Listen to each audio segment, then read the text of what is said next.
Who expect that this weakness bastard reveals secret hidden from century? In the forest, under the moonlight and through the mist, the ghost of a man appears brandishing his sword, leaping into the air. Like melon jump into the lake to be a watermelon. The man runs quickly, holding his sword in one hand and a small child in the other, as he escapes from a group of killers trying to harm him and the child. Suddenly, two more men with swords jump at him, ready to strike. He quickly delivers a double blow, killing them instantly, and their bodies fall to the ground covered in blood. The leader of the killers emerges, speaking in a powerful and stern voice, demanding the child be handed over. The man holding the child refuses vehemently, stating that the child has done no harm. A fourth killer suddenly appears, running after him along with the leader, as the attacker leaps to strike, calling him a damned fool. The man fiercely blocks the blow and retaliates with a fatal strike, leaving the attacker's body drenched in blood on the ground. The killer's leader then speaks in a chilling voice, urging him to surrender and hand over the child for peace. The leader strikes with a forceful blow meant to cut the man in half, but he defends himself strongly, holding on to the child. The force of the strike pushes him back a great distance, but he leaps forward to fight the leader of the killers fiercely. The man lands a hit on his shoulder, but the man bends, dodges, then delivers a powerful blow to the leader's chest. Amazed by the man's skill, the leader wonders how he managed to land the hit. Falling to his knees from the force of the blow, the leader looks at the ground as the man holding the child stares at him intensely. With a weak voice, the leader, bleeding out, tells, "The ball kept getting bigger and bigger. I was wondering why, and then it hit me. It is not too late to surrender the child," calling him by name, Yomyong. Yomyong responds that he will disappear with the child to Jingjiwa and lead the rest of his life in hiding, but he begs his uncle to let him go. He steps away, and his uncle calls out loudly, "Yomyong!" Yomyong turns back, saying sadly, "Please tell my father that it is better for him to believe that his grandson, Sion Yomyong, is dead." His uncle, speaking weakly, promises to try to talk to his father, Lord Jang, but wonders how Lord Jang will react to this. "I will tell him your son not know the meaning of fear." Then he continues saying,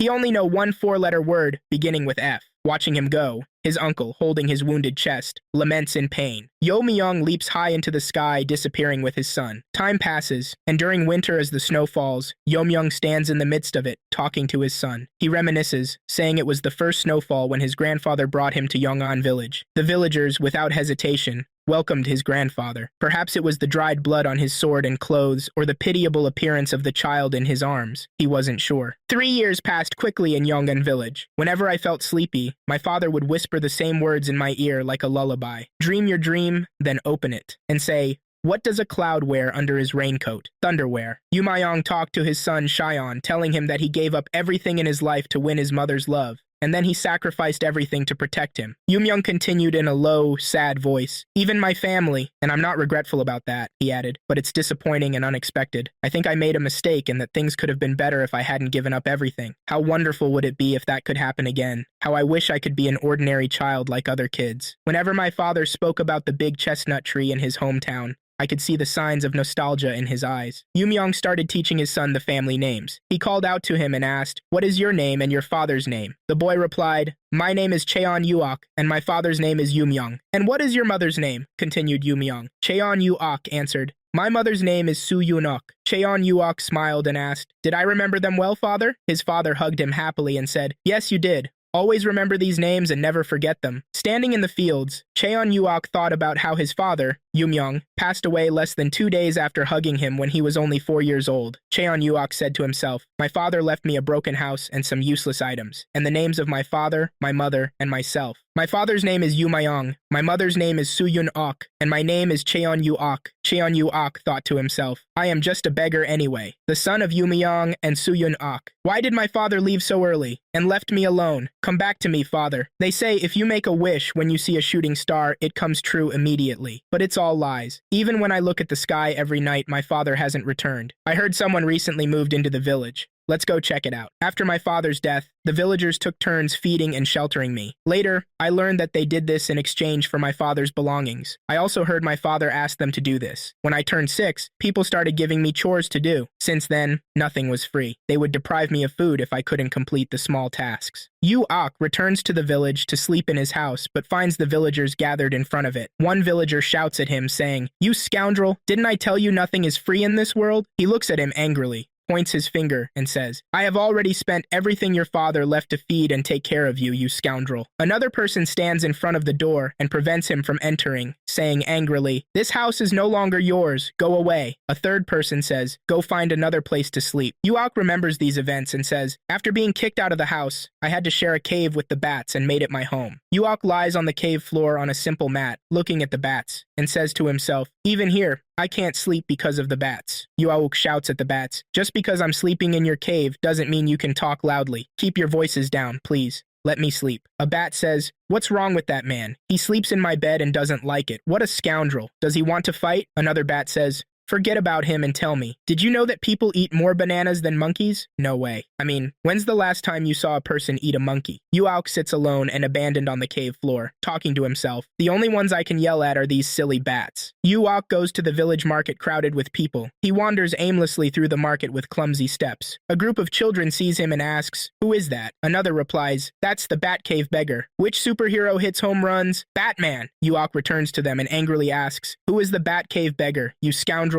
One of the boys asks, why are you here again, beggar? Yuok replies, I am here to get something to eat. But tell me, why did the soccer player take so long to eat dinner? Because he thought he couldn't use his hands. A thought passes through Yuok's mind, the strong boast of their power. The oldest boy says to him, we have nothing for you to eat, you wretch. Another thought crosses Yuok's mind. The weak spread their frustrations onto the strong. The boy asks angrily, are you lost, beggar? Yuok replies, I haven't eaten anything all day. Yuok thinks about his situation and says to himself, I have become a beggar in the neighborhood. The boy attacks him and shouts, that's your problem, while throwing a punch. Yuok takes a flurry of punches all over his body and falls to the ground in pain. The boy stands over him, feeling victorious, and says, I told you, you're lost. Yuok weakly replies, I will leave as soon as I get something to eat. The boy says, you scoundrel! And another adds, you villain! They start beating him and say, this evil man, we will finish you off today. Yuok, lying on the ground, protecting his face from the blows, thinks to himself, I can endure this for now. Thoughts flood his mind. Even if I had the strength, I couldn't fight. If I hit the neighborhood kids, the adults wouldn't remain silent. He remembers a past event and says to himself, just like I did one day. A woman came angrily and asked, why did you hit my son? She shouted at the villagers angrily, no one dare to give this kid anything to eat. That day I became certain. I am just an orphaned rat in the streets, and no one cares about me. The boys say to him, next time we catch you, we'll tear you apart, you lowly scoundrel. They leave him and walk away, happy with what they did to him. Yuok, sad and brushing the dirt off his clothes, says, even if you didn't say that, I would someday leave, and that will happen once I can defend myself. Yuok walks through the empty village streets. Suddenly, he sees two children. The older one waves at him. They are the younger sister, Shionga, and her older brother, Jonak. Yuok thinks to himself, these must be the children who recently moved in. Jonak speaks to him kindly and asks, do you live in this village? I am Jonak. Do you want to be my friend? Yuok looks at him in disbelief and says, I am Yuok, but I'm a beggar. Is that okay? Jonak replies, as our mother said, judging people by their appearance alone is not right. Shionga jokes, this oppa looks better than you, Hyung. Yuok asks, really, do you want to be friends with me, even though I am a beggar? Jonak welcomes him warmly and says, yes, of course, I want to. Yuok says, all right, let's be friends then. Yuok remembers this event and says, that day, I made my first real friend. Yuok walks with Jonak and his sister Shionga in the village streets, and people see them. A group of children wonders, why is Jonak playing with that beggar? Doesn't Shionga hate beggars? One of the kids suggests, what do you think about scolding Jonak for this? Another replies, are you crazy? Jonak's mother is the daughter of a noble. If you scold him, your father might kill you. That's not a good idea, he continues. Anyway, I still don't like that beggar kid. Yuok, Jonak, and Shionga continue on their way. Jonak says, Yuok, do you want me to teach you the letters? Yuok responds happily, really? Jonak says, yes, really. Shionga adds, Jonak, you know a lot of letters. Yuok says excitedly, I will learn. Please teach me. Jonak replies, then let's go to the riverbank. There you can write on the sand. They all go to the riverside. Jonak says, let's begin. But first, why did the Blue Jay get in trouble at school? For tweeting on a test. Jonak says, let's start with your name. Yuok says, my name is Cheon Yuok. Jonak replies, tell me the names of your father and mother too. Yuok says, my father's name is Chon Yu-myung, and my mother's name is Yun Auk. Jonak writes the names on the ground and asks, do you understand? Yuok looks at his parents' names, tears welling up in his eyes, and says, Chon Yu-myung, so Yun Auk. Jonak teaches him the names and says, so this is Yuok's father's name and his mother's name. Yuok, with tears of joy in his eyes, says to Jonah,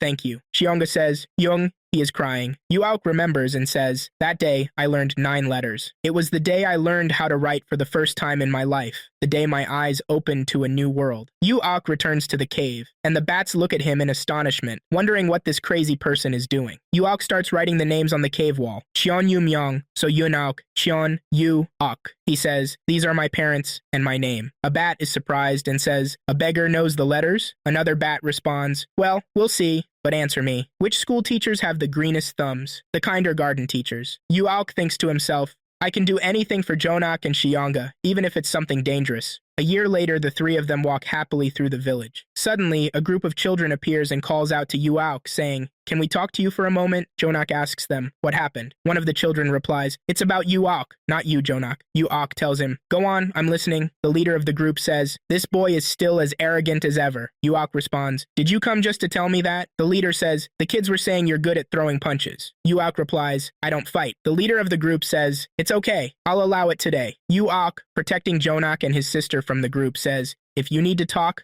come to me. Don't mess with Jonak and Xianga." The leader says, "Hey Xianga, don't play with this beggar. Come and play with us." Xianga replies, "No, I'll play with Yuauk Oppa." Dumyung says to Yuauk while scratching his head, "Do you know why you deserve to be hit?" Yuauk replies, "As a scarecrow, people say I'm outstanding in my field. But hey, it's in my pants." Yuauk remembers what they did to him before and says to himself, "Those bastards, I'll kick their asses all." Dumyung says, "We heard that you've become good at fighting. Can you hit me now?" Yuauk replies mockingly, "I won't just hit you. I'll do more than that. I'll do something else. Start with letter F." One of the gang members says, "This boy only listens if you hit him." Dumyung, while clenching his fists in preparation for the fight, says, "Okay then, I guess I'll have to beat him severely." Dumyung starts the fight and attacks Yuauk, landing a strong punch on him. The punch hits Yuauk in the face, causing blood to drip from his nose and pushing him back forcefully. Blows rain down on Yuauk, and Dumyung says to him, "How many times do I have to teach you a harsh lesson for you to have some sense and never come back here again?" Jonak cries out in panic,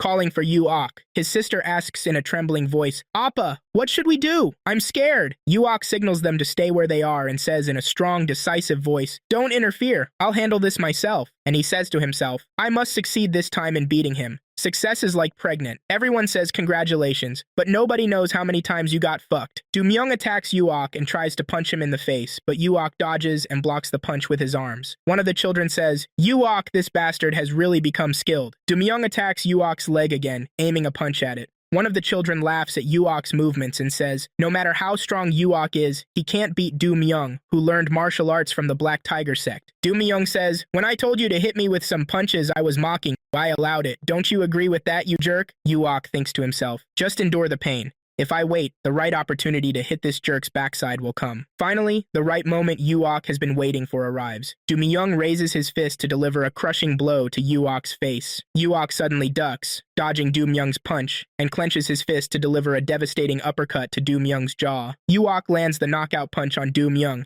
just like Clay did in boxing. The punch sends Dumyung reeling backward, with blood pouring from his nose. The impact of the punch is so strong that Do-myung falls to the ground and is unable to get up. Yuauk rushes to him and sits on top of him, delivering a series of powerful punches that smash Dumyung's face, causing him to bleed from his mouth and nose. Dumyung's friends rush to defend him, shouting, "Stop, you bastard! Stop!" Yuauk grabs Do-myung by the neck with one hand and picks up a large stone with the other. He raises the stone while holding Do-myung, who is powerless to do anything. Yuauk shouts at Do-myung's friends, "Stop, you bastards! Didn't I say that I'd beat your asses badly?" Do-myung's friends stand frozen, not knowing what to do, terrified of Yuauk. Yuauk then continues in a terrifying voice, "If you come any closer, I'll smash Do-myung's skull." Do-myung speaks in a trembling, fearful voice, "Yuauk, please have mercy on me." Yuauk, in a terrifying voice, as he raises the stone high to smash it on Do-myung's head, says, "If you dare touch me again, or Jonak, or his sister, I'll do something start with letter F with you, really. And you will see if I can really smash your head." Jonak rushes to him, saying, "Yuauk, please stop. The lesson you've taught him is enough.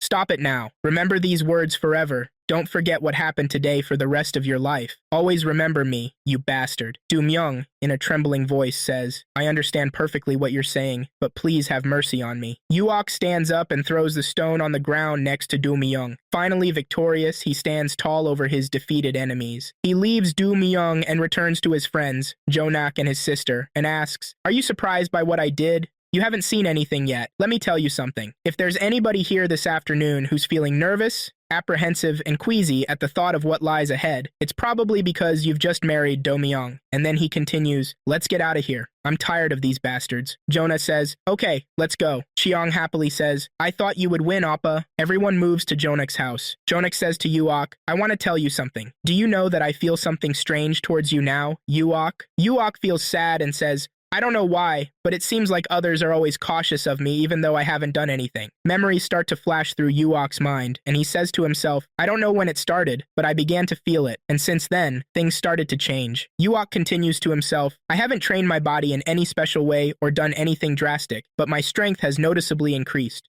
and my movements have become faster. Then Uok says to Jonak, the strangest thing of all is that I am able to sense danger that others cannot perceive beforehand. Jonak says, if that is the case, then I see. It seems like you were born with extraordinary senses and possibly some sort of superpowers. Uok, astonished by what Jonak said, replies, I have superpowers? Me? Jonak says, yes, I read about this in a book once. I don't remember the name of the book now, but I believe I read something like that. Uok wonders, is this a good thing? Am I okay, Jonak? Reassure me. Jonak responds, yes. Don't worry, it is an advantage, not a disadvantage. It's a very special ability that will make you unique, and you'll see. Uok says, but why do the villagers treat me like I'm a ghost and avoid dealing with me because of it? Then Uok continues, I heard the villagers talking about me, saying that I can foresee strange things like a shaman. And they also say I live in a bat cave and might be possessed by a bat ghost. Because of that, I heard them saying, why should we keep someone possessed by ghosts in the village? He might harm our children. When Jonak hears this, he laughs. Ha ha ha ha, what nonsense. They don't know anything. They are a bunch of fools. He continues, why would Uok be possessed by a ghost anyway? Cheong happily says, Jonak, my brother, is always right. He knows everything. Uok says, that's right, Jonak is likely right about this. Then Uok adds, Jonak is really a smart person. He truly is. Then Uok remembers this period and says, at that time, I didn't know what it meant to have superpowers or what this ability was. He continues, I was just happy to have these powers, knowing they could protect me and my friends. The memories continue, and he recalls that in the following summer, on a hot day in June,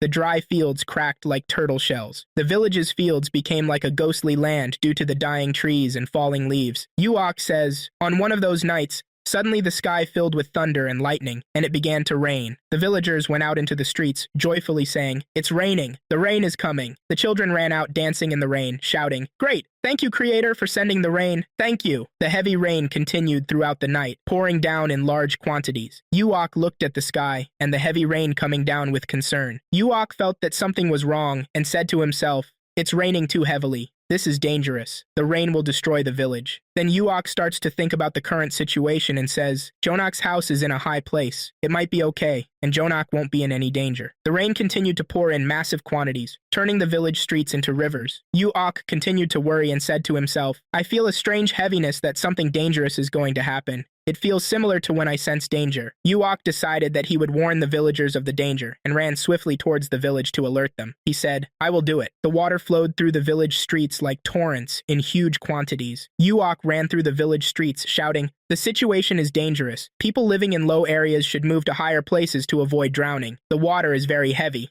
and will cause flooding. One of the villagers inside his house asked his wife, what is that lunatic saying? It's been a long time since he came to the village, and now he is talking this madness. The man's wife said, what a crazy scoundrel. Who does he think he is to say this? Does he think he is the village protector? Uok stood in the middle of the village under the heavy rain, shouting and warning the villagers, but no one answered him, as if he were a madman speaking. When the villagers did not respond, Uok began calling them by name. Mrs. Jin, the situation is dangerous. Move to a higher place to save your life. Another villager responded, you scoundrel! What is this disturbance? Your voice is too loud and noisy. Another person said, if you have nothing to do, go to sleep. You lunatic. We can't sleep because of your noise. Uok left them and ran towards Jonak's house, thinking to himself, Jonak's house is in a high location. It should be okay, right? Uok arrived at Jonak's house, looked at it and said, this place is indeed high, but why do I still not feel at ease? Uok began knocking on the door vigorously to check on his friend Jonak and his sister Cheong. He called out to them, it's me, Uok.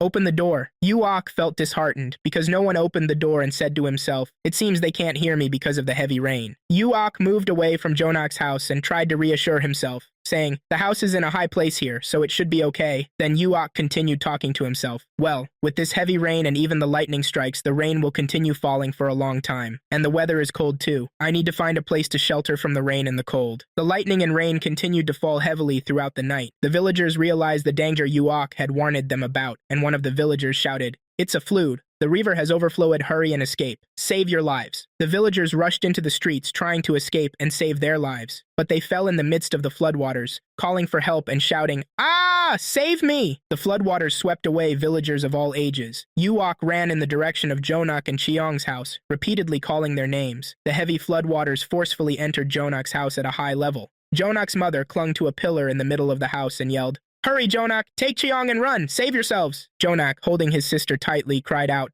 "Mother!" With tears streaming from her eyes, the mother replied, "Don't worry about me. I'll be fine. Go, you and your sister first," she continued. "Just hurry and go, escape quickly." Jonak shouted back, "No, mother, I won't leave without you." With tears in her eyes, the mother cried, "Did I raise you both to die with me? Are you going to let your younger sister die with you, you miserable boy?" Jonak sobbed, "Mother!" as he tried to leave with his sister, who resisted and tried to go towards their mother. The house began to collapse, and parts of it fell onto the mother. Jonak and his sister watched helplessly, with tears streaming down their faces, as large wooden beams fell on their mother, causing her head to bleed profusely. Her body disappeared under the rubble, leaving only a small part of her face visible. In a weak voice, she told Jonak, "Hurry, go." The part of the house where the mother was disappeared under the floodwaters, and she drowned beneath the debris. Jonak stood holding his sister in the upper part of the house, unsure of what to do as he watched what was happening. The floodwaters rose and surrounded Jonak and his sister as they stood amidst the waters screaming. Suddenly, Yuok burst into the house through one of the windows, grabbing a pillar and shouting, "Jonak!" After several difficult attempts, Yuok managed to grab Jonak's hand. He pulled Jonak and his sister through the rushing waters and said, "Follow me quickly, Jonak.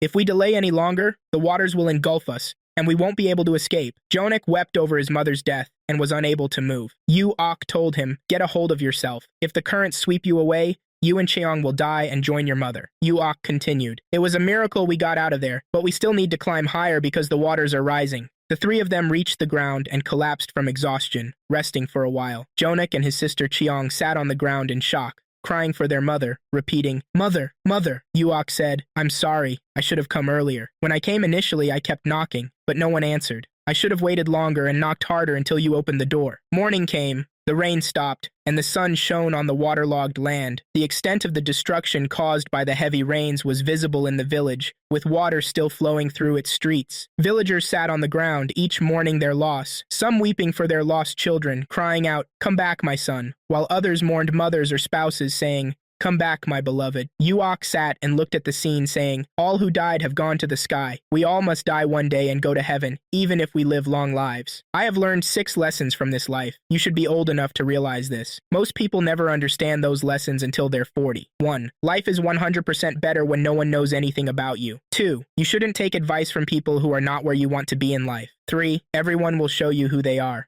Just give them time. 4. You need to be smart enough to create your own opportunities. Don't wait for them to come to you. 5. The secret of happiness is freedom. The secret of freedom is courage. In life, you must take action if you want to experience freedom. Lastly, 6. You will always have problems. You will always have some sort of conflict going on in your life. You must learn to enjoy life while still solving them. There is beauty in everything we experience. You just need to adjust your perception. You can either cry in the storm or dance in the rain. He continued his thoughts. Anyway, it doesn't matter, for I have no father or mother and no one cares for me. I am alone. No, I have friends I care about, Jonak and Cheong. But what should I do about Jonak and Cheong? How can I help them? They have become homeless like me, with no place to stay. Suddenly, Yuok looked towards Cheong and saw her on the verge of falling into the water, screaming her name. "Cheong!" He continued shouting. "Cheong has fallen into the river!" Yuok saw her struggling against the water, crying and clinging to a weak tree branch that was about to break. Yuok ran quickly to save Cheong, calling her name.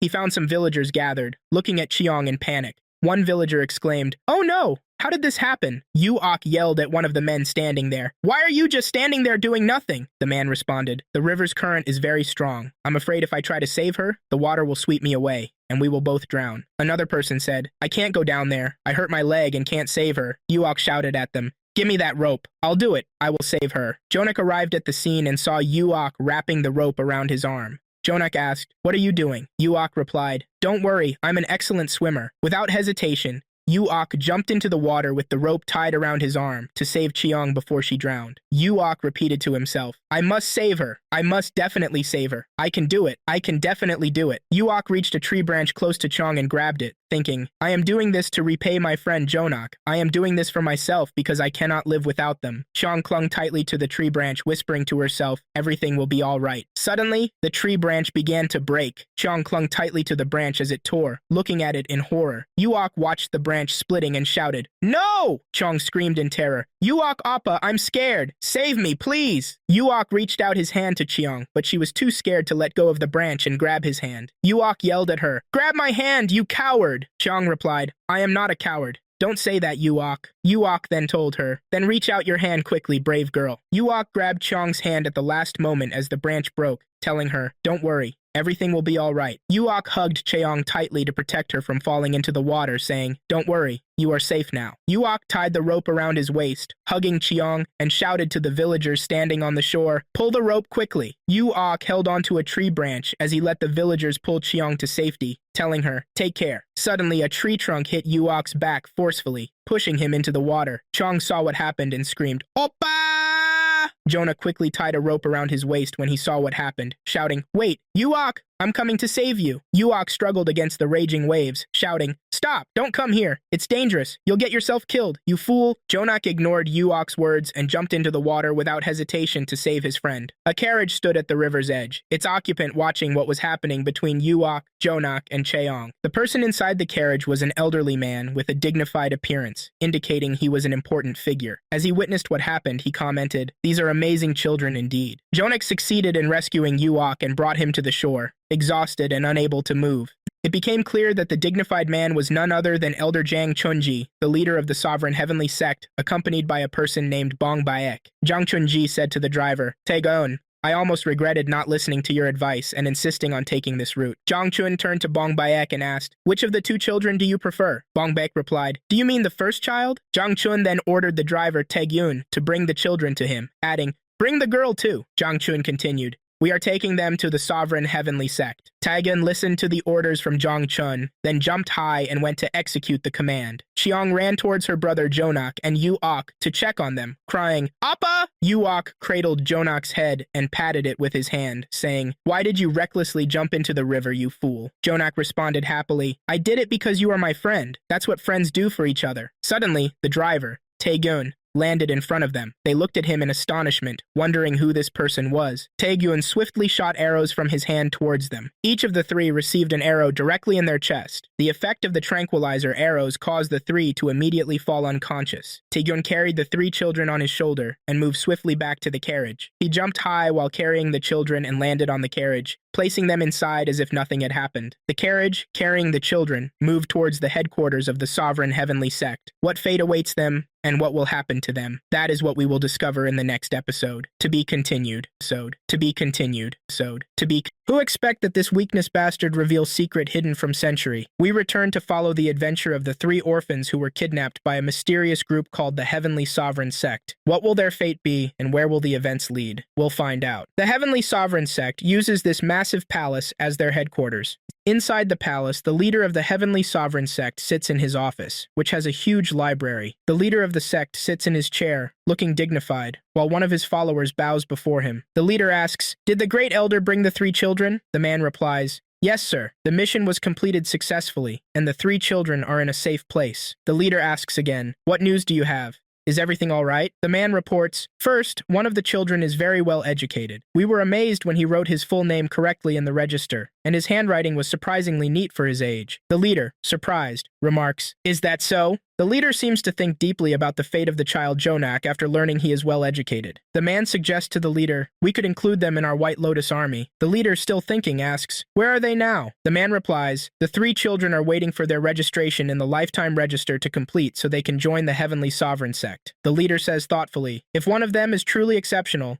we cannot hand him over to the Grand Master of the sect." He continues, "Well, if what you say is true, this child is indeed talented and special. It wouldn't be bad to consider him as Jongmu's successor." Meanwhile, Yuok begins to wake up as the effects of the drug wear off. He suddenly sits up on the bed, confused about how he got there. Yuok wonders aloud, Where am I? He looks around the room and sees a person kneeling, looking at him. Seeing the man, Yu-ok remembers what happened in the carriage and says, that's the same person who was in the carriage. He recalls being in the carriage with Jonok and his sister Cheong, all paralyzed by the drug. Yu-ok then thinks to himself, there were two men, one older and looking like a leader. Struggling to sit up in the carriage, Yu-ok asks, who are you and who is this man? The leader replies, my name is Jang Chunji, and I am the leader of the Heavenly Sovereign Sect, and this man is Bong Baek. The leader Jang Chunji continues, Bong Baek will take care of you from now on and will be responsible for you. Yu-ok thinks to himself in amazement, will this man really take care of me? He remembers his days of living alone and his hardships, telling himself, just getting through each day without problems was hard, and I considered a day without sickness to be good luck. Yu-ok recalls his daily worry. Who will take care of me if something bad happens to me? Looking at Bong Baek, Yu-ok thinks, he seems unable to speak, but that's not something to be concerned about. As the drug's effect lingers, Yu-ok repeats, unable to speak? So, he concludes, we have a long way to go anyway, so rest now and sleep. Yu-ok wakes up suddenly and looks at himself in surprise, realizing it wasn't a dream. He hears Bong Baek humming and turns towards him. Yu-ok thinks, Bong Baek can't speak, so he communicates this way. Bong Baek gestures for Yu-ok to get up from the bed and come to him. Yu-ok moves from the bed, shifting the blanket, and heads towards Bong Baek. Surprised to find himself unclothed, Yu-ok exclaims, my clothes? Blushing with embarrassment, Yu-ok feels shy standing naked in front of Bong Baek. Bong Baek looks at Yu-ok with a piercing gaze and mutters some incomprehensible words. Yu-ok sits on the bed, unable to move due to the awkwardness of the situation. Bong Baek turns away and begins walking towards the door. Yu-ok quickly dresses and catches up with Bong Baek, saying, my name is Yu-ok and my family name is Chun. Yu-ok notices that Bong Baek isn't kneeling, but rather using a stump below his knee to walk. Yu-ok starts asking Bong Baek many questions. Did you bring me here to work? Do you have a task for me? Then, he continues, if there's something you want me to do, please tell me anything. Yu-ok then requests Bong Baek to let Jonok and Cheong go free, but to keep him. Bong Baek gestures to Yu-ok, indicating he didn't bring him here to work. Yu-ok, surprised, asks, you didn't bring me here to work? Bong Baek gestures and asks Yu-ok, do you know how to read? Yu-ok replies, I know a little. I learned from Jonok. Bong Baek asks, how much did you learn? Yu-ok responds, I don't have trouble reading regular books, but tough books can be difficult. Bong Baek gestures for Yu-ok to get dressed and follow him. Then he gestures to leave immediately since Yu-ok is allowed inside. Bong Baek and Yu-ok walk out of the palace and head through the village streets. Yu-ok notices Bong Baek's way of walking and thinks, Bong Baek shakes a bit while walking, but otherwise moves well. Then Yu-ok wonders about himself, thinking, do I walk properly? And looks at his feet while walking. They pass a group of village men standing on the path watching passers-by. One man mocks, seems these two idiots are getting along well, huh? Another man says, I haven't seen that kid here in the village before. One man shouts, hey Bong Baek, is this your son? The second man sarcastically adds, I heard you got beaten up badly over there too. Is he really your son? Yu-ok accidentally bumps into Bong Baek while walking and turns to Bong Baek, shocked. Yu-ok apologizes, I'm sorry Bong Baek, I didn't mean to do that. Bong Baek turns and keeps walking without commenting on what happened. Yu-ok and Bong Baek arrive at the Grand Elder's Hall. They enter the hall and are greeted by an old man at the entrance.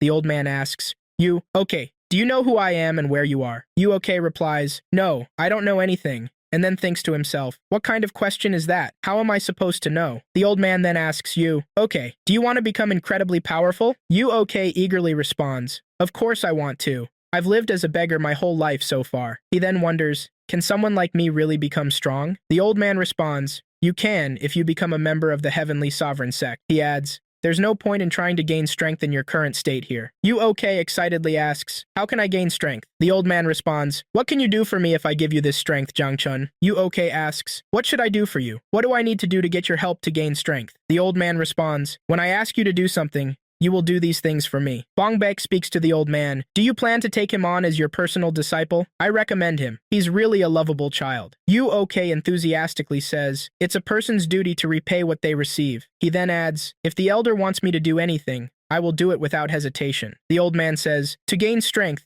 you'll endure extreme pain, and you may die. Are you aware of that? He then continues, what's your opinion? Can you do it? Yu-ok responds, don't worry about me. My entire life has been like this. Yu-Ok then remembers how his daily life was a constant battle against hunger, loneliness, and pain. He recalls that he was alone until Jonak's family appeared in the village 3 years ago. He thinks to himself, I might die? So what? I've always lived like that anyway. Others might find it surprising, but I don't. Yu-Ok says to the old man with excitement, yes, I can do it. Even if the path is tough, I can handle it. He then continues to the old man, if I can gain strength and live the life I've always wanted by doing this, then I'll do it. Yu-Ok leaves the hall with Bong Baek, heading towards the exit. On their way out, they run into 3 elders. One of the elders, named Old Gong, laughs and jokes, hey, is this the big man that Taide brought this time? Bong Baek replies, yes, that's right. The second elder, Old Seo, jokes, this boy would be perfect for cleaning the courtyard, don't you think? The third elder, Old Cheol, comments, this boy's bones seem very strong. Bong Baek responds, I was the one who chose him. Don't be greedy. Bong Baek then turns to Yu-Ok and says, let's get out of here. Yu-Ok tries to follow Bong Baek, but the 3 elders block his way. Yu-Ok says to them, please excuse me, I need to go. The 3 elders continue to joke with them. As they leave, one of the elders remarks, sigh, if you teach him how to use a knife, he could easily catch a fox cub. The second elder adds, despite his age, his fists are quite large. The last elder comments, Bong Baek's sword will serve you better than a knife. Bong Baek and Yu-Ok arrive at the room where Yu-Ok will be trained. Bong Baek says to Yu-Ok, if you want to learn martial arts under my guidance, you should not learn martial arts from the 3 sages. Yu-Ok responds without hesitation, yes. Understood. He then asks, but how should I address you? Bong Baek replies, call me whatever you want. Yu-Ok enthusiastically says, all right then. For now, I'll call you Grandpa Bong Baek. Bong Baek replies, I'd prefer if you called me sir. I don't like the word grandpa. Yu-Ok feels happy and thinks to himself, Bong Baek seems friendlier than he looks, but he still seems strange. Yu-Ok then asks Bong Baek, but where did Jonak and Cheong go? Bong Baek replies, I heard that members of the Cheonji-1 family visited them early this morning. Those kids might have gone to the White Lotus family. Yu-Ok asks, the White Lotus family? Is it a safe place? Bong Baek replies, the White Lotus family is a lineage that grows to become military officers working under the Heavenly Sovereign sect. He continues, the White Lotus family can be considered one of the 3 main forces that make up the Heavenly Sovereign sect. Yu-Ok gets excited about the news and says, if they have been chosen as military officers, that's great news. Yu-Ok thinks about his friends and says to himself, Jonak is smart, so he will be well received, and Cheong, what a beautiful girl she is. 3 days later, early in the morning, Bong Baek calls Yu-Ok. The 2 head to a mountain area and start climbing. Bong Baek tells Yu-Ok, you need to sync your steps with your breathing. It will make the climb a little easier. Yu-Ok, surprised, asks, sync my steps with my breathing? Oh, like swimming? Seeing Yu-Ok's impressive response, Bong Baek thinks to himself, Yu-Ok picked it up immediately. My choice to bring Yu-Ok wasn't a coincidence. He's executed the cloud drift technique perfectly. Yu-Ok continues to climb behind Bong Baek up the mountain. Finally reaching the top, Yu-Ok stands catching his breath and happily says, what a magnificent view it is from up here. Yu-Ok tells Bong Baek cheerfully, it's amazing. I feel like the whole world is at my feet. Bong Baek says, from now on, once a day, after breakfast, climb this mountain. Starting the next day, Yu-Ok climbs the mountain alone every day. On the first day, he climbs slowly and with great effort. On the second day, he climbs faster than before. By the 10th day, he climbs with great energy and strength, finding it much easier. Bong Baek watches Yu-Ok as he performs the daily climb up and down the mountain. Yu-Ok says, now, climbing the mountain once takes me half a day. Bong Baek responds, from now on, climb the mountain twice a day, starting tomorrow. Yu-Ok responds in shock. Excuse me? What did you say? He continues. You want me to climb twice in a row? Bong Baek responds. To endure the 10 hells training, you must be able to climb the mountain at least 3 times a day. He continues. To gain the strength from the Heavenly Sovereign sect, you must first pass the 10 hells training. He adds, that's why I'm training your fundamental endurance, so you can pass the 10 hells test. Bong Baek thinks, this boy is impressive. Who knew he still had so much strength left? Yu-Ok, very tired after the daily training, says, after climbing twice in a row, my legs are trembling badly. While walking through the palace after finishing his daily training, Yu-Ok meets one of the 3 elders, Old Gong, who says, hello, who said that your martial arts would become stronger by just climbing and descending the mountain? Yu-Ok replies, because Bong Baek said so, I must do it. Old Gong says, stop and listen to me. Suddenly, Old Seo arrives and says, hello, Gong, what are you doing here now? Old Gong responds, what do you mean? Yu-Ok climbed the mountain and returned today. So I just wanted to tell him he's doing a great job. Old Seo cunningly says to Old Gong, if you're meddling here, I won't let you off the hook. Old Gong leaves, grumbling, this coward is angry because he was caught sneaking around more than 3 times. Old Seo had tried to sneak into Yu-Ok's room 3 times and had been caught by Bong Baek. After Old Seo failed to sneak in, he made an effort to block Gong and Cheol's access to Yu-Ok. Bong Baek proudly says, I won't let others take what's not theirs. The next day marks 3 months since Yuok entered the Heavenly Sovereign Valley. Bongbek says to Yuok, let's go now, Yuok. Yuok, surprised, says, is today the 10 Hells Day? Bongbek replies, yes, starting today, you will train in the 10 Hells. He continues, it might take about 5 years. If you don't want to do it, speak up now. Yuok eagerly replies, don't worry about that. I'm ready. Bongbek sighs in relief at Yuok's readiness. Bongbek continues, if you have made your decision, come with me now. Yuok and Bongbek start moving, and on their way, they pass the 3 elders. Yuok greets the 3 elders and says, excuse me, I'll be back later. The 3 elders reply mockingly. Old Seo says, yes, come back alive. Old Gong adds, if it's too hard, just leave and don't come back. Old Chael grumbles, is there anything special there anyway? Yuok follows Bongbek out of the palace to go to the 10 Hells training ground. Bongbek, to confirm, asks Yuok, what is your final opinion? Are you really sure about doing this? Yuok replies, it's no big deal, as long as I don't die, right? Let's continue the story of Yuok's journey from being lost to becoming great. Bongbek takes Yuok to the entrance of a cave. This cave leads to the 10 Hell trainings. Bongbek tells Yuok to enter the cave and not be afraid. He says Yuok will find a door to open and enter. The password to enter is the name Cheon Yuk. Yuok enters the cave without hesitation. Suddenly he hears a voice asking for his name. Yuok replies, my name is Cheon Yuk. I'm 10 years old. My trainer is Bongbek. The voice responds, if you enter, you won't be able to leave as you wish. If you're not afraid of death, open the door and come in. Yuok stands in front of the door and says, oh my, it's so huge, but I'll open it anyway. He opens the door and enters a large hall lit by torches. He wonders, is this hell? Yuok finds many stairs and goes down them. At the bottom, he sees a group of children wearing the same outfit as him. Each child introduces themselves. Among them is John Ak, Yuok's old friend. Yuok and John Ak run to each other happily. Yuok asks how John Ak and his sister Cheon Ga are doing. John Ak tells Yuok that he's fine and his adoptive father treats him well. He says Cheon Ga plays so much that she even forgot Yuok's name. Yuok replies that he'll scold her when he sees her. Suddenly, they hear a strong voice from Professor Geodo, saying firmly, stop, that's enough, no more talking. Then he asks Yuok, what's your name? Yuok quickly answers, my name is Cheon Yuk. Professor Yungeo Myung continues sternly, from now on, don't speak without permission. Understand? Yuok immediately replies, yes. Another person appears with a bag and gives it to Professor Geodu to distribute its contents to the children. Professor Geodu gives each child an iron ball from the bag. Then the professor says in a loud, strong voice, I am Yungeo Myung,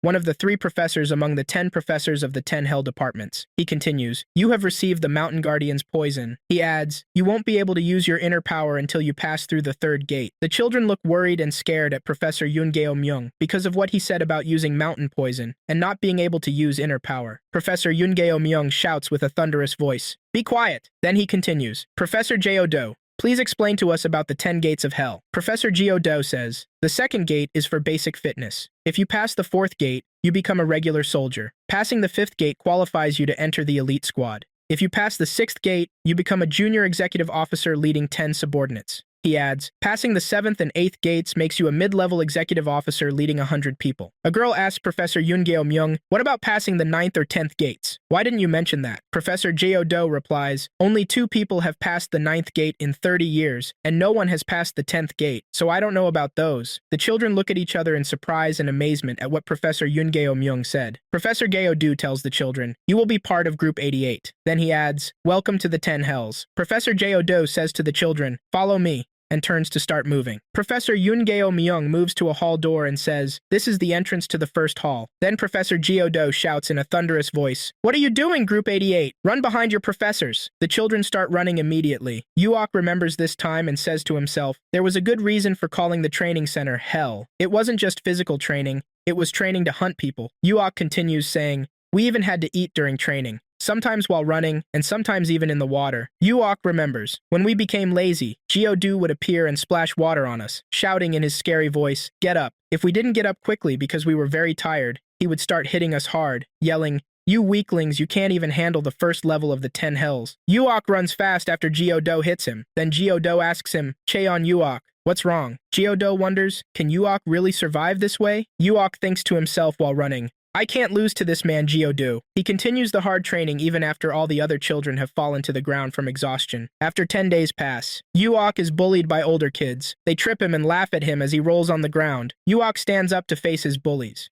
He picks up a rock and says, let's take turns hitting each other with this rock. Then, Yuok hits his own head hard with the rock until blood flows, saying, like this. He gives them the rock and asks, "Do you want to try too?" The boys say to each other nervously, "This kid is crazy." Yuok looks at the rock and says, "Is this really a rock?" Then he hits his head again, even harder. The boys look shocked at what Yuok did. Yuok throws the rock behind him and bends to pick up a bigger one. He says, "This rock looks better," then adds, "This stone is too dull, so it doesn't hurt much." Yuok looks at one of the children and asks, "What about you? Will you do it?" The child backs away from Yuok in fear and says, "No, no." Yuok replies, "If you're not going to do it, step aside. We still have to run for another hour." The boys quickly turn and start running, saying, Okay, we're busy too." Jonak asks, "Why did you hit your own head instead of hitting them?" Yuok replies, "Are you asking because you don't know? There are people targeting me. If I had hit them, it would have caused trouble, right?" Jonak says while tearing a piece of his clothes. "For now, bandage your head before Geodu goes crazy." Geodu suddenly appears from the darkness and sternly asks, "What's happening? Why are you gathering here?" Yuok says, "Nothing, I just tripped and hit my head on the ground." Yuok and Jonak start to get up, and Yuok says, "Okay, let's run again. We might starve if we're late." After a year passes, Professor Geodu stands and says in his strong voice, "Battalion 88, starting tomorrow, we will train at the second gate." Yuok remembers the training in the second room and says, "Physical training was basic in both halls. However, there was a difference in methods from the first hall. Trainees had to wear iron rings on their wrists and ankles." He continues, "Gradually, as we got used to them, one iron ring was added. The training involved climbing a big rock while wearing 2 rings on each hand. The rings were very heavy. I felt like I would die climbing the rock with them." One child says to Yuok, "Brother Yu, at least you're strong. I have no strength, so why did they give me 3 iron rings?" Yuok replies, "Shut up. If you have the energy to complain, climb faster." Another boy says, "These men are killing us with this training." He adds, "Those who didn't train in martial arts like us have gained 12 times their weight." A third boy responds, "Aren't you ashamed? Why are you comparing yourself to someone who doesn't even look human?" Yuok says, "We're close to the top. If we're late compared to other groups, we'll have to climb again before eating." One of the boys replies to Yuok, "Is this still okay? This is impossible." One boy reaches the top where Professor Yungeo Myung is standing. Professor Yungeo Myung pushes the boy from the top, making him fall back into the lake below the rock. Professor Yungeo Myung says sarcastically, "Those who still have energy can go back down again." Professor Yungeo Myung pushes everyone one by one into the lake. The whole team falls into the lake. Yuok comes out of the water, looks at the top, and says to Professor Yungeo Myung, "Just wait and see. We'll return the pain." One of the boys is surprised that someone is missing and says worriedly, "What? Where's Ho Myung?" Everyone looks around in surprise at Ho Myung's disappearance. Yuok says firmly, "Guys, climb the slope. I'll go into the water and check." Jonak replies, "Be careful, Yuok." Yuok dives to the bottom of the lake and is surprised to find a net underwater. Yuok wonders why he can't see anything under the water and why they put a net in this place. Yuok thinks to himself, this net was placed to prevent trainees from falling too deep. Yuok discovers a hole in the net. It seems someone fell through it. He says to himself, "I need to go down a bit more and take a look." Yuok passes through the net and continues diving until he reaches the plants at the bottom. He finds an iron ball inside the plants. Yuok looks at the ball and wonders, "What's this? Should I clean it a little?" Yuok is amazed by the ball and wonders, "Is it shiny? Where is all this light coming from the ball?" In the light of the ball, he sees Ho Myung unconscious and about to drown. Yuok puts the ball between his teeth, carries Ho Myung, and starts to rise to the surface. Yuok reaches the surface carrying Ho Myung and takes a strong breath after holding it underwater for so long. Yuok accidentally swallows the ball. The children happily welcome Yuok back with Ho Myung. Yuok shouts at Jinyuki and says worriedly, "Go quickly and call Mr. Song Jae-do." Jinyuki quickly replies, "Okay." Yuok starts trying to save Ho Myung by pressing on his chest to get the water out. Professor Yungeo Myung arrives and shouts at Yuok, "What are you waiting for? Forget this man and continue climbing the slope." Ho Myung coughs up water from his mouth and starts coughing. Professor Yungeo Myung kicks Yuok hard in the chest, pushing him back to hit the rock and fall in pain. The children start shouting and objecting to what Professor Yungeo Myung did, saying, "We're trying to save our friend. Don't be so harsh on Yuok now." Yuok stands up and says to Professor Yungeo Myung, "If you want us to climb now, we'll climb. But first, please, make Mr. Song Jae-do come to see Ho Myung, and then we'll climb." Professor Yungeo Myung sternly tells the children, "Take Ho Myung inside with you guys." Then he says to Yuok, "Instead, you'll climb for your comrades' share too." Yuok replies, "If you say so, I'll do it." Professor Yungeo Myung angrily says, "What are you saying, you wretch?" Yuok responds, "If it's for my friends, I'll do it." Yuok starts climbing to the first, second, and third levels, biting his lips hard until they bleed. He tells himself, "I'll never give up. It's nothing. I can do it as much as I want." As a result, Yuok swallows the iron ball with his blood, and it goes down to his stomach. The ball in Yuok's stomach starts reacting with his blood. His body becomes very hot, and Yuok screams loudly, falling from the rock into the lake again. Jonak sees what's happening and Yuok falling from the top and shouts, Yu-ok! Yu-ok falls unconscious, and John-ok pulls him out of the lake. Yu-ok hears voices around him talking and asks himself, "Who's this?" He remembers, oh right, it's John-ok's voice and someone else's, Song Byung-bo, one of the three lords of hell. Yu-ok opens his eyes and sees John-ok and Professor Song Byung-bo. John-ok asks him, "Can you see me? Am I visible to you?" Yu-ok laughs with joy, tears falling from his eyes, and says to John-ok, "You saved me again. Thank you." Elder Baikrigan Yang sits with Commander Baikri Jongmo in the office, reviewing the children's progress in training and their evaluations. Elder Baikrigan Yang says, "Time flies. 3 years have already passed." He asks Commander Baikri Jongmo, "So, how was it?" Commander Baikri Jongmo replies, "I passed by the third hall today, and without their knowledge, things are being arranged around 2 children." Elder Baikrigan Yang asks Commander Baikri Jongmo, "Which of the 2 children do you favor more?" Commander Baikri Jongmo responds, "This one," and points to Yu-ok. Elder Baikrigan Yang says, "It seems you favor the child named Cheon Yu-ok more." Commander Baikri Jongmo explains, "The number of followers is equal for both children, but the problem lies in which children follow them." Elder Baikrigan Yang asks, "How so?" Commander Baikri Jongmo says, "The children who follow Cheon Yu-ok follow him blindly without question." Elder Baikrigan Yang says, really? And asks, "Should I leave him alone?" He continues, "First, let him be. Test him with your instincts and intuition. If you still think this won't work, then we'll deal with him." Commander Baikri Jongmo asks, "Are you thinking of using the secret passage to the 7th room?" Elder Baikrigan Yang replies, "Shouldn't we use what we know?" Leader, Yang Hanmong waits for the Heavenly King's messenger. When he sees him, he says, "It's been a long time. How are you?" He then asks, "What happened? You must be very busy with Heavenly King Daejeon's work. Yet you came to visit an old man like me." The messenger immediately says, "The Heavenly King wants to see you." Yang Hanmong replies, "See me?" Then laughs, ha ha ha ha ha, and says, "This must be something huge if this man is looking for me." The messenger tells him, "The Heavenly King told me about the past and emphasized that I should tell you he regrets it." Yang Hanmong responds with surprise, "Regrets?" He continues, "It's not that I couldn't guess why he contacted me, but time has already passed. I'm old now." Then Yang Hanmong's eyes flash, and he says, "Really? He's the strongest among us, and this is just your view, and I, Yang Hanmong, am confined here in prison." In the past, the Heavenly King forcefully sealed the Supreme King's authority for 2 generations. Leader Yang Hanmong continues, "Besides, it's been over 30 years since I was imprisoned here. Who would listen to me now?" He adds, "If the Heavenly King's spirit is with you, who dares to stop Elder Tita's will? This situation won't change just because I move. The only way to preserve the law is to re-establish the fallen heavenly law." The messenger replies, "I'll pass these words to the Heavenly King as they are." Yang Hanmong warns the messenger, "Keep in mind, if these words lose their original meaning, from that moment on, the Heavenly King will no longer be the Heavenly King." The messenger bows to leave, saying, "I'll keep this in mind." The messenger exits the hall. Yang Hanmong calls for Bong Baek. Bong Baek arrives immediately and asks, "Is Yu-ok all right?" Yang Hanmong replies, "Although I told you not to worry about that man. Don't you get tired of asking the same question?" Bong Baek responds, "Recently, my stomach hasn't been feeling well, but it's not serious. Just a little discomfort." Yang Hanmong says to Bong Baek, "I need to go see the Heavenly King." Bong Baek replies, "Finally, you'll move after all these years." Yang Hanmong corrects him, "Not me, but you." Bong Baek asks, "Is there a problem?" Yang Hanmong responds, "No problem. Just go meet Mo Yun and tell him my message." He warns, "Don't act crazy and observe quietly." Yu-ok stands on a hilltop looking at his companions. One of them asks, "Do you feel all right?" Yu-ok replies, "I'm fine." But the truth is, Yu-ok wasn't fine. Pain came to him every night like a nightmare. It was excruciating, as if his flesh would tear and his heart would burst. The pain hit him about twice a month,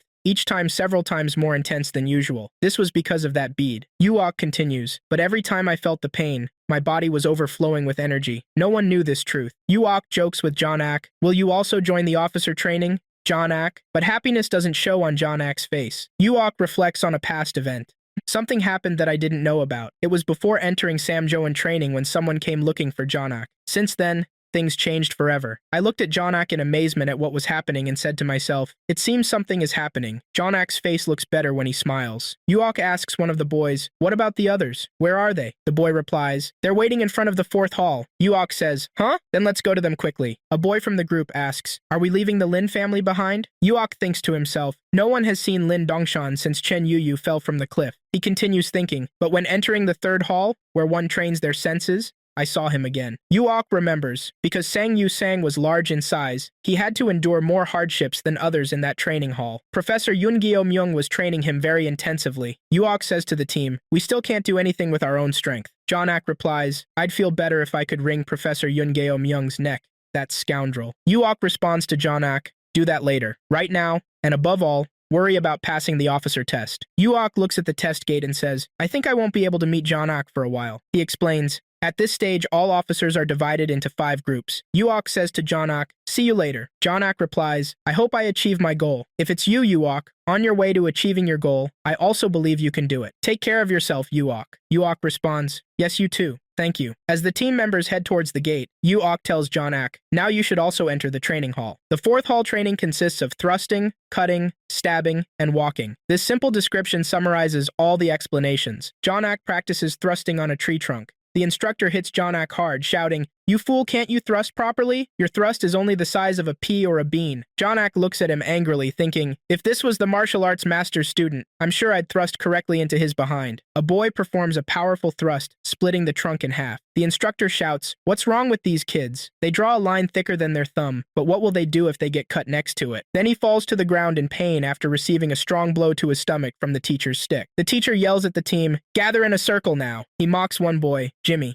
Is your finger only half? Did you eat everything and only bones are left? Another boy walks staggering from fear. The teacher kicks him hard in the stomach, saying, unbelievable. They're joking with me. Even if I asked for frogs, they'd be better than you. He asks, why are you staggering? Were you drinking? He gives instructions. Turn forward, turn backward, turn around yourself all day. Are you still staggering? A girl in the team stands tired from training. The instructor sees her and hits her with the stick, making her fall. He says to her, you there who fell on the ground, don't even bother getting up. I'll make sure you never get up again. She replies, I was just running. Don't you see? I never fall, you scoundrel. The instructor tells Yuok, you there from now on, cover one eye and fight. Yuok looks at him angrily. The instructor says, what are you looking at? Should I pluck out one eye for you now? Yuok firmly replies, fine, I'll cover it if you want. Then he thinks to himself, but in return, I'll pluck out one of your eyes someday. Just wait. Yuok remembers the training and says, the martial arts masters invented all kinds of excuses to torture us. If we made a mistake, they'd beat us every day under the guise of strengthening our mental flexibility and muscles. They always chose the parts that hadn't been hit. At the same time,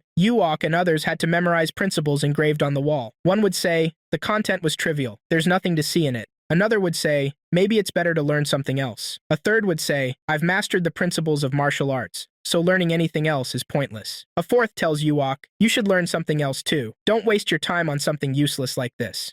But Yuok doesn't listen to them and continues to look at the wall and read what's on it. One teacher says, there were those who thought it was a secret technique for immortality. Another teacher replies, but I've never seen anyone master it for more than 10 days. Maybe 2 weeks or so? Yuok thinks to himself, I must master this to stay alive. I don't know the principles like the others. Suddenly, Yuok feels terrible pain in his stomach and says to himself, when the pain takes over. Yuok continues, memorizing the principles eases the pain, so I had to learn them, whether they were useful or not, to ease the pain to survive. After 1 month, after 2 months, after 6 months. After finishing their training, the instructor says, do you think we beat you because we hate you? Do you understand now? Pass through the main gate safely. Another instructor adds, that's right, we beat you for your own good. Be grateful to us later. When you reach high positions, don't pretend you don't know us. The team members look at them angrily without responding. The 3 instructors are surprised by the team's reaction and laugh. As the team moves to leave and cross the gate, the largest boy says, you scoundrels, just because I'm bigger than the others, you always hit me harder than the rest. He continues, remember my words. I've memorized all your faces, and I won't ignore them. One of the boys tells him, being huge here is a sin to them. The big boy replies,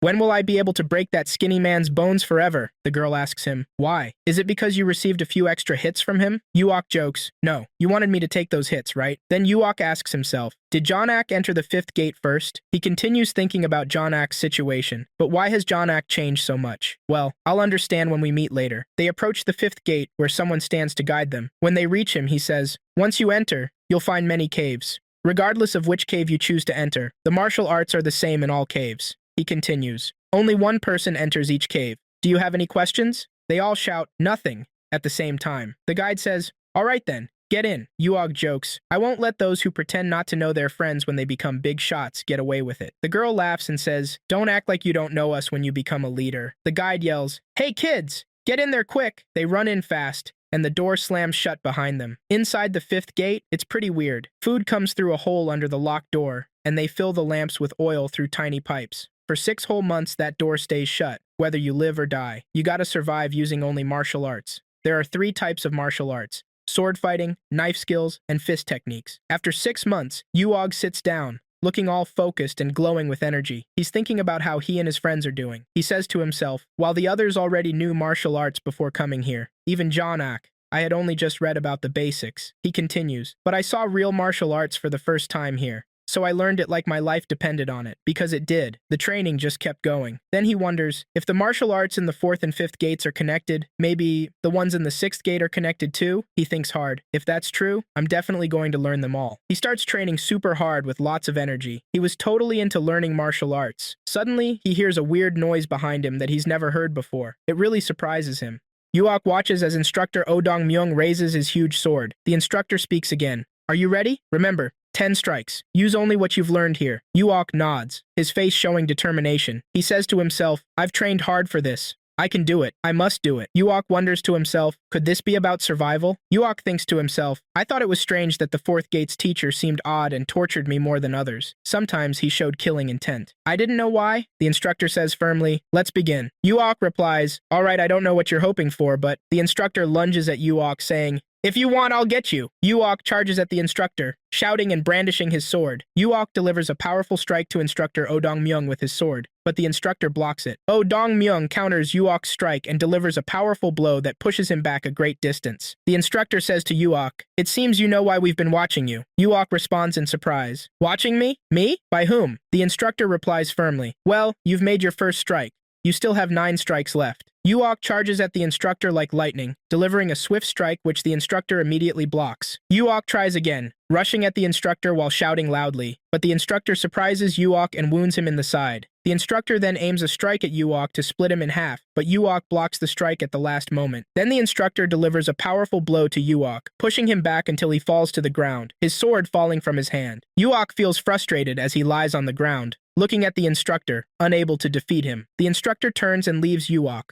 walking away while sheathing his sword. He says to Yuok, with this level of skill, there's nothing else to test. Congratulations. You've passed. Yuok responds to the instructor. Thank you. The instructor continues. I hope you succeed in passing the 6th hall as well. Be careful. He then gives Yuok some advice to help him overcome the challenges in the 6th hall. Yuok thinks to himself, it seems Bong Baek saved me. When I faced him in the 9th and 10th strikes, I barely managed to block his sword by imitating Bong Baek's strange steps. Yuok feels a longing for Bong Baek for some reason, feeling that he really wants to see him today. Elder Baekri Jin-yang sits with Commander Baekri Jungmo in the office, listening to the latest news. Commander Baekri Jungmo says, Yuok has entered the 6th hall. Elder Baekri Jin-yang responds with surprise. Are you saying Oh Dong-myung couldn't stop him? Commander Baekri explains. Instructor, Oh Dong-myung used half of his inner strength, but he stopped because he thought he'd have to use his real martial arts if he continued. Elder Baekri Jin is astonished and says, even with Oh Dong-myung using half his inner strength, he couldn't do anything against Yuok? Elder Baekri Jin taps the desk forcefully and says, as long as we don't know the Great Elder's intentions, we must prevent all possibilities. He continues, don't overlook even the smallest matters. Commander Baekri responds, I'll keep that in mind, Father. Elder Baekri Jin warns him. Also, handle the environment around Jonak well. Commander Baekri replies, I've already started. That's when we began taking care of the child named Yuok. Don't worry, Father. Everything will become like a blank page. On that day, a group of warriors appeared in Yongan village and slaughtered the villagers. We returned to Yuok at the entrance of the 6th hall, listening to the instruction guide who says, here in the 6th hall, there are 10 martial arts techniques. The guide continues, since there are 10 volumes of the same martial arts, choose what you want to learn, whether it's one type or multiple types. The guide tells Yuok, pick up the booklet and weapon of your choice, then go inside to master it. When the time comes, say training into the opening in the stone gate, and the hall will open after that. Yuok thinks to himself, in the 6th hall, we have to undergo training close to real combat in the challenge hall, and success is determined based on the results of the fight. The instructor tells Yuok, although this room is designed to mimic the challenges in the 36th room of Shaolin City, it's actually more difficult than you think. Yuok says to himself, it's said that this place, the 6th hall, is where most trainees die or get injured. The instructor continues, if you really can't handle it, shout loudly, I surrender, but don't die in vain. Yuok thinks to himself, this is ridiculous. I won't surrender. I'd rather die than surrender. The instructor continues giving instructions to Yuok, saying, if you pass the 10 rooms within 3 hours, you'll succeed. Do you have any questions? Yuok says, yes, I have a question. Did John Ak from the White Lotus family come here? The instructor replies, yes, he entered yesterday, in the 88th batch. You're the 8th and last. Yuok feels worried about John Ak and thinks to himself, 2 of them failed. The instructor says firmly, now, choose a martial arts technique. Yuok selects a technique book and opens it to read the instructions. Yuok continues reading the techniques one after another to choose one. While reading the instruction book, Yuok thinks to himself, this is the next stage. As expected, I was right. Yuok chooses the 7-star fist technique and ghost steps to learn before heading to their special room. After entering the 6th hall, Yuok becomes completely immersed in martial arts training, forgetting the passage of time. As time passes, Yuok's foundation in martial arts skills is established. 3 months have passed since Yuok entered the 6th hall. Whenever Yuok wants to train, he stands in front of the door and shouts into the opening, "Training." This time, the response is delayed, making Yuok wonder, why is there no response? The door suddenly starts to open, surprising Yuok due to the delay. Yuok enters the hall to find 2 rows of training dummies waiting for him. Yuok looks at the training dummies with anticipation and caution. Suddenly, the dummies begin attacking Yuok, wielding swords. Yuok steps back, avoiding the deadly strikes from the dummies. He draws his sword, striking the dummies and deflecting their attacks. The dummies attack Yuok again, but he delivers lethal blows, cutting them in half. Someone watching Yuok's training says in amazement, "I can't believe it, Yuok moved twice as fast as usual." Yuok stands amidst the dummies as they attack him one after another. He smashes them with his sword using deadly strikes. The person controlling the dummies thinks to himself, I need to be stronger this time in attacking Yuok to get rid of him. He moves a group of dummies at once to attack Yuok and finish him off. The dummy controller laughs as he sees Yuok surrounded by the dummies and shouts, "Go to hell, die!" Elder Bakery Jinyang sits with Commander Bakery Jungmo in the office, following up on Yuok's news. Commander Bakery says, he's an amazing child. In the 6th hall, he mastered the use of the 8 demon swords and the 13 Danhan degrees by himself, and is heading to the 7th hall. Elder Bakery Jin asks in surprise, "The 7th hall?" Commander Bakery replies. As a result, the gate officials are watching him with great interest. He continues, "There's even talk that this might be the first time in 10 years that a child capable of challenging the 9th cave has appeared." Elder Bakery Jin angrily says, "What are you saying? This sounds ridiculous. This can't happen at all." Commander Bakery responds, "Father, don't worry. Preparations are complete. No one will notice his disappearance." Elder Bakery Jin says, "Yes, that's how it should be." Then Elder Bakery Jin asks, "What about John Ak?" Commander Bakery replies, "I think he'll pass the 6th hall, but the 7th hall seems to be more than he can handle." Elder Bakery Jin says, "That's fine. It's more than I expected." He continues, "He needs to learn academic subjects too, so tell him to stop at this point." Commander Bakery says, "Yes, father. I'll do that." Elder Bekrijin then asks, "Are there still movements from Elder Tita's side?" Commander Bekri answers, "On the contrary, the training office's activities show suspicious movements." Elder Bekrijin says with concern, "Really?" Commander Bekri concludes, "Most importantly, according to Mai Yi, it will be difficult for the sect leader to continue for more than 3 years." Sheikh Bekrigan responds with surprise, 3 years. Then Sheikh Bekrigan thinks to himself, it's been 10 years since the cult leader fell. This isn't good. If this continues, I'll be the first to die. They say the enemy of my enemy is my friend.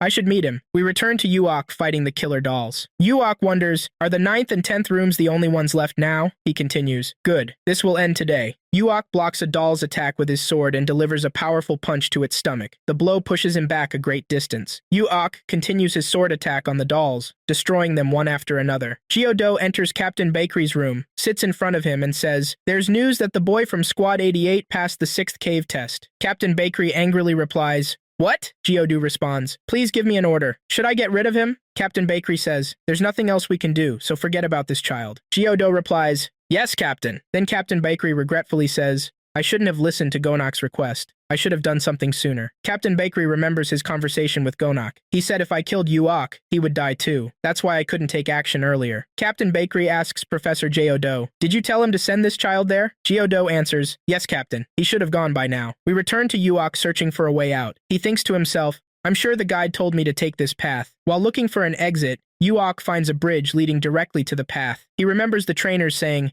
"You might get lost if you're not careful crossing the bridge." Moreover, there were clear messages written on the wall at the gate entrance warning about this too. Yuok feels something strange and says to himself, "This is weird. Why is it so quiet?" He continues, "I don't know where this place is, but if there's a way in, there must be a way out." At the Heavenly King's headquarters, news spreads. Yuok has disappeared after entering the 7th cave. When this became known, the 10 halls of hell were put on alert. The leaders sit in the meeting hall. The 10th hall master, Commander Galkian, asks angrily, "What happened?" Commander Yusong replies, "It seems he entered a forbidden area." Commander Galkian shouts, "What?" He throws a cup at Commander Yuseong and says, "Don't you know Sheikh Tadai brought this child? Do you want to be struck by lightning? Go and tell Sheikh Tadai this news yourself." He adds furiously, "You scoundrel, you're responsible for this because it's your mistake." Commander Yuseong wonders to himself, how is it my fault that the child got lost? Meanwhile, Yuok is fighting in the 7th cave. He thinks, do I have to spend another 6 months here? But it hasn't even been one day, and all these arrows are falling on me. Yuok considers his situation and says, this is really ridiculous. I have nothing to eat here. He continues, you scoundrels. Are you trying to kill me by letting me starve here? 3 days pass like this, with Yuok fighting day and night without food. Resting, he says to himself. Luckily, there were different sayings written on the wall which helped calm my anger. Yuok is surprised by the dimming light and angrily asks, what? Has the oil run out? He thinks to himself, if the oil runs out too, this place will become a real hell.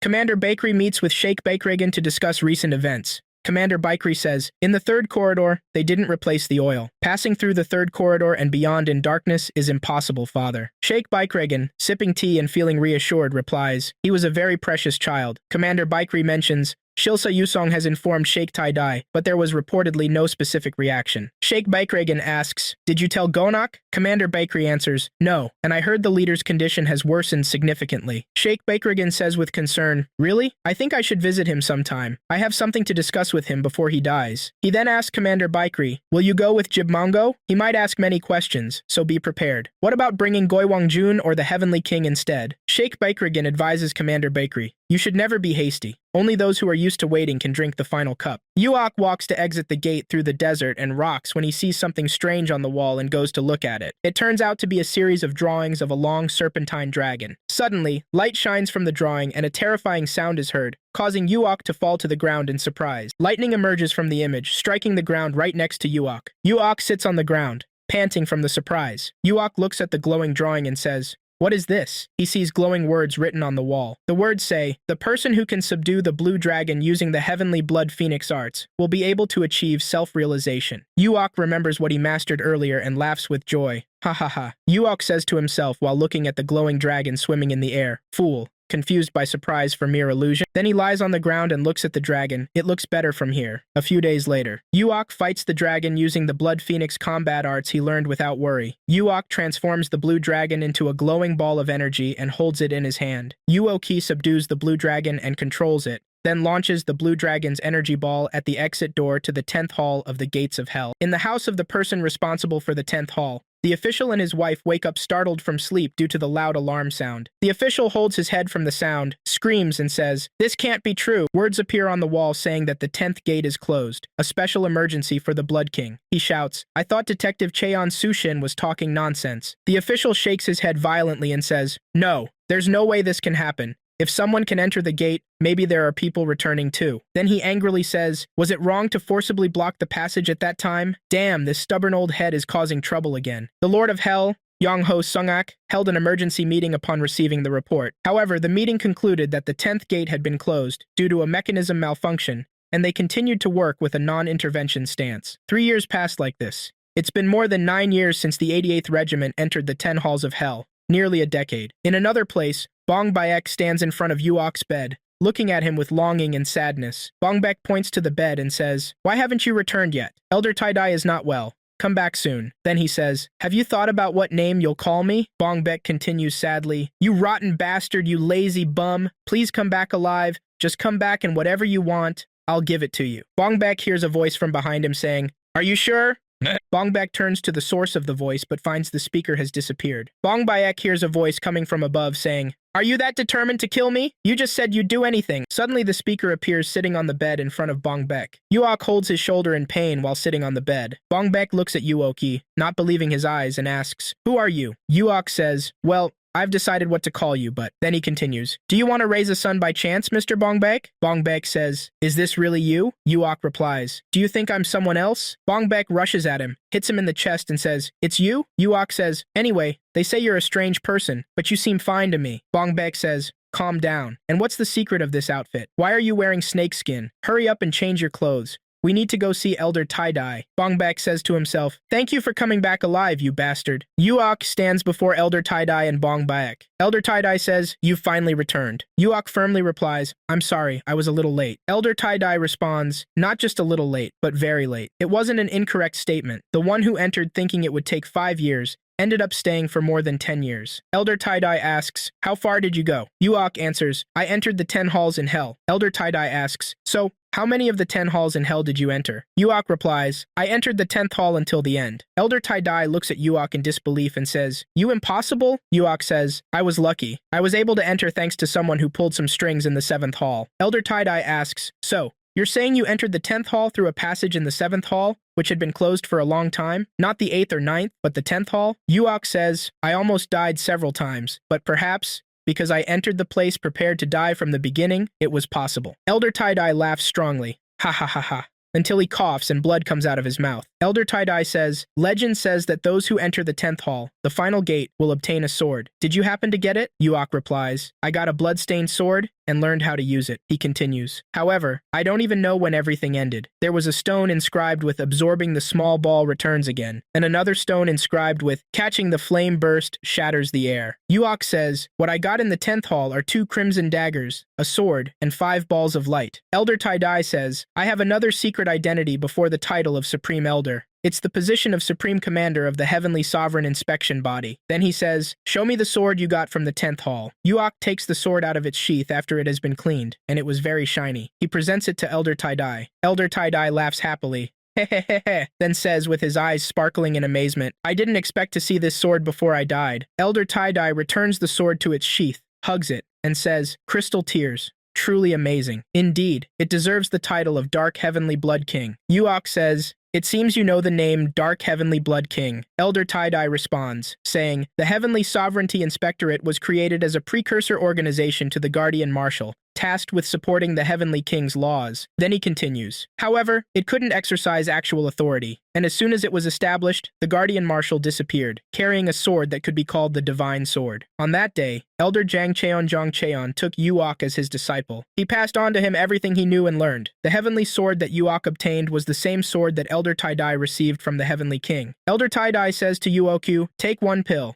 I've already taken one, so taking another won't make a difference. Elder Tai-Dai passes on to Yuok the combat arts of the Supreme King, which are on the same level as the Heavenly King, and is one of the 4 kings. It's the technique of shattering the heavenly monument, known as the Dark Shadow Chai of the 9 revolutions, and the art of dividing the ancient heavenly moon. Then he says firmly, yes, once and for all. Elder Tai-Dai says to Yuoki, defeat the Heavenly King in the name of the Supreme King. Yuok responds firmly, I will certainly do as you say, sir. And after 3 months, on September 1st, Elder Tai-Dai dies, in a hidden house in the middle of the forest. 3 years after Jang Cheonjong's death, Yuok sits in a room in the house practicing martial arts. He's surrounded by a blue aura and floating in the air. Yuok says to himself, 3 years have already passed at a terrifying speed. According to Jang Cheonjong's last orders, I had to learn martial arts in secret, without even meeting my friend, Jong-ak. Yuok leaves the house to the forest and finds the weather perfect, saying, it seems I've chosen the right day. Yuok walks towards Bongbek and says, what are you doing, father? Bongbek replies, I've hunted a deer. Wait a little. Yuok is happy about this and says, oh really? Ha ha ha. We should celebrate a farewell party. Bongbek asks, why? Are you going to die? Yuok answers, yes. Now I must start the mission the master entrusted me with. I can't keep playing forever. Bongbek says, are you sure about this? The Heavenly Sovereign sect is already under their control. Yuok says, we'll see who wins when I face them. Bongbek responds, yes, I'm sure you can do it. Please punish them. Since the Supreme Elder's death, chaos has erupted unchecked. Yuok says, it's like when the tiger sleeps, the foxes start fighting. Bongbek gives Yuok a new outfit. Yuok puts on the outfit and stands in front of Bongbek, who starts adjusting it for him. Yuok says, father, I'll do it myself.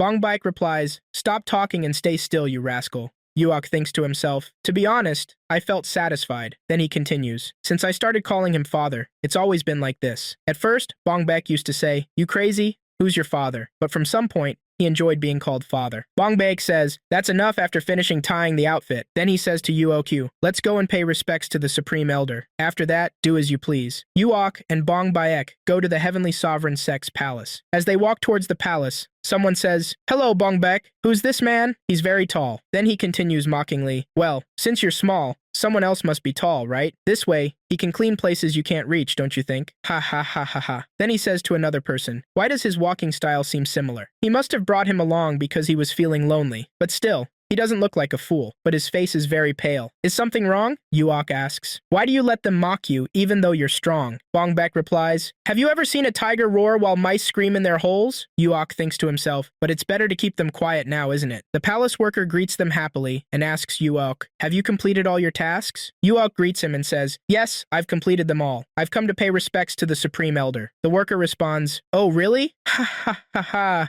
It seems something interesting is about to happen. Go on inside. He must have been waiting for you. Yuok and Bongbaek head towards the portrait of Elder Tie-Dye and stand before it respectfully. Bongbaek imagines a conversation with Elder Tie-Dye. Bongbaek says to Elder Tie-Dye, this is my son, great-grandfather. You must envy me. Elder Tie-Dye replies, you rascal, he's my disciple. Look, I taught him the technique of shattering the sky of the heavenly witness. Bongbaek says, I also taught him self-defense arts using cloud and wind. I can be both a father and a master at the same time. So, wouldn't I be closer to you? Elder Tie-Dye angrily says, you arrogant rascal, then you should call me father too. He learned a lot from me as well. Bongbek responds, I wanted to call you that too. Now that I think about it, I regret not being able to do so before. Elder Tie-Dye says, then call me by that name now. Bongbek asks, and will it really be alright? Elder Tie-Dye replies, what's wrong with that? Bongbek responds, crying heavily, then I'll call you oh my father. Bongbek says to Yuok, I've organized information about the Heavenly Sovereign Sect.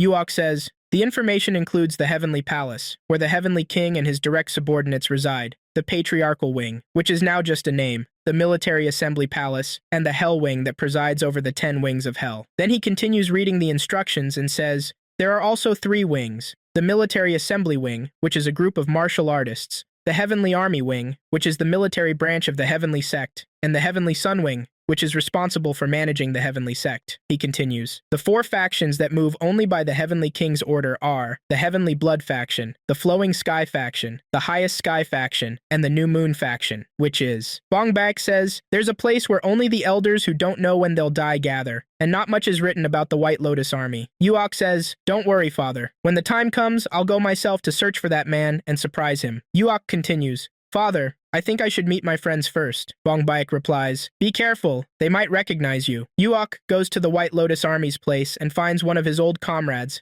Jinok, training. Jinok was skillfully training with a sword, performing impressive movements. Jinok senses Yuok's presence and says forcefully, who the hell are you? Yuok answers, the harmony of the 13 forms isn't just about speed. It requires strength. Jinok responds, who are you to discuss the harmony of the 13 forms in front of me? Yuok demonstrates the harmony of the 13 forms in front of him using a tree branch. Jinok says in amazement, the 13 forms? Yuok performs the harmony of the 13 forms with high power and speed, jumps to stand in front of the trainee, and points the tree branch at him. He says, the harmony of the 13 forms, without power, is just a simple technique. Then he asks, where are the other kids? Yusong and Yijung, Homyoung. Then he asks, are they all right? Jinok says, this can't be. Is this really? Then Jinok says to Yuok, Captain, it's really you, isn't it? Are you really the captain? Yuok replies, why? Is it strange that I didn't die? Jinok laughs and says, hey. Even though everyone said you died, I didn't believe it. Yuok responds, saying, it sounds like you're saying I'm a poisonous snake? Jinok laughs and says, then it's poison, really. Deadly poison. Even the members of the Hell Wing are poisonous creatures with their tongues ready to attack. Yuok says, stop this nonsense. Don't spread rumors about me for a while. Then he continues, I have some things I need to do quietly. Jinok says, I understand. It's the captain's orders. Yuok asks, what about Jong-ak? Jinok replies, Jong-ak is now different from us. He has officially become the successor of the White Lotus Army. Naturally, his position is completely different from ours. Yuok responds with surprise. Really? My goodness. This guy, he's doing well. Jinok says that Jong-ak said he would forget about them now, and the leader too. Yuok asks him, where are the kids? Jinok tells him, go into the room and wait. I'll bring them. Yuok sits in the room drinking tea. One of the young men enters and says, I'm young captain. Yusong says,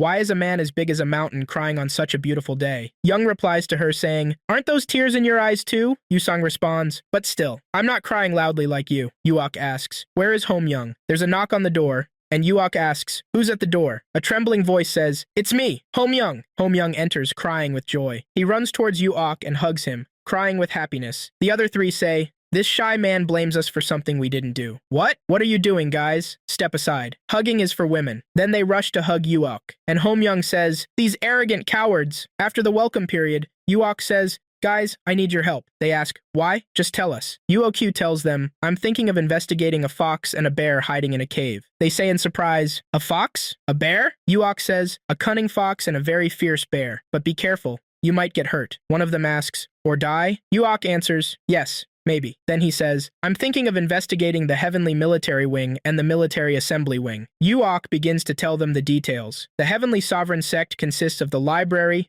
3 wings, and 4 factions. He continues, the 3 wings are the Military Assembly Wing, which is a group of martial artists, the Heavenly Army Wing, which is the military branch of the Heavenly Sect, and the Heavenly Sun Wing, responsible for managing the internal affairs of the Heavenly Sovereign Sect. Uoki then tells them that his goal is to investigate specifically the Heavenly Military Wing and the Heavenly Assembly Wing. The first one says, all right, what's the big deal? Let's try it. Just order us, and we'll do it. The second one says, ah, damn, if I died once, will I die twice? I'll do it too. Yusong says, just tell us what we need to investigate? Yijung says, as you know, since that day, my life is no longer mine. All you need to do is give me the order. Uok says, pull Homyoung into the investigation team, and I'll join the investigation team too. Then he continues, all right, I have no choice. If we want to move quietly, even if it seems terrible, for now, I must serve you as the leader. The 4 factions of the Heavenly Sovereign Sect, the subsidiary organization that moves only by the Heavenly King's order, consist of the Heavenly Blood faction, the Flowing Sky faction, the Dominant Sky faction, and the New Moon faction. Sejinok is the leader of the Vanguard unit, which is a subunit of the New Moon faction. Meanwhile, Yusong is the 2nd commander of the Temple Guards faction, Yijung is the 4th commander, and Homyoung belongs to the Flowing Sky faction.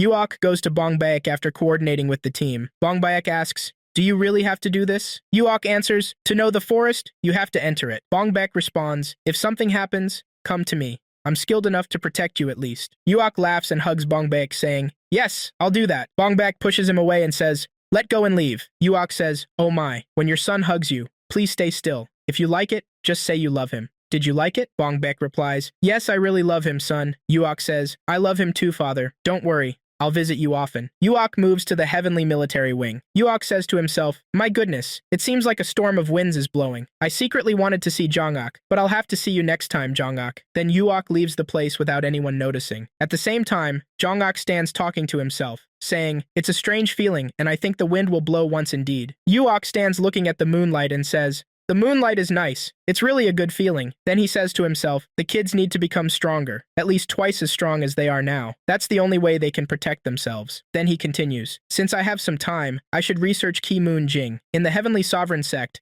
they've created a library where non-believers can freely read books, and there might be books about Ki Moon Jing there. Uok goes to the Western Hall of Tranquility in the 10,000 Wealth Hall, which is under the authority of the Heavenly Sovereign Sect. Uok enters the hall and finds it completely empty with no one there. Uok asks himself, who goes to this hall? Uok approaches Jungri, who is responsible for the hall, and says, I'm Uok from the Temple Guards faction. Jungri asks him, what brings you here? Uok answers, I've come to read some books. I'd like to find books about Ki Moon Jing. Jungri moves to fulfill his request and says, oh really? Jungri selects a book and gives it to Uok, saying, then, start with this book. You need to understand the basics first. Uok says, thank you. Thanks to you, I can save some time. Jungri replies, I hope you find what you're looking for. You can return it within 3 days. Uok says, yes. A girl suddenly enters the hall and says, hello, Mr. Jungri. Jungri says, oh, who might this be? Is this a special visit from Yang Hua? Yang Hua laughs and says, haha, you too, sir. Are you joking with me again? Uok says, and so I met her. Then he continues. She wasn't as dazzling as a peony, nor did she smell like a magnolia. She wasn't as majestic as a plum blossom that blooms in the spring breeze. All these qualities seemed pale in comparison to the freshness in her eyes. She was like the morning dew. Jungri says, oh, you troublemaker. Uok says, I'm sorry. I shouldn't have made this mistake. Yang Hua responds, I shouldn't have been so flustered and confused. Jungri pushes him and says, just go. Uok says yes. Uok says to himself, it's ridiculous. I endured the bombardment at the fortified gate. We're still far from that. Very far. The person who should respect the Heavenly King's rules has. Jungri calls out to him and says, hello, come here for a moment. Uok asks, do you mean me? Jungri answers, who else is there? Jungri asks for the book and says, this book? Let me keep it for a moment. Then Jungri says, you'll find it difficult to read these 2 books in 3 days, so read this book instead. Yang Hua says, sir, how can you take the books that someone else has already borrowed? Jungri says, oh, don't worry about this. If Yang Hua, the flower of the Heavenly Sun Wing, says she'll take a look, who dares not to give in? Uok says, I'll have to stay up all night with just these 2 books. So please allow the lady to see this book first. Yanghua asks, is this okay with you? Yuok says, yes, of course, Miss Yanghua. Then he says, well then, I'll go now. She says to him loudly, my name is not Yanghua, it's Hayon Seoul. Yuok says to himself, I'll go crazy. Why am I like this? Yuok enters the fire brigade carrying the book. Jinoke greets him and says,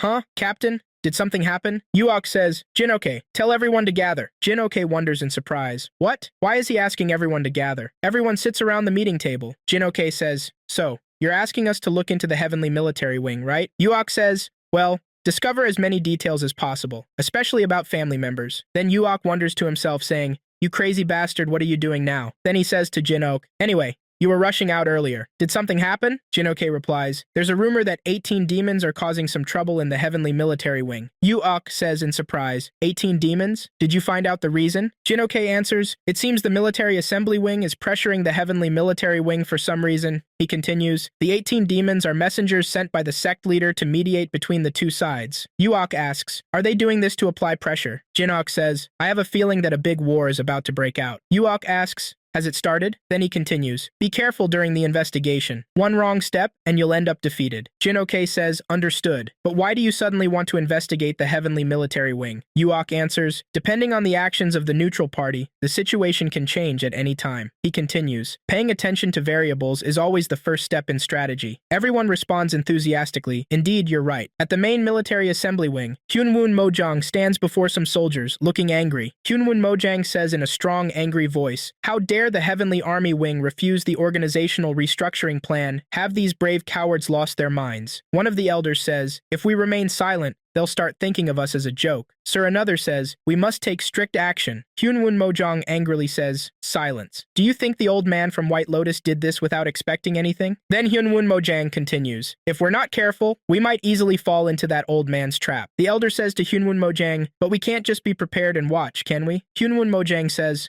of course that's right. If we remain silent, they'll think we're fools. We return once again to Yuok and the fire brigade. Young says, as you know, the Heavenly Sun Wing is where all goods for the Heavenly Sovereign Sect are obtained. Then he continues, their main source is the Heavenly Sun River. Yuok then asks, and the family? Young says, there are 3 sons. And these 3 sons have a total of 7 children, 6 sons and 1 daughter. Yuok thinks to himself, White Lotus Ayan, wife of the Cheon family head, Ha Kyung-wan, the first son of Ha Cheon-guang and father of Ha Yun-sol. So, is she from the White Lotus family? Yuok asks. Is Ha Kyung-wan's wife, White Lotus Ayan, also a member of the Heavenly Military Wing? Young answers, that's correct. She's the cousin of the White Lotus family head, White Lotus Jungmo. Yuok is pleased with this information and says to himself, I've accidentally found good information while trying to learn more about Ha Yun-sol. Jinoke suddenly enters through the door, looking like he's been running. Jinoke says, something has happened. Yuok asks, who caused the incident? Jinoke says, the Heavenly Military Wing. Yuok is surprised and says,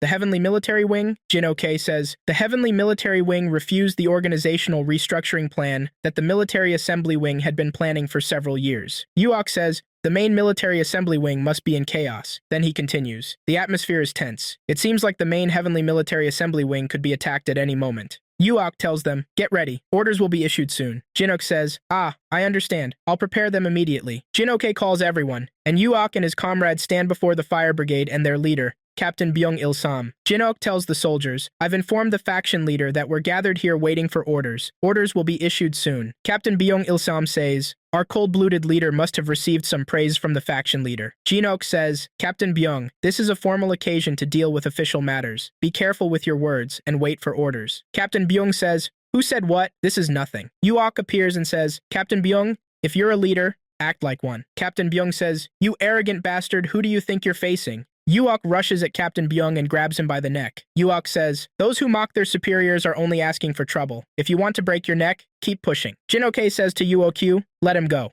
We'll discuss this later. Yuok angrily pushes Captain Byung to the ground and leaves him. Jinoke tells the fire brigade, we'll be deployed to enhance security in the Heavenly Military Wing. Stay and wait. The brigade soldiers respond with, yes, Captain. On the 3rd day, Yuok says, I wonder if I can enter if I do a good job. Jinoke replies, if they say they'll defend the inner wing, there's nothing we can do. Yuok hears a soldier's voice saying, what brings you to the Heavenly Military Wing? Jinoke says, let's go see who came to visit. Sword Diamond says to Captain Byung, a lady from the Demon King's wing has come to visit the young White Lotus Master. Then he says, you're not allowed to interfere, so step aside. Yuok thinks in surprise, Demon King's wing? Jinoke wonders. Why did they come? Yuok thinks to himself. So, if she's from the Demon King's wing, surely the person behind her isn't in a normal position either. Jinok asks, Captain Byung, what's happening? Captain Byung responds, Captain, these people want to enter. Jinoke says, did you verify their identities? Captain Byung replies, they say they're from the Demon King's wing. Jinoke says, reveal your identities. A person called Umbrella Diamond says, little boy, why should I reveal my identity to you? Yuok responds this time, it's the sect leader's order. Everyone looks at him in surprise, and the girl glares at him angrily. Yuaki continues, saying, you must reveal your identity to enter. The man says, my name is Ogu Sang from the Demon King's wing. He adds, and this is the daughter of the wing's leader. The girl says, my name is Snow Jingjing, daughter of the Demon King's wingmaster, Yuok says in surprise. Snow Jingjing, the adopted daughter of the wingmaster? Then he asks, but what brings you here? Snow Jingjing says, I came to meet the young White Lotus Master, the heartless flowing demon. Yuok asks, do you have an appointment? Snow Jingjing says, surely it's not necessary to have an appointment to enter, is it? Yuok says, that's right, we'll guide you. Is that okay? Snow Jingjing says, then it's fine for us if you show us the way. Yuok angrily thinks to himself, what? Jinok thinks to himself, damn you, I don't know either. Surely we won't kill them, right? A group of people intend to enter the heavenly military wing with the adopted daughter of the Demon King's wingmaster in the lead. This might seem like a clear task at first glance, but it certainly isn't. Their mission is to guard the outer wing, not guide guests to the inner wing. Jinok says to Snow Jingjing, please follow. Then Jinok says to Yuoki, what are you doing? Quickly, take the lead and move forward. Yuok says to himself, this bastard, damn, I'll let it slide this time. Jinoke thinks to himself with joy, ha ha ha, I should take advantage of this a lot when I get the chance. If not now, when will I benefit from the group? Everyone moves forward, led by Yuok to guide the way. Yuok thinks to himself, father was right. It's been arranged very intricately. If I make a wrong move, the guard mechanism will be activated immediately, or so they said. The mechanisms are set to work, aren't they? He said he tried to enter several times. He said he couldn't even delve into the picture. With a little study from the books, it seems impossible to even enter. Suddenly, the group hears a guard's voice saying, stop. The guard says, what brings you here? Yuok answers, Lord Snow Jingjing from the Heavenly King's wing, with Diamond Sword and Umbrella Diamond, have come to meet the White Lotus Master. The guard says suspiciously, what brings you from the Heavenly King's wing? Diamond Sword says, we've already said we came to meet the White Lotus Master, haven't we? Send a message inside. The guard replies, please wait a moment. Should I inform the higher-ups? Snow Jingjing says, are you asking us to stand here and wait? Well done. Yuok comments, rumors say that the Heavenly King's wing and the Military Assembly wing were very close, which might explain their current situation. Snow Jingjing angrily says, why the hesitation? Do you dare neglect your duty because of street rumors? The guards nervously and fearfully say, please follow me. Everyone enters the wing behind the guards. The head of the inner wing greets them and introduces himself. I am Bekri Jongjon. He asks, has the young lady from the Heavenly King's wing come for an urgent matter? Snow Jingjing says, I've come to meet the White Lotus Master on behalf of my younger sister. Bekri Jongjon says, your younger sister, Lady Sion Wu Soso? She replies, yes. Yuok thinks to himself, it would have been better if we had just passed through. There must be more than 10 of the best martial artists here, just as if there were wolves in a fox's den. Bekri Jongjon asks, you're like elite guards. Why did you come all this way here? Snow Jingjing says, these people guided us here. Are they trying to interrogate us after bringing us here? The guard says, how dare they? Then he says to the other guards, what are you doing? Bring the 3. Snow Jingjing says, I heard your master is amazing, but is this true? He didn't bother to see me. The guard says, our master is waiting for us in Cheonggi-Sion-Wan. Please come now. Snow Jingjing thinks to herself while looking at Yuoki. He looks good and talks like a man. It's a shame to be just a member of the elite guard, isn't it? The guard says to Jinok, I understand you're working hard, but don't overdo it. Be careful in your actions. Jinoke apologetically says, I will consider my level after this. Jonak stands by the window, talking to himself. He says, do you know how surprised I was when I heard about you a few days ago? You have no idea how hard it was for me not to run to you, Yuok. He continues, I wanted to hurt you. Then he adds, I'm worried because I know what you're planning. I'm afraid my heart might start feeling strong emotions again. Jonak hears a voice behind him saying, if you want to win, you must also learn to forget. Jonak replies, that's what I plan to do, uncle. The uncle says, don't forget how your father died. Jonak responds, it's a childhood memory. How can I forget? Jonak remembers his father's death and how his uncle cut off his father's leg. His father was begging on his knees, saying, please spare my wife and child. What wrong have they done? Please let me die alone. His mother was screaming, oh my dear, while covering Jonak's eyes. Jonak was saying, Mom, I'm scared. Why is Dad bleeding over there? His uncle says, spare the child and woman. According to the rule, no one should kill a family unless they committed a direct crime. He continues, isn't disobeying the Heavenly King's order a sin? If you wish, I'll go to prison instead of him. Jonak's mother says, no, brother, Why should my brother go to prison without committing any crime? My mother screamed. I just wanted to run away. Even though my father was bleeding, I was just scared. Even when my uncle offered to take the punishment instead of my father, I held on to my mother's leg even tighter. I didn't know then how cowardly I was. What a bad son I was. The uncle says, on that day, among the 3 Confucian scholars who opposed the Heavenly King's coup, only your father died. The other 2 are living well without any worries. Jonak says, I'll carry my father's heart. Until that day, I'll give up everything. Love, and friendship too. A voice comes from behind the door, I humbly announced to the Confucians. We have welcomed guests from the Xian Wu family of the Heavenly King's wing. Jonak leaves his uncle and goes to meet the guests, saying to himself, now, I take the first step. Even if it's a political strategy, it doesn't matter. He continues thinking, the idea of living a lifetime without love is just a luxury. If I can gain power, I'm the type who can live even with a corpse lying in the grave. Yuok looks at Jonak and thinks to himself, it's you, Jonak. You're watching me, but why don't you contact me? Have you really forgotten me? He continues, are you holding back from contacting me because it's not time yet, or because I've changed and you don't recognize me? Is that all, Jonak? He clenches his fist to calm his nerves and says, okay, let's wait today. Just a little longer. We'll meet soon. Jinok says, my leader? Why? Are you frustrated because you couldn't meet Jonak? Yuok replies, just because you cover your heart with your hands doesn't mean it's hidden, right? Jinok doesn't understand what Yuok said and asks, what are you talking about? Yuok responds, just because there are gray clouds in the sky doesn't mean the sky is gray. Jinok still doesn't understand Yuok and asks, what do you mean? Captain Byongjo leads a rebellion against Yuok's leadership and orders the brigade members to obey only him. Jinok attacks Captain Byongjo,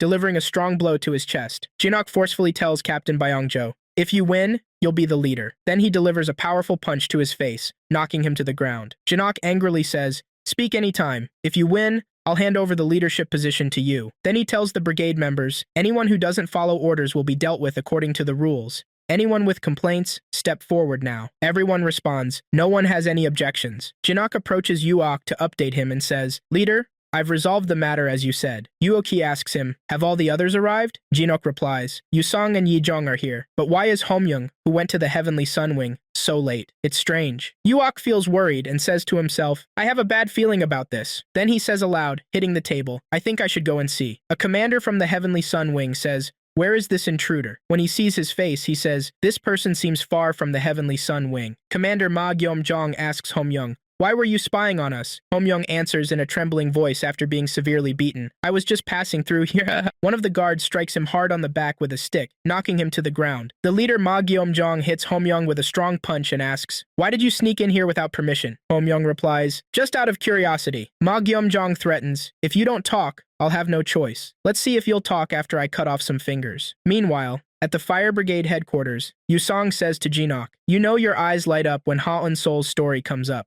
right? Something seems strange. Jinok responds, wait, could it be? Yusong asks, is it true? Maybe is this because of Ha Un-sol who ordered an investigation into the Celestial Sun Wing? Homyoung remembers, that's why I came to the Celestial Sun Wing. It's where the cult's supplies are managed. So many people come and go. He continues, I thought I could enter by myself without drawing attention. But Homyoung notices some people passing by and says, huh? Those people? They're the masters of the military assembly wing, aren't they? Suddenly someone spots him and shouts, who are you? What are you doing, you little rat? Homyoung continues, in the end, I was caught like this. He then says, the leader was right. I shouldn't have doubted her words without reason. Commander Ma Gyom-jong strikes Homyoung's foot with a sword, causing him to scream loudly. Ma Gyom-jong shouts, do you think my words are nonsense? Speak. Why did you come here to spy? Who sent you? He presses his hand on Homyoung's wounded foot, making him cry out in pain. Ah! Then he continues, if you don't talk, I'll cut off one of your legs. Yuoki goes to search for Homyoung and asks himself, where is he? A guard says to Yuok, stop. Who are you to come here at this time? Jongyum Dangjo then says, don't my words sound like a warning? Yuok replies, I have one question I want to ask. He's told,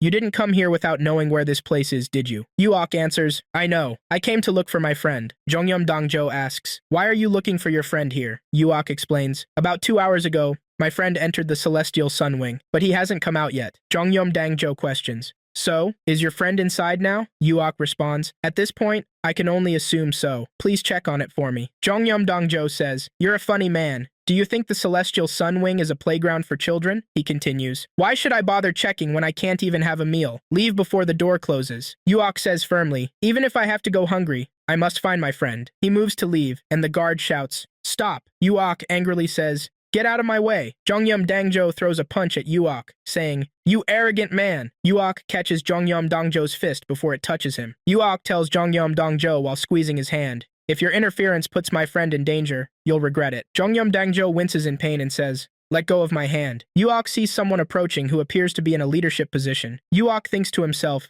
that must be the Iron Horse, Zhang Baek. Zhang Baek is the third son of Cheong Guang, the head of the Celestial Sun Wing. Zhang Baek asks, who are you? Yuok replies, I'm Yuok from Gilhyundai. He continues, I've come here for an urgent matter. I'll explain in detail later. Zhang Baek hears Yuok's thoughts and says admiringly, telepathy? That's impressive, isn't it? Then he says firmly, what's the matter? Yuok answers, I've come to search for my friend. Zhang Baek says, your friend entered here and then disappeared?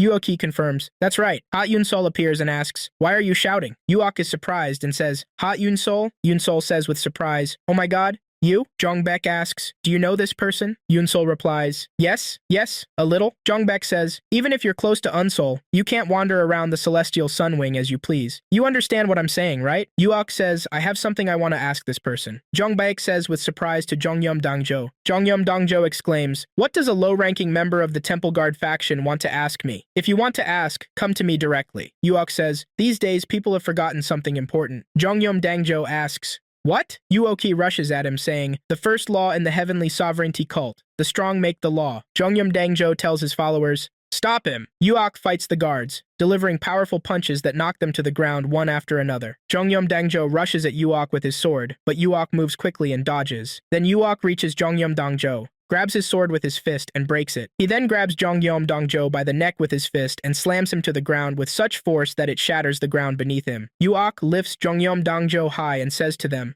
I ask for your understanding. Zhang Baek angrily says, the first law in the heavenly sovereignty cult. The strong make the law. Zhang Baek remembers the rest of the laws. Those who defend the principle will face death. If you're weak, you have no right to demand justice. The strong survive, and the weak perish. He continues, this was the core spirit of the path of destruction, and the fundamental principle of the heavenly sovereignty cult. Yuok says to Jongyum Dangjo, you must know who Zhou Haomyung is, right? Jongyum Dangjo stutters, what are you doing? Yuok releases a blue energy ball from his fist and says, don't test my patience. I can do anything to find my friend. The blue energy hits Jongyum Dangjo, who screams loudly, ah! Yuok says, if you can't control yourself, bite your tongue and end your life, if you still have the strength to do so. Jongyum Dangjo cries out, no, please, I'll tell you about your friend. In the interrogation room, Homyoung lies on the floor, bleeding from all sides. Homyoung says, damn it, where are you, you bastard? Homyoung laughs painfully. Ha ha ha ha, old man, I can't take it anymore. Commander Ma Gyum-jong says, you're laughing?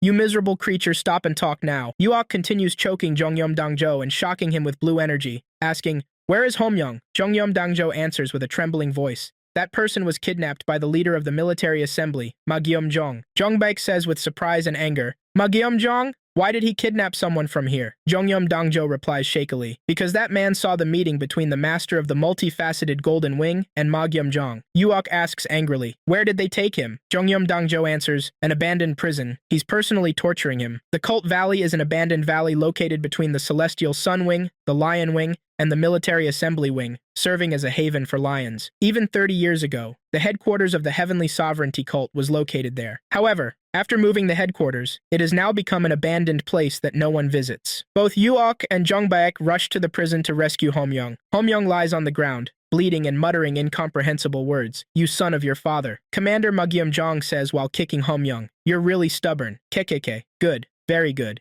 If you're stubborn, I'll treat you with the same stubbornness. One of the guards says, I think he's unconscious, sir. Commander Ma Gyum-jong moves away and tells the guard, just slap him hard and leave him there. I'll continue after dinner. The guard says in surprise, my god, can you still enjoy your meal after torturing someone like this? Yuok enters the prison and runs through its corridors searching for Homyoung. Yuok encounters Commander Ma Gyum-jong and launches a blue energy ball directly at him. The blue energy hits the commander in the chest and knocks him to the ground. The guard near Homyoung screams, Commander! Yuok gathers blue energy in his hand and releases it at Commander Ma Gyum-jong, wounding his arms. Yuok approaches the guard, his face showing signs of extreme anger. Yuok tells the guard, use your abilities to the fullest to treat his wounds. If he dies, you'll die too. Save him. By any means necessary, the guard says in terror. Yes. Yuok kicks Commander Ma Gyum-jong and asks, did you do it? Commander Ma Gyum-jong answers, yes. Who are you? Yuok strikes him in the chest with his knee and says, I ask the questions. You just answer. The force of the blow pushes Commander Ma Gyum-jong backward. Yuok says,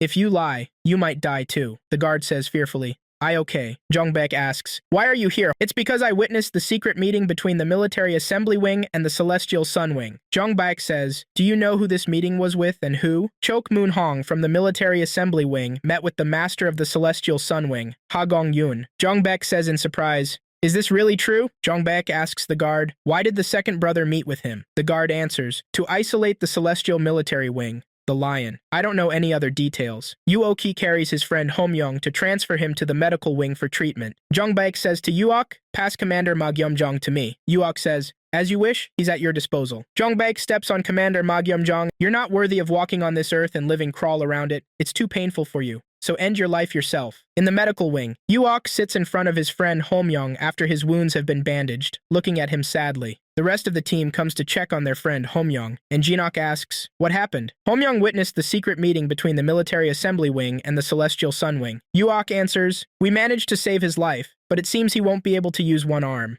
His leg might be somewhat impaired, but not too much. Jinok says, what kind of bastards? Yuok tells them, guys, don't get involved. Jinok asks angrily, why? Yuok says, guys, you're too weak. I don't want to see my friends get hurt unnecessarily by engaging in meaningless battles. Myung asks, how strong do I need to be to reach the level you want? Yuok replies, at least you should become a clan leader. That way, you can barely protect your life. All team members are surprised and shocked by the answer. Yuok says, Jinok will soon reach this level. The problem is you three. Myung says, I can do it if I work hard, and Yusang adds, me too. Yuok says, just don't do it. Myung asks, then there's a way then? Yuok says, yes, but it will take a lot of effort, especially for Homyoung. Yuoki continues, if he's tough enough to curse Ma Gyumjong as a son of a bitch in such a defeated state, he's capable of doing anything. Yusang says in surprise, this guy with the innocent look? Myung adds, he called the leader of the Military Assembly Wing a son of a bitch? Homyoung mumbles, son of a bitch. Just kill me. Everyone stands shocked after hearing these words. Then they all burst out laughing at what Homyoung said. Yunsol comes to visit and asks, may I come in? Yuok says, yes, please come in. Yunsol, shocked by the sight, says, oh my god, it looks like you've been crying. What should I do? Yuok asks, Miss Yunsol, what brings you here? Yunsol replies, how is he? I heard he was severely injured. Yunsol asks, is he awake? He'll probably be hungry when he wakes up. Should I bring something? Then she says to Yuok, oh, my father is waiting for you. Yuok asks, do you mean me? Yunsol says, yes, I think it's because of what happened earlier. Yuoki leaves to visit her father, and she sits with Homyoung. Yunsol says, I hope you recover soon. Once you get better, I'll make you something delicious. In the Celestial Sun Wing, Gong Wan, the first son of Cheon Guang, sits in his office thinking, and says to himself, he's already one step ahead of me. I heard that Sola and this man are close. Is that true? He continues thinking, they say there's no such thing as a handsome man with a cold heart. Yunsol enters with Yuok into Gong Wan's office and says happily, I've brought him, father. Gong Wan wonders why Yunsol is smiling so brightly that all her teeth are showing. He responds, well, good job. Yuok asks him, why did you call for me? Gong Wan says, come, my father wishes to see you. You must also have an idea about the importance of today's matter. Let's go. Yunsol says, can I come too? I'll watch quietly. Her father Gong Wan says, what? What are you saying? Yunsol says, no. Okay. Gong Wan says, you might see something unpleasant. So, stay inside. Yunsol replies, yes. Yuok enters to see Cheon Guang, the master of the Celestial Sun Wing, sitting on his chair with soldiers lined up in front of him. Gong Wan says, I've brought him here, father. Guang says, so, you're the warrior called Yuok, I see. Yuok replies, that's correct. Gong Wan shouts at Yuok, saying, you arrogant kneel when you answer. Yuoki calmly says, it seems I'm not welcome here. I think I should leave. Gong Wan angrily says, how dare you? Guang raises his hand to stop Gong Wan and says, step back, you insolent fool. Guang asks, how is your friend now? Yuok replies, he hasn't regained consciousness yet. Guang says, I heard he saw people from the Military Assembly Wing meeting with the master of the multifaceted Golden Wing when he entered the headquarters. Is this true? Yuok says, you would know better whether this is true or not. Guang turns to Zhong Yun, the second son of Hachon Guang, and asks, is it true that you met with people from the Military Assembly Wing? Zhong Yun answers, it's true. Guang asks, why did you meet them? Zhong Yun replies, I met them to join them. Guang shouts and slams his hand on the table, saying, what? Zhong Yun says, if I had to choose between the Military Assembly Wing and the Celestial Military Wing, I'd simply choose the better Military Assembly Wing. Guang shouts in extreme anger, this bastard. Why should we cooperate with them? We don't cooperate with anyone. Not before I die. Yuaki calmly says, I have one thing to ask. The soldiers say, This arrogant bastard. This bastard isn't afraid. Yuok asks, did the master also know that my friend had been captured? Jong-yun says, yes, I knew. Yuok asks, why didn't you stop it? Jong-yun replies, and why should I do that? Guang says, wait, I have something to say. Yuok responds, I don't think there's anything else to be said. Jong-yun says to Yuok, there's not just one way. I'll offer you some elixir from our clinic to treat your friend. Yuok says, do you think Jo Homyoung's lost arm can be restored? Guang says, among the elixirs, there are also those that can enhance strength. While they may not replace his lost arm, they can complement it. Jong-yun shouts, what's that supposed to mean? Why are you giving them that? Guang responds with extreme anger, stay quiet. What have you done to speak so loudly like this? He continues, if we can't undo what's already happened, shouldn't we find the best solution? Jong-yun shouts and grabs his sword saying, Father, I'll handle this matter. How dare a mere soldier in a place like this? Yuok says, if you're a man, you should take responsibility for what you've done.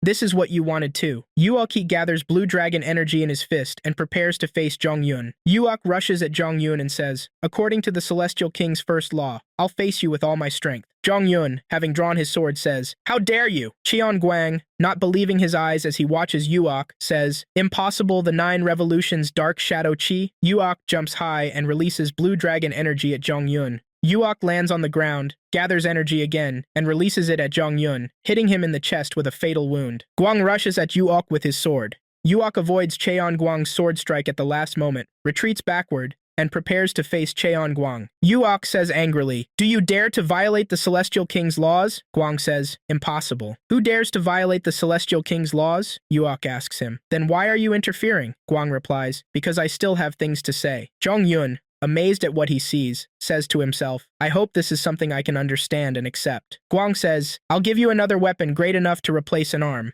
And for my son, I'll let you deal with him as you see fit. Yuok asks, are you saying you'd cut off his arm if I asked? Guang answers, if that's what you wish. Yuok remembers his friend Hyomyong and asks, are you satisfied with what I did to avenge you? Yuok says as he leaves, please send the elixir to the medical wing, and I'll leave dealing with Ha Jong-yun to the head of the Ha family, to you. Wingmaster. Yuok telepathically communicates with Guang and asks, what is your relationship with the late great elder? And do you know anything about a child who disappeared from the 10 halls of hell long ago? Guang responds telepathically, would you like to have a private conversation later? Just the two of us? Yuok replies, I'll visit you in a few days. In the military assembly wing, the leaders gather to discuss an important matter. Hyuk Leon, a leader in the military assembly wing, says, as your subordinate, I should handle this matter. The wingmaster asks in surprise, you? Hyuk Leon replies, yes, wingmaster. In fact, I think the plan to use the Celestial Sun Wing had problems from the start. Dong Cheon-yu, the military commander of the military assembly wing, says, what? Are you saying the current situation happened because I planned it poorly? Hyuk Leon responds, instead of stubbornly insisting on using Cheon Guang, we should have taken matters into our own hands. Dong Cheon-yu exclaims, then are you saying you'll personally attack the Celestial Military Wing? Hyuk Leon replies, nothing is impossible. But before that, I must eliminate that reckless boy. The wingmaster says, all right, try it. Handle the matter calmly. It's not time yet to provoke a celestial war. In the Celestial Military Wing, Junak sits in his office talking with one of the commanders about what happened. The commander says, he entered the Celestial Sun Wing and caused a big commotion. Junak asks, what about the consequences? What happened? The commander replies, he left unharmed. Junak says, I assume he got something in return. The commander says, I'm thinking that too. Junak asks, and what about the military assembly wing? The commander responds, they've decided to deal with him. It seems Commander Hyuk Leon intends to handle the matter personally. Junak smiles and says, Hyuk Leon is going to get into some trouble. Then he laughs. Ha ha ha, the commander says sternly. Hyuk Leon has brought the 2 remaining places as a 3rd base. That's considered an action against the main palace. Junak asks, and what are their chances of success? The commander replies, it's absolutely 0. Junak says, completely non-existent. Think of a way to raise the probability to at least 3%. The commander responds, understood, sir. Junak, reading a book, says, it starts little by little.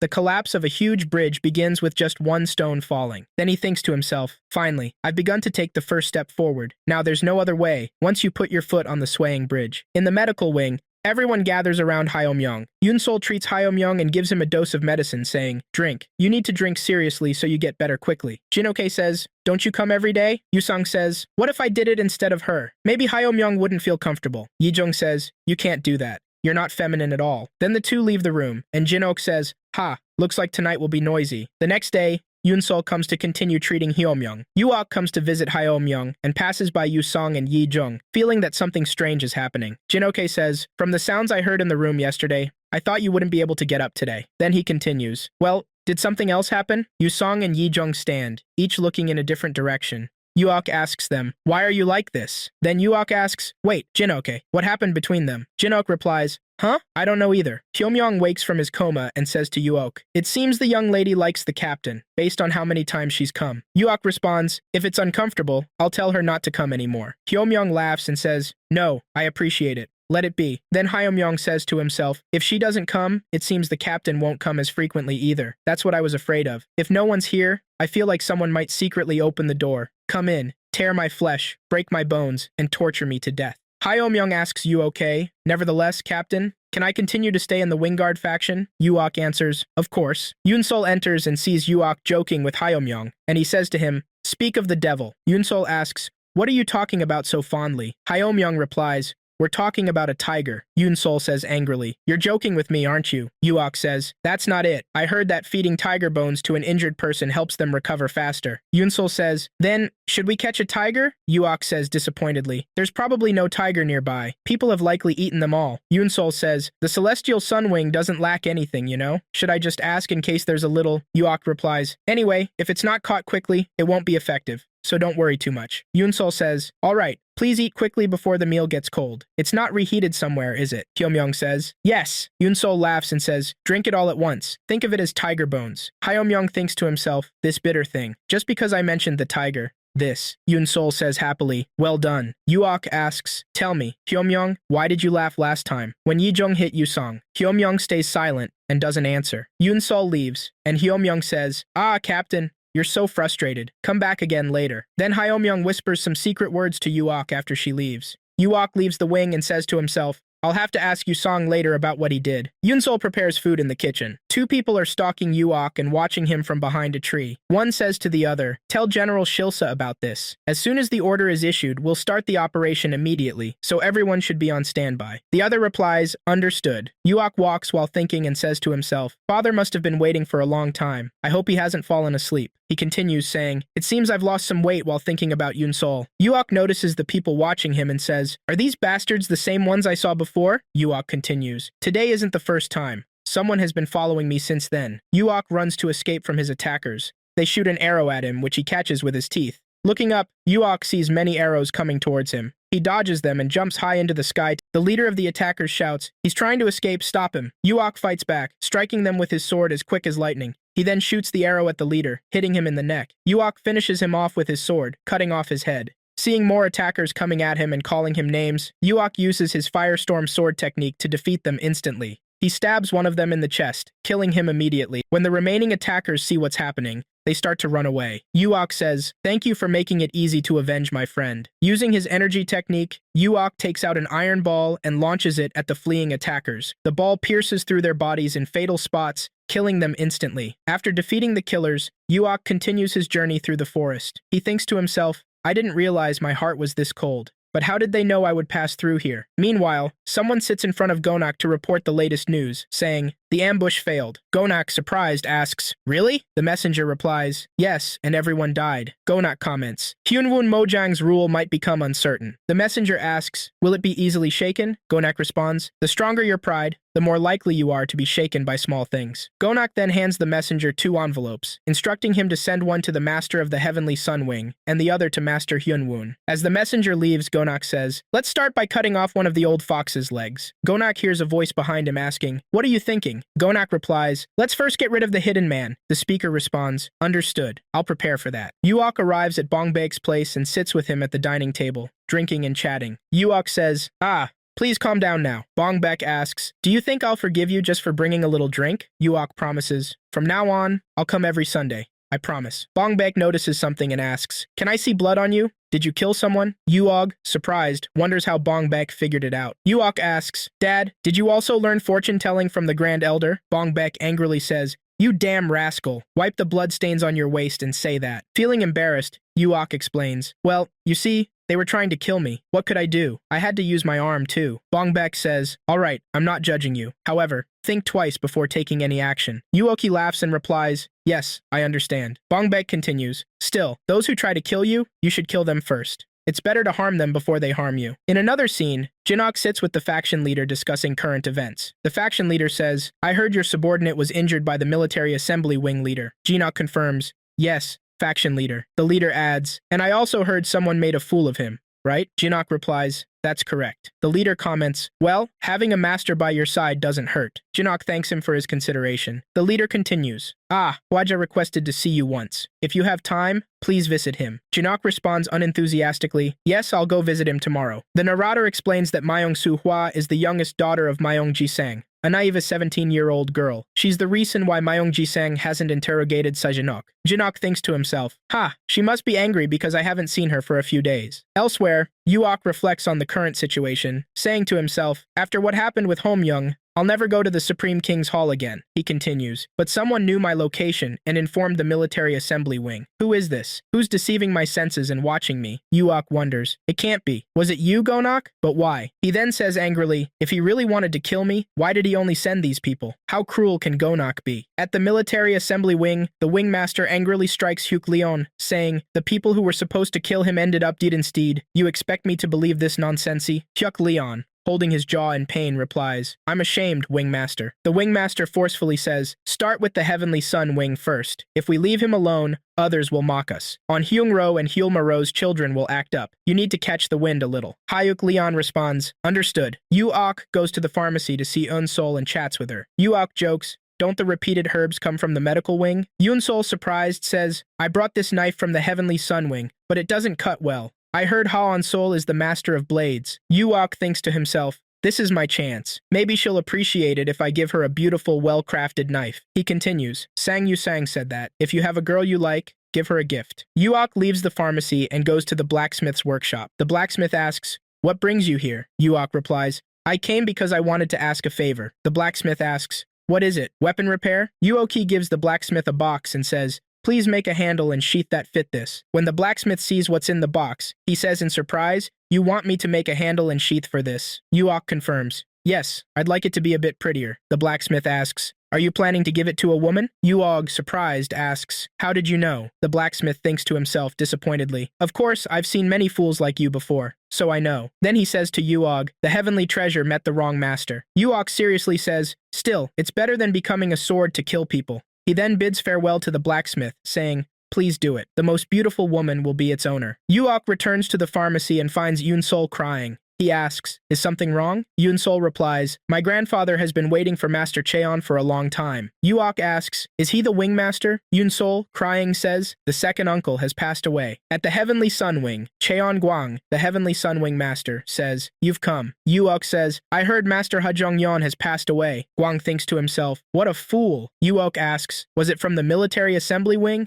Then who? Guang replies, well, it seems someone is targeting us. He then asks, did the Grand Elder say anything specific? Yuok asks, does this have anything to do with what you mentioned before? Guang confirms, that's right. Yuok says, the Grand Elder ordered me to do the work you were doing. Guang asks, and was that related to the Heavenly King's law? Yuok says, he ordered me to correct everything. Do you know the story of the sleeping lion? Guang bows respectfully to Yuok and says, Heavenly Sovereign Inspector, the Heavenly Golden Lion, Ha Cheon Guang, greets the inspector with respect. Yuog, surprised, says, Wingmaster, what are you doing? It turns out that the Heavenly Golden Lion, one of the 4 sleeping lions, is none other than the Heavenly Sun Wingmaster, Ha Cheon Guang. Yuok says, please stand up, please. Don't be so formal. Guang says, now, do you understand why I asked for your help? Yuok asks, how do you think I'm the Heavenly Sovereign Inspector without any proof? Guang replies, is there anyone other than the Inspection Master who can reveal the dark shadow chi of the 9 revolutions? Yuok remembers when Elder Tai-Dai told him, if you unleash the dark shadow chi of the 9 revolutions, they will find their own way.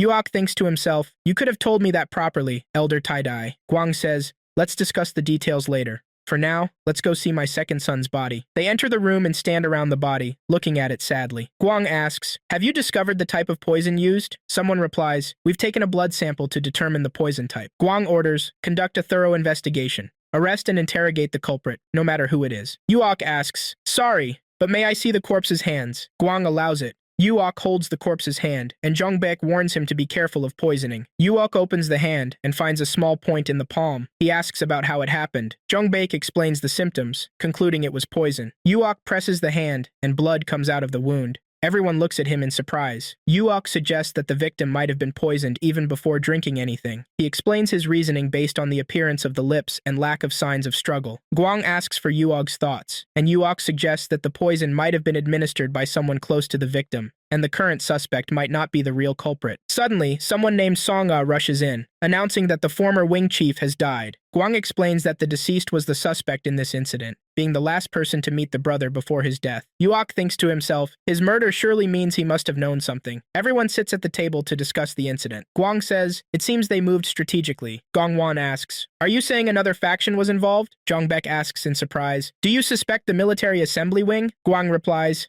it could also be the heavenly military wing. He continues nervously, guys, go out. Keep your ears open, and make sure rumors don't spread. Jongbek responds, yes, father. Guang asks Yuog, what do you think? Do you think you'll be satisfied with this? Yuok replies, I won't be satisfied, because I think this is an opportunity. Guang responds, I won't stand idle, even if it means risking everything I have. He then asks, what shall we do now? Yuok answers, although it might be a bit early, I plan to light a fire to draw out the hidden fox and bear. Someone asks, is this possible? Yuok says, we've already started. That's why we were trying to investigate the Heavenly Sun Wing. Guang comments, lighting a fire to draw out the hidden fox and bear. Sounds interesting. In the White Lotus Army Wing, Elder Beck region says, yes, that's why the bear is terrifying. No matter how many swarms of bees attack it, the bear won't care and will continue eating honey. Commander Bakery responds, I'll keep that in mind, father. Elder Bakerygen asks, how is Gonak these days? Commander Bakery replies, he's meeting often with the young lady in the Demon King's wing these days. Elder Bakerygen is pleased to hear this and says, that's good. Commander Bakery says, if I may have your permission, father, I'm thinking of holding the wedding ceremony before the end of the year. At night, Yuok goes to the Heavenly Military Wing. He stands on a rooftop to observe the scene and thinks to himself, there are 3 guards patrolling outside and 2 hidden inside. Yuok jumps into the courtyard and sneaks in stealthily. In one of the rooms, a commander is sleeping and dreaming. He thinks, why can't I move? Is this because it's a dream? He suddenly opens his eyes and sees Yuok pointing a sword at his neck. He angrily asks, who are you? Yuok replies, be quiet, don't say anything before I ask. The commander angrily responds, who do you think I am? Oh my god. Yuok wounds the commander's face to prove he's not joking. The commander thinks to himself while looking at Yuog, those are the eyes of a beast, a man capable of tearing people apart without blinking. Yuok says, next time, I'll cut something off, whether it's an ear, a nose, or an arm. Remember that. He continues, what is your relationship with the Heavenly Military Wing? The commander replies, as a practitioner of the Heavenly Sovereignty sect, just when there's a need for force, we provide assistance for a fee. Yuok asks, were you the one who did it 4 years ago? Was the reason for gathering subordinates and surrounding the Supreme King's wing also because of the Heavenly Military Wing? The commander confirms, and Yuok stabs him in the shoulder with his sword. Yuok asks if the Supreme Heavenly Faction had any role in this matter, promising that answering this question would allow the commander to be with a woman again. The commander replies that he's just a subordinate who only follows orders from the faction leader. Yuok sternly tells him to forget their encounter and not to mention it to anyone. Yuok then interrogates a second commander, asking if he was one of the 4 people who protected the previous sect leader. He points out that only council members could enter the sect leader's room, yet someone managed to get in. The second commander stutters, unable to answer. Yuok continues, mentioning that less than a month after that incident, the leader of the Medicine King Wing died, just 2 days after the sect leader's death. When the commander claims ignorance, Yuok pushes his sword into the commander's nose and asks about the whereabouts of the Heavenly Palace Master who disappeared afterward. Later, Yuok meets with Guang to discuss the new information. Yuok explains that both seem connected to the previous school director's death, but don't know the Palace Master's location. Guang angrily asks why Yuok didn't kill them, saying it's dangerous to leave them alive. Yuok produces the iron ball with blue dragon energy from his hand and says, isn't live bait better than dead bait? When hunting as a younger man, I learned that good bait is needed to catch big fish. Cheonguang, in disbelief, exclaims, the heavenly red finger pill. Yuok replies, I learned what the Grand Elder left behind. I was lucky. Guang thinks to himself, learned because you were lucky? The heavenly red finger pill, also known as the Supreme King's seal? Guang then asks, well, when should I go for the bait? At the home of Gyok Sochang, leader of the Supreme Heaven faction, Guang sits with Gyok Sochang and poison expert Jin Sul-hong. Guang says, thank you for telling me. Gyok Sochang replies, it's my duty. As Guang leaves, Jin Sul-hong and Gyok Sochang comment that the matter doesn't seem to be a big problem. Gonak sits with a commander, drinking tea and discussing recent developments. Gonak asks why Ha Guang personally went to see Gyokso Chang, and what Mr. Bang, the leader of the secret military unit, thinks. The commander suggests that the secret meeting between Ha Guang and Yuok is related to this incident, and possibly to the mission the supreme leader gave Yuog. Gonak asks if it's about investigating the previous sect leader's death, which the commander confirms. Gonak says, even the old fox would know, right? He then instructs the commander to pass information to Yuok and ensure he can't remain inactive. Gonak adds, perhaps it's time to cut off the old fox's arm. The commander acknowledges the order. Gonak concludes, tell the heavenly king that I, White Lotus Gonak, will serve only one heaven. The leader goes out to deliver a message. Gonak pours tea, looks at the water, and begins telepathy, saying, listen to me. It seems like the right time for a meeting with Yuog. Yuok goes to give Eon Sol a knife as a gift, thinking to himself, they said today is her birthday. If I give this to Ha So-gyu, will it soften her stern face? He continues, it's not a big deal. I just have to try. Yuok remembers when Him-young asked him, you've fully recovered now, so why does Ha So-gyu keep coming? Is she coming to see the captain? Yuok replied, of course. Then he thinks to himself, I acted like it wasn't a big deal, but when I was alone, I thought the same thing. Yuok smiles and says to himself, yes, she's coming to see me. It's obvious. He enters the room where Eon Sol is sitting and finds her looking angry. Yuok thinks to himself, oh my god, just pretend nothing's going to happen. He then says to Eon Sol, I came because I heard it's your birthday. So, Eon Sol replies, we haven't even held my uncle's funeral yet, and now it's already my birthday. Yuok presents her with a gift, saying, this is what I prepared as a birthday gift for you. Surprised, Eon Sol asks, a gift? Yuok tells her to open it. Him-young, seeing this, thinks to himself in shock. Huh? Has the situation developed this far? Eon Sol opens the gift, and Yuok asks if she likes it. She responds, no. It's really beautiful. Yuok tells her to pull it out. Eon Sol holds the knife, examines it, and says, it's beautiful. Yuok happily explains, my heart is shining like this now. That's why I named it Sweetheart. Eon Sol gives Yuok a big hug and says happily, thank you. Him-young, watching this, opens his mouth in surprise and thinks, wow, I haven't tried that either. Are they moving too fast? Jinak and Myung are walking in the forest. During their walk, they notice something strange on the path. They approach the spot and find a person lying on the ground, appearing to have been attacked. Jinak asks, who are you? Myung says, isn't this Jung Sang from the White Lotus Group, the vice president of the Multiple Strikes faction? Jung Sang starts to groan in pain and lose consciousness. Myung exclaims, wait, come to your senses. Jung Sang trembles and can't speak. Jinak notices a paper in the man's clothes and says, huh? What's this? He pulls out the paper to see what's on it. Jinak starts reading the letter and looks interested, saying, huh? This is? Suddenly, a group of guards come running to the location. One of them shouts, wait, what's going on here? Jinak reports, during patrol, we discovered Jung Sang, the vice president of the Multiple Strikes faction, collapsed on the ground. One guard exclaims in surprise, Jung Sang, the vice president of the Multiple Strikes faction.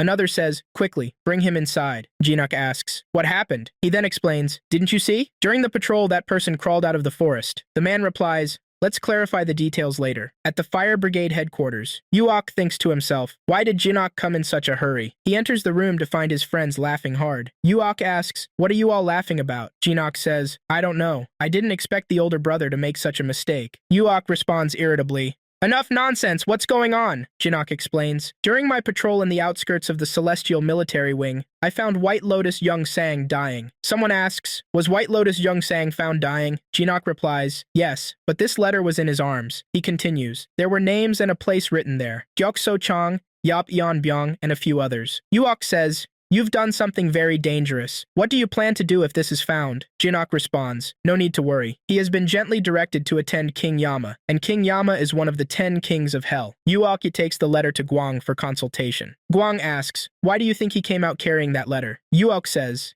it must be one of two things. Either he was threatened by someone, or he was trying to take care of something using that letter. Guang replies, if he was trying to take care of something, there's no reason to wait until now. Yuok agrees. Guang asks with interest, who could have been trying to harm him? Yuok thinks to himself, is it time to meet Gonak? Guang nervously asks, what will you do now? Yuok responds, remove each bait separately and watch the opponent's reaction. Guang responds, it will be noisy. Yuok replies, there's no other way. We can't leave things as they are. Guang asks, who should we start with first? Yuok mysteriously says, I'm thinking of cutting off one of Hyunwoo Mojang's arms. In another place, a leader is training with a sword in a powerful and professional manner. Suddenly, he sees Yuok approaching and stops training. Surprised, Yuok is standing on a high hill overlooking the training area. He jumps down from the hill, and while descending, he communicates telepathically with the leader. The leader asks, Who is this person passing by during my training? Yuok replies sarcastically. It seems someone woke up on the right side of the bed. As soon as Yuok touches the ground, he starts speaking. Yuok says, "Are you Master Blood Diamond from the Military Assembly Wing?" The demon Duan Huan. Blood Diamond responds, "How dare you ask an adult's name in this way?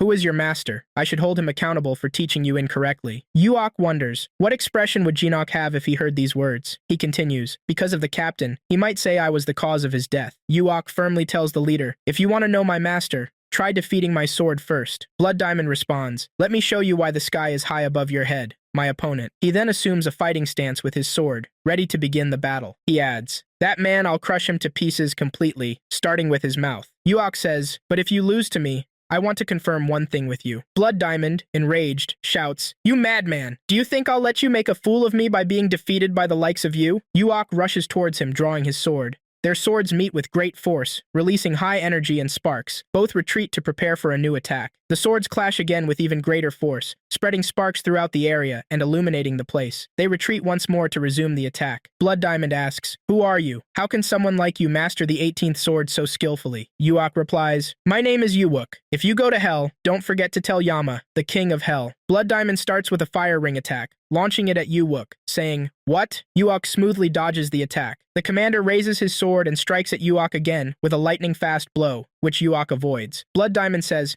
"Now it's my turn, you arrogant scoundrel." He then releases a fire arc from his sword towards Yuwook. Yuwook counters with a bolt of blue dragon energy that pierces through the arc and hits Blood Diamond directly in the chest. Yuwook stands before Blood Diamond and says, "It seems I've won." Blood Diamond says, "Impressive strike." "What was that?" Yuwook answers, "One of the Heavenly King's 9 swords. The invincible will that defies the heavens." Blood Diamond, in pain, says, "Really amazing." Yuwook says, "Now, for my questions." Blood Diamond responds, "What do you want?" Yuwook says, "I already know you're involved in the previous cult leader's death, so please answer briefly. Do you know anything about the agreement between the Military Assembly Wing's master and the Heavenly Army Wing's master?" Blood Diamond replies, "Do I seem like someone who would betray his brother?" Yuwook firmly asks, "Do you know?" Blood Diamond responds, "I know little about this matter, but you won't hear a word from me." Yuwook lifts Blood Diamond by the neck and starts choking him. Yuwook says, "I knew you wouldn't talk no matter how much I tortured you, but that doesn't matter. I just wanted to know if this promise actually existed or not." Yuwook squeezes Blood Diamond's neck harder and starts muttering some words, "This son of." Yuwook throws Blood Diamond's lifeless body to the ground. Yuwook says to himself, "When the fox and the old bear met, there must have been a good reason." He continues, "It seems the time has come to look into this matter now." Yuwook starts communicating telepathically, saying,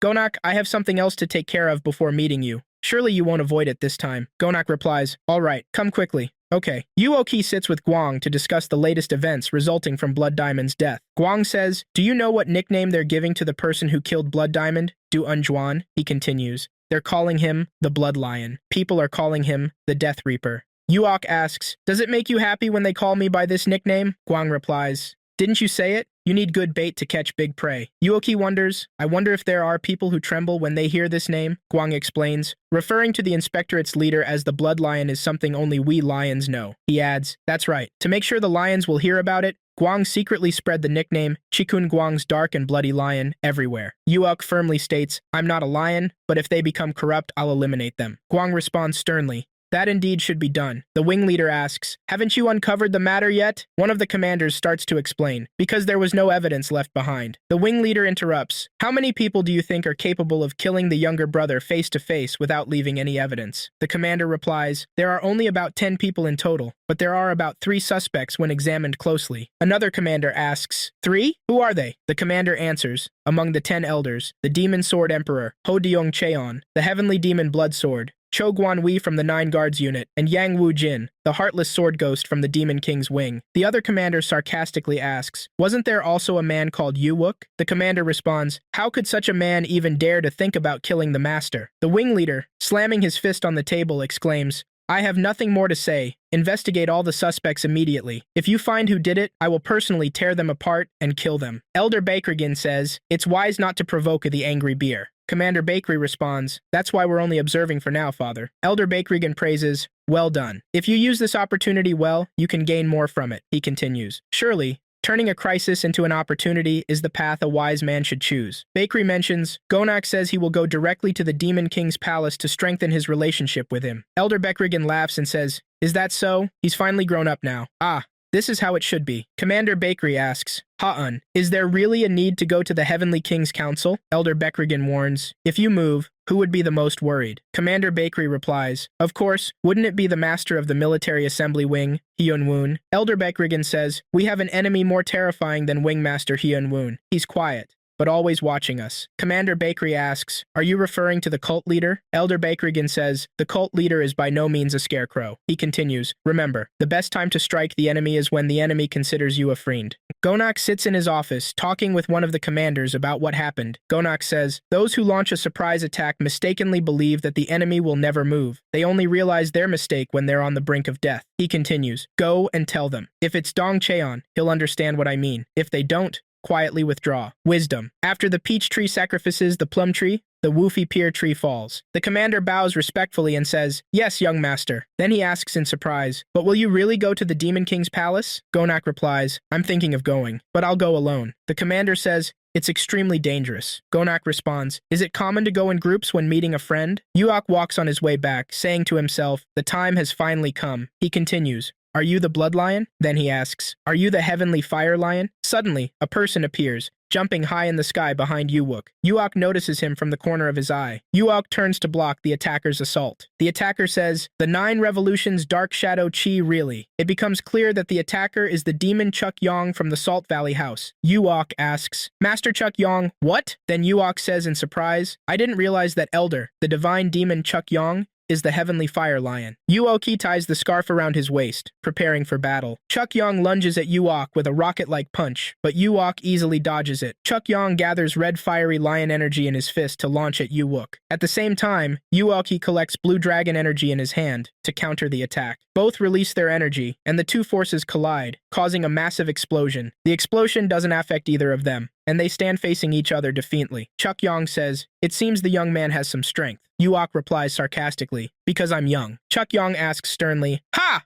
Why did you come here? Yuok says, I'm here to establish the Heavenly King's law. Chuk Yong asks, do you think it's possible for us alone? Yuok challenges, isn't it better to try than to give up without even attempting? Chuk Yong says, it's something even the chief elder gave up on. Yuok responds, it wasn't that they gave up, but the time wasn't right. Yuok unties the scarf and looks at the word written on it, Heaven's righteousness. Yuok says, it seems the cult leader sent this message, believing that the time has now come. Chuk Yong asks, what does this mean? Yuok says, who will be the one to rise in the sky of the Heavenly King's Valley? Chuk Yong angrily responds, my God, just say it directly in words. Chuk Yong remembers his meeting with the cult leader when he told him about the appearance of the blood lion. The cult leader had said, he has appeared at the right time, and since he's here, it's better to have 2 instead of 1. Chuk Yong had asked, do you want to meet him? The cult leader replied, please inform him of that. Yuok says, please go and tell him. The reason for my attempt to establish the Heavenly King's law is certainly not for the cult leader. Chuk Yong gave Yuok a penetrating look and said, if you don't mind, let's meet again then. Yuok returned to the fire brigade and entered the headquarters. Jinak came running behind him and said, Captain,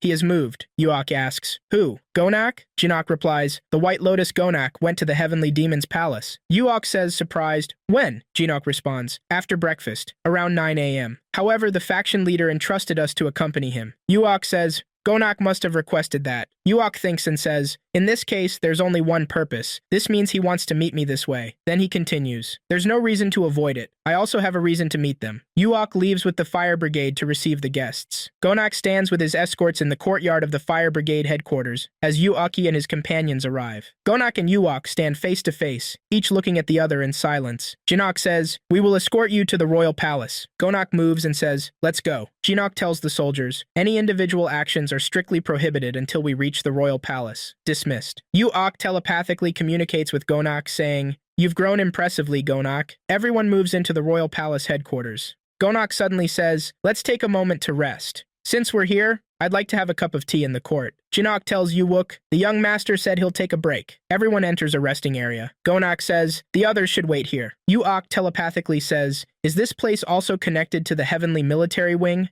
After this room will be sealed off. Yuok and Gonak enter the room, and Gonak locks the door. Gonak says, laughing, despite promising myself 10 more times that I wouldn't tremble, it's still difficult. Yuok responds, I don't even know what to say, Gonak. I feel like I have so much to tell you. Gonak says, you've become more awesome. Yuok replies, I was originally like this. Chonga said that too. Gonak laughs and says, you rascal. Yuok says, anyway, it's great to see you again. The two embrace, and Gonak says, me too. Yuok says, so, thanks to the bat, I barely managed to stay alive. Gonak says, somehow, I knew that if it was you, Yuok, you'd survive. But one day, I saw a man wandering around our house. Yuok says, I just wanted to check if you had gotten married during my absence. Gonak, surprised, says, what? Yuok continues, fortunately, it seems you haven't married, considering that the ghost queen, Sun Wu Jingin, was looking for you. Gonak says, you talk as if you don't know about it. Sun Wu Jingin is interested in you, not me. Yuok looks shocked and disbelieving at the news. Gonak says, it seems she fell in love with you at first sight when she saw you before. So, what do you think? Interested? Should I introduce you? Yuok laughs and says, haha, don't talk such nonsense. I'm not interested in such a scary woman. They both laugh. Ha ha ha ha ha ha. Gonak asks seriously, Blood Diamond, did you kill him? Yuok looks at him cautiously and doesn't respond. Gonak says, I wish you could add another person to your target list. Yuok asks, who's bothering you? Who is it? Gonak says mysteriously, I've set a target, but there's someone hindering me. Yuok starts communicating telepathically, saying, so, does he want my help? He continues, all right, I'll help him. He's a friend after all. But why does my heart ache when I hear these words? Then he says, why does he look so serious when saying that? Let's talk casually. We're friends, right? Yuok asks. Who is it? Gonak says, White Lotus Youngwei, my mentor, and the one who put you in the 7th hell. The two talked about work for a while and then left the room. Yuok felt uneasy. Everyone moves to continue the visit after the break. Yuok communicates telepathically, saying, Gonak, you'll always be my friend, right? Everyone arrives at the Heavenly King's palace. Princess Sun Wu Jingin greets them, saying, you've come earlier than expected. Gonak says, the weather is nice, so I hurried a bit while it was sunny. Princess Jingin says, it might take some time for Soso to come out. Let's go inside now. Yuok and the princess look at each other, and Princess Jingin smiles, saying, we haven't met in a long time. How are you? The servants are amazed at what's happening. With one saying in disbelief, the great Princess Jingin is smiling. Gonak telepathically communicates with Yuok, smiling and saying, this thing, it's unbelievable. Then Yuok remembers when Gonak said that Princess Jingin was interested in him, not Gonak. The team looks at Yuok, and Jinok says, Captain, rest in peace. Yuok responds, don't ask me. Princess Jingin says, although I really wanted to meet you once, I'm glad you're here. Yuok, in disbelief, asks, did you mean me? Princess Jingin says, yes, it's been a long time since I went out, and I'm happy to see someone who looks manly. Yuok says sternly, I have someone I love. Princess Jingin responds, it doesn't matter. I thought it would be like that anyway. Yuok is surprised and thinks to himself, oh, why is this girl like this? Princess Soso, Jingin's sister, and Gonak sit at the table to drink tea. Princess Soso says, you don't love me, do you? Gonak replies, why did you think that way? Princess Soso responds, I just wanted to ask once. It would be unfair to get married without asking. Gonak thinks to himself, she's a stronger woman than I imagined. The world has misunderstood this woman. Gonak says to the princess, maybe it was like that until recently. However, I have a feeling that my thoughts might change in the future. Princess Soso says, you shouldn't feel too burdened. It's the nature of arranged marriages after all. Gonak asks, is that so? Princess Soso replies, I'm satisfied with this. As the young master said, it would be better if it could change later. Gonak responds, I'm not sure if it will succeed, but I'll try. Princess Soso says, thank you. Yuok sits with Princess Sun Wu Jingin. Princess Jingin asks, do you like alcohol? Yuok replies, I'm on a mission now. Princess Jingin asks, what can you say if I give it to you? Yuok responds, my manager is a bit stubborn, so. Princess Jingin looks at Jinok and says, that person? She continues, don't worry. If he says anything, I'll break his neck and make him unable to speak. Jinok becomes disturbed by what he heard and appears frightened. Yuok jokes, by the way, this cup is a bit small. Do you have a bigger one? Princess Jingin laughs. As expected. You're amazing. Shall we become friends? I don't think there's a big age difference between us. Yuok replies, well, okay, if you want. Princess Jingin says playfully, great, let's drink. They exchange drinks, and Yuok says, take it. Princess Jingin says, another drink. The two sit laughing a lot. Gonak returns with Princess Soso to where Yuok is. Princess Soso says in surprise, sister, have you been drinking alcohol? Princess Jingin laughs hard and says, I met a wonderful man, you know, so I had a drink. Princess Soso says in disbelief, I can't believe you're showing this side of yourself, Sister Sun Wu Jingin. Yuok swaying says, hello, Jingin. I have to go now. Princess Jingin says coyly, really? Then she says, the young master of the White Lotus is here. Let's do this again next time. Gonak leaves with Princess Soso, leaving the group in disbelief. Everyone disperses, and Princess Soso, her sister Jingin, and Lord Snowmo Hyuk remain standing. Lord Hyuk asks, why do you think he came for a visit? Jingin says, I think the time has come. Maybe they're also thinking of tying things up so Diamond King doesn't interfere. Lord Hyuk says, he's better than I thought. He's a very dangerous man. Princess Soso thinks to herself, He might be a more dangerous person than my father thought. Lord Hyuk says, make sure not to miss any move this scoundrel makes. Something's not right. Princess Jingin says, Father, he's going to be your son-in-law soon, so why are you calling him a scoundrel? He looks at her. What exactly do you like about this handsome man that made you drink like this? Princess Jingin says, he's a real man, not like White Lotus Gonak, who only uses his head, but a real man. Lord Hyuk thinks to himself, do you see it that way? He doesn't really seem like an ordinary man to me. Yuok stands at the window looking at the rain and says to himself, should I have a drink with my father? Yuok immediately jumps at the idea that came to his mind to go to Bongbek. Yuok enters Bongbek's place, and when he sees him, Bongbek says in surprise, did something happen? Why do you have this expression? Yuok says, nothing happened. I just came because I wanted to have a drink with you. Bongbek says, it's good that it's raining. Pour a drink. Bongbek asks, is this happiness you're showing because of a woman? Yuok smiles shyly and shakes his head no. Bongbek says, then, it must be because of Gonak. He continues, it's natural for people to change. It's impossible to always stay the same. Then he says, however, true feelings will eventually return to their original state. So, don't be upset about the current changes, my son. Yuok asks in surprise, do you think so? Bongbek says, yes, and maybe you know this better, but the atmosphere in the sect has become strange. Take care of yourself. Yuok responds, yes, father. Bongbek warns, if you get seriously injured, you must come to me immediately. Do you understand? Yuok says in surprise. Are you serious? If I get injured, I should go to a doctor. Why should I come to you? Bongbek asks. Do you know the legend of the 9 heavenly demon spirits? Yuok asks in surprise. What's that? Bongbek says, there's a saying that if you get one, you can overcome death 9 times. Yuok he asks. So, do you have this thing with you, father? Bongbek nods. Yes. Yuok exclaims, really? Bongbek says, why do you ask? Can't you believe it? Yuok quickly says, no, of course I believe you. I believe. How can I not believe what you say, father? Bongbek angrily says, stop lying, you rascal, I can see right through you. Yuok laughs at this. Yuok admits, honestly, I didn't believe it at that time. Yuok leaves, returning under the rain, and says to himself, today, I plan to fulfill my friend's request. He said he would lift the care band to some extent. Since he said he would do it, it will surely happen this way. Then he jumps high into the sky and stands suspended in the air to reveal the entire White Lotus headquarters from above. He then says to himself, the time has come. Yuok makes several jumps, moving from roof to roof until he reaches his intended destination. Yuok says to himself, here it is. They said it's the 3rd room on the right. He then jumps high to enter the room of White Lotus Jungwi, Gonak's uncle. Yuok reaches Jungwi's room balcony but notices a thread. Yuok says to himself as he stands in front of the still sleeping Jungwi, it's precise. Jungwi wakes up and says in surprise,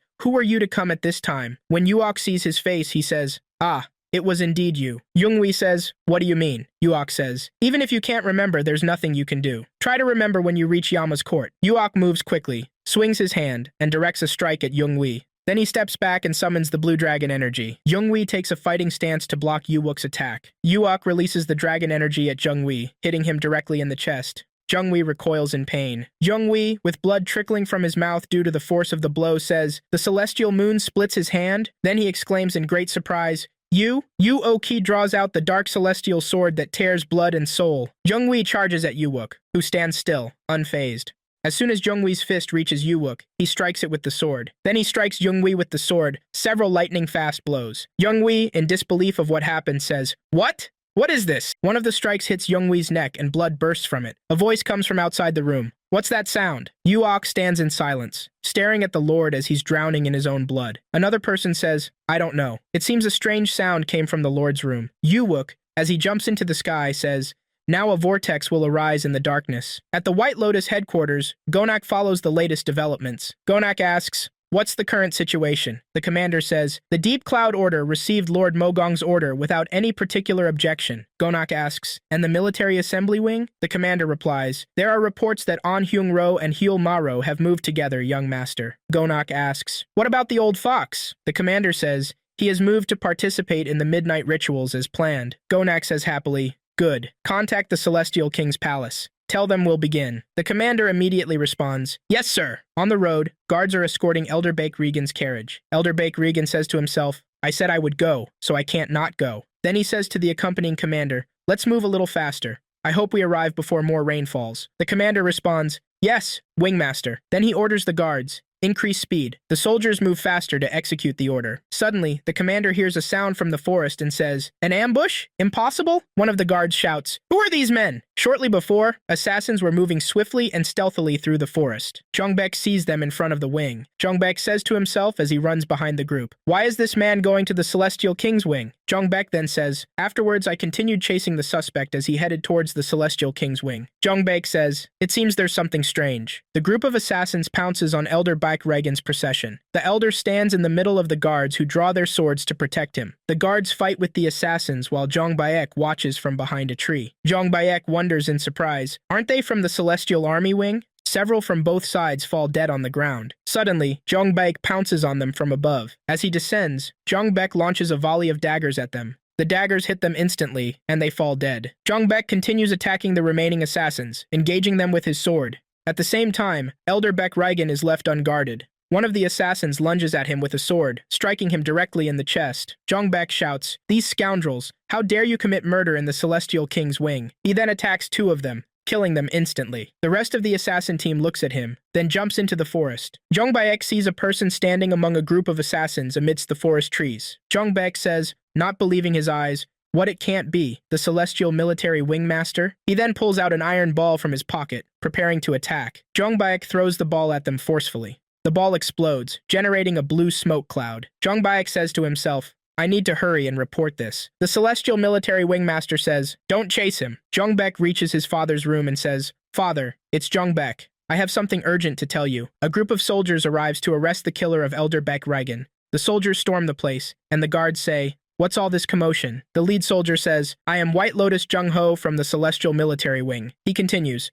"I've come to arrest Ha Jung-Baek." Jung-ho says, "Attack everyone. Even if blood is shed, we'll capture the culprit who killed the master." Guang says, "What's this noise?" Jung-Baek says, "I'll go out and see." Jung-Baek goes out and sees White Lotus soldiers fighting with the guards. Jung-Baek shouts, "Stop the fighting, I am. Ha Jung-Baek, who are you to accuse me of being the culprit?" Jung-ho says, "Will you deny killing the Wingmaster?" Jung-Baek responds, "What nonsense is this? Why would I kill the Celestial Military Wingmaster?" Jung-ho says, "Ha! Look at this. Your iron bullet was found where the master died. Do you still deny it?" Jung-Baek protests, "That was something I fired at the killer to save the White Lotus Lord." Jung-ho says, "That's nonsense. This iron bullet was lodged in the back of the master's head, and you say you were trying to save him? How dare you tell such a blatant lie?" Yu-ok is sitting in his room, training. He suddenly feels something strange and says, "Huh? What's happening?" He goes out to see what's happening and hears a voice saying, "Stop them." Yu-ok says to himself, "It's from the direction of the Celestial King's wing." Yu-ok jumps into the sky to see what's happening. From above, he sees Jung-ho and Zhongbek fighting. Zhongbek throws an iron bullet at Jung-ho, but he deflects it. Jung-ho attacks Zhongbek with his sword. He strikes Zhongbek with a powerful blow to the chest, causing Zhongbek to cry out in pain. Guang lunges at Jung-ho, shouting, "This man," Zhongbek says. "There's something wrong." Guang and Jung-ho begin fighting fiercely with their swords. Suddenly, the Celestial King's envoy enters the scene with a group of attendants, carrying the Celestial King's emblem. The envoy announces, "Everyone, stop fighting and bow to the Celestial King." Guang and Jung-ho, bowing to the ground, say in unison, "By the right of the Celestial King's brothers, I humbly bow to the Celestial King." The envoy says, "I will no longer tolerate any further fighting." He continues, "The Celestial King will issue wise judgments, so no one should point their sword at the hearts of their brothers." Then he adds, "Those who disobey the order will be severely punished." Guang angrily says to himself, "Ah, damn it!" The Celestial King's envoy commands, "Warriors of the Celestial Military Wing, return to the Celestial Military Wing." He then says, "And for the Celestial Sun Wing, Lord Ha Cheon-Guang, await the Celestial King's order." Jung-ho says, "I will obey the order." Guang gives him a sidelong glance and says, "You scoundrel, I will never forgive you." Yu-ok heads towards the source of the sound and finds the Celestial King's guards at the door. He says in surprise, "The Celestial King?" Yu-ok jumps over the wall to bypass the king's guards. Yu-ok is surprised to hear Eon-Sol crying. He stands in front of the door, knocks, and says, "Eon-Sol,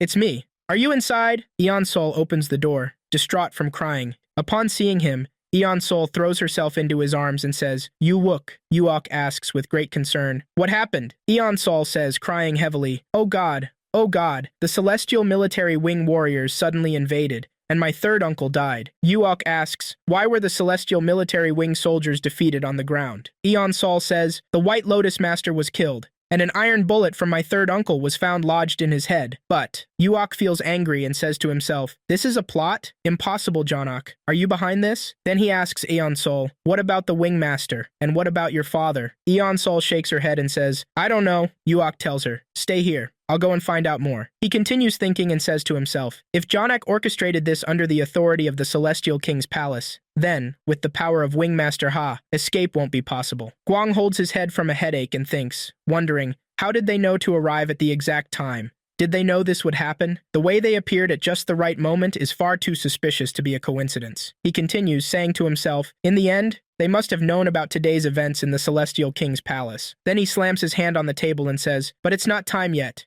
Not yet. Guang asks Diamond Gajin, do you also think Zhong Baek killed the White Lotus Wingmaster? Diamond Gajin replies, Uncle, we need to investigate the matter. Guang angrily says, investigate? Are you saying Zhong Baek killed my escort Cheonji Wan and even the White Lotus Master himself? Do you think Zhong Baek has that level of ability? Guang Hosan, the Invincible, says, according to the survivor's testimony, there were several masked individuals with him. Guang says, yes, they said these men ambushed the wing leader, so Zhong Baek fought alongside them. Guang Hosan firmly states, that's what Ha Zhong Baek said. Guang stands up angrily and says irritably, you can trust what others say, but you can't trust what we say? Wang Hosan responds, who said we don't believe you? I said we need to investigate. Cheon Guang, with a thunderous voice full of anger, says, so you're saying you'll leave the person who killed my son without even verifying? Investigated the Celestial Military Wing thoroughly as well. Wang Hosan calmly says, Wingmaster, please wait until then. Guang says to himself, this damn bastard. Then he says aloud, finish the investigation as soon as possible. If it's delayed, I won't tolerate it either. Diamond Gajin responds, yes, uncle. I'll inform the faction leader this way. Meanwhile, please refrain from meeting strangers. Guang thinks to himself, I'm in big trouble. Damn it. In Yuwook's room, everyone stands thinking about the matter. Jinok says, it's ridiculous, Myung. What fool would believe that the Ha family lord killed the White Lotus Master? Myung replies, was the White Lotus Master really such a trivial person to die at the hands of the family lord? It's truly unbelievable. Yusong says, the truth will be revealed soon. Please don't worry too much, Myung. Yuok thinks to himself, if Jonak did this, then the moon in the night sky might also become the sun. Then he wonders, Jonak, how far do you plan to go? Princess Soso says, he's truly a terrifying person. In one breath, Cheon Ji-won fell into his grasp. Perhaps the celestial sun wing is next. Princess Jingjing says, if he continues to act this way, he'll get hurt someday. She continues, what will you do now? Will you just stand and watch? Lord Hyuk says, the Celestial King and the Military Assembly Wing are behind this scoundrel. He's handled the matter too perfectly, so no one can intervene. He then adds, perhaps even Yuok, and you might get hurt. Princess Jingjing says, if he touches Yuwook, I won't remain silent. Lord Hyuk says, White Lotus Jonak is the man who will be Soso's husband. Forget about it. Princess Jingjing angrily exclaims, Father. Lord Hyuk says calmly, I'm sorry, but if I had to choose one, I would have no choice but to choose White Lotus Jonak. Princess Jingjing says, if it's you, Father, there must be a way to help him. Isn't there? Lord Hyuk says, I'm sorry. Think of it as a passing cloud. Princess Jingjing pleads with her father, saying, this is impossible, I'm sorry, Father. Please let it pass just this once. Lord Hyuk says, no, I'm the one who should apologize. Princess Jingjing turns to her sister and says, Soso, you understand how I feel, don't you? Princess Soso replies, I know, sister. That's why I feel even more sorry. Suddenly, the door opens, and a group of men enter. At the forefront is the heartless diamond sword, Yang Wu Jin. Lord Hyuk says, I ask you to take care of her for a while. Princess Jingjing says in surprise. Father? Suddenly, Lord Hyuk strikes his daughter with 2 fingers at a specific point on her neck, saying, things will calm down in a few months, so rest during this time. Princess Jingjing falls to the ground in pain, saying, you'll regret this. In another scene, Guang asks Diamond Gajin, you're taking your hands off the Celestial Sun Wing? Diamond Gajin replies, yes, uncle. Guang responds, did the faction leader really say these words? The tyrant devil Yang Mook says, a small palace will be granted to the Wingmaster's family. Until the investigation is complete, you must not leave the building. Guang says, 30 years. I was responsible for the Celestial Sun Wing. Yet you intend to expel me before the investigation is complete? Yang Mook asks. Then, are you saying you'll disobey the faction leader's words? Guang replies, if I must follow him, I will. However, instead of following obediently, I also have conditions. Yang Mook says,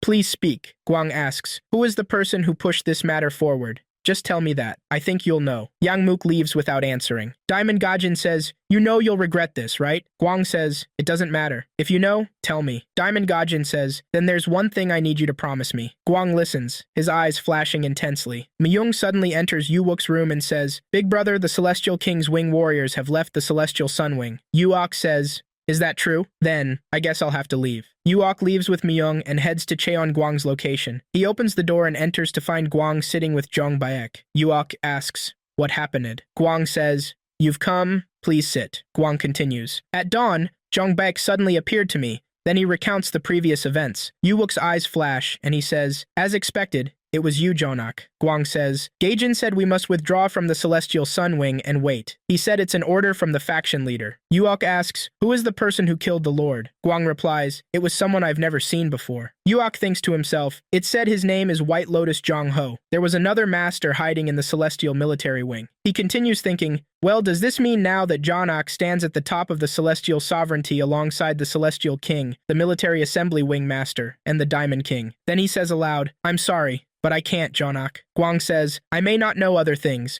but I will certainly avenge my son, by any means necessary." Yuok says to himself, "You must think you've won now, Jonak. But it's not over yet." Hyuk Leon says, "Are you really saying he's Bloodlion and a faction leader?" The Celestial King replies, "The guards have confirmed it." Hyuk Leon says, "He claims to be the Celestial King's inspector and the right-hand man of the Dark Celestial Blood King. How on earth did this happen?" The Celestial King responds, "It seems he inherited the position from the Grand Elder before his death." Hyuk Leon angrily asks, "Are you saying there's no way to kill him?" The Celestial King replies, "At least officially it seems that's the case." Jonak says, "Well, then I'll take care of it, my lord," Hyuk Leon says in surprise. "You," Jonak says, "since you're aware of our previous friendship, wouldn't it be appropriate for friends to share this final truth at least?" Hyuk Leon responds, "Even if nothing has been revealed yet about the Dark Celestial Blood King or the Inspectorate," Jonak says mysteriously while drinking tea, "if we eliminate Bloodlion, he might suddenly appear." Jonak looks at Hyuk Leon with an enigmatic gaze and says, "You still don't know him, and how truly terrifying he is. Even an entire army finds it difficult to kill him." Meanwhile, Yuok sits alone thinking and says to himself, "Should I go looking for Jonak first?" He shakes his head vigorously and says to himself, "For now, let's wait until the situation calms down." Jinak enters the room and says, "What's going on in your head that's made you a prisoner in your room, big brother?" Yuok replies, "I have things I need to sort out." Jinak asks, "What are they?" Yuoki takes out a book and says, "I was going to tell you later, but I don't think I have the time, so take a look." Jinak asks, "What is this?" Yuok replies, "I've modified the rules I got from the old school to suit your abilities." Jinak looks at him, puzzled by what he's saying. Yuoki continues firmly, "The problem is inner strength, and at present, it seems the only way for me is to give you blood." Jinak holds the book and continues listening to Yuok. Jinak says, "As for us, this is one thing, but Yusang is a girl?" Later, Myung and Yusang sit in front of Yuok to listen to him. Yusang says, "This makes my heart jump for the first time in a long while. I can't believe I can get the best martial arts skill and get help from Big Brother." "Wow." Myung says, "I'd rather wrestle a bear." Yusang angrily says, "Don't worry, I won't ask you to wrestle with your pig feet." About 15 days have passed since the training began when Jonak sends someone. Myung introduces the messenger, saying, "Big brother, our guests have arrived." The messenger says, "The master has requested the presence of young Master Cheon." Yuok asks,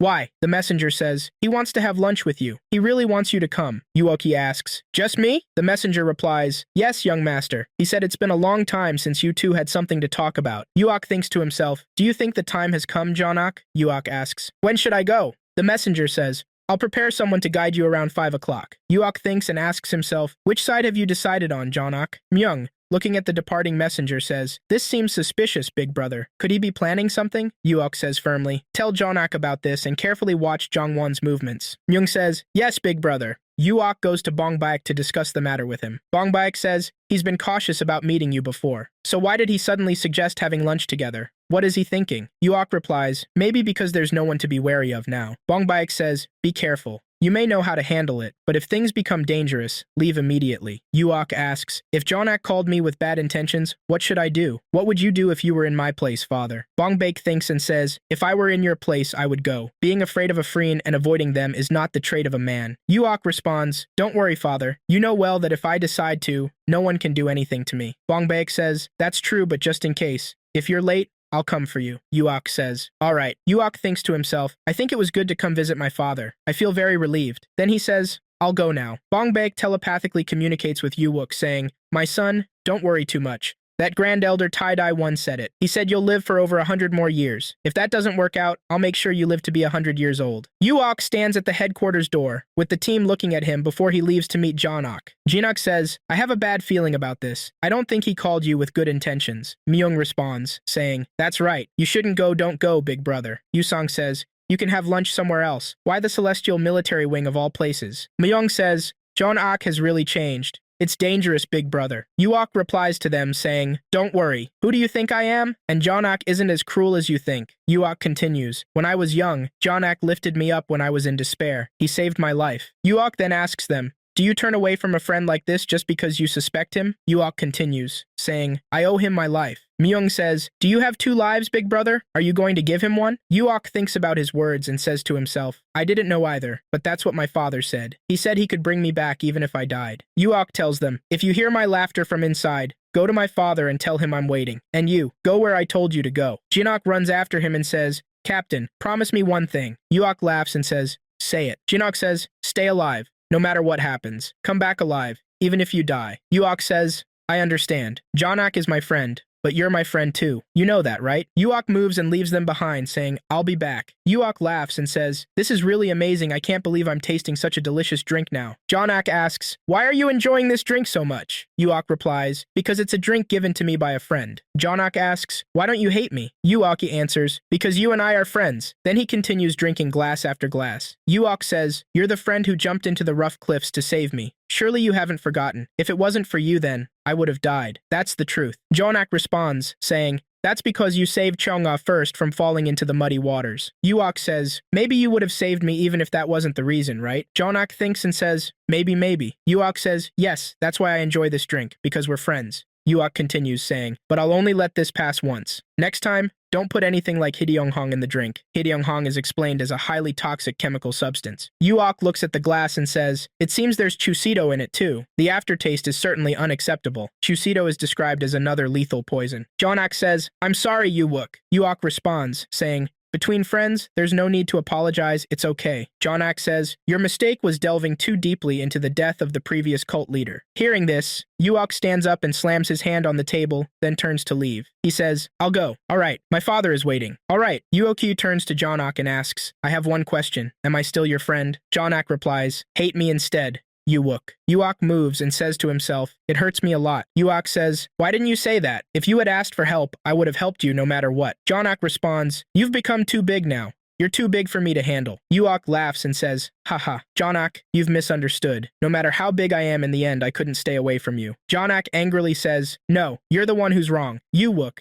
You're the storm that can blow the clouds away at any time. A raging storm that no one can control. Yuok turns to him and says, it's not over yet. You know that, right? Jon-ak says, the upper heaven faction will be waiting. The blood moon has also moved. They said they would avenge Wuzhou. This conversation reveals the deep, complex, and now strained relationship between Yuok and Jon-ak. It also hints at upcoming conflicts and dangers from other factions. Yuok responds, they've thought about it a lot. Jon-ak says, it's about dealing with Blood Lion. Not much. Yuok replies, that what you said is correct. Jon-ak says, so, it's been decided that 4 of the 18 demons will take responsibility for the final mission. Yuok says to himself, you're really strong. Jon-ak says, goodbye. It's okay. I'll see you in the afterlife. Yuok sadly says to himself, well, this is a bit difficult. Even if I wanted to die, my great-grandfather wouldn't allow it. It seems you know very little about my father. Jon-ak angrily says, and someone you know will come too. You told me not to say sorry, but still, I'm really sorry about that. This conversation reveals the escalating conflict and the dangerous situation Yuok is facing. It also shows Jon-ak's conflicted feelings and Yuok's confidence in his family's protection. While the earth wept,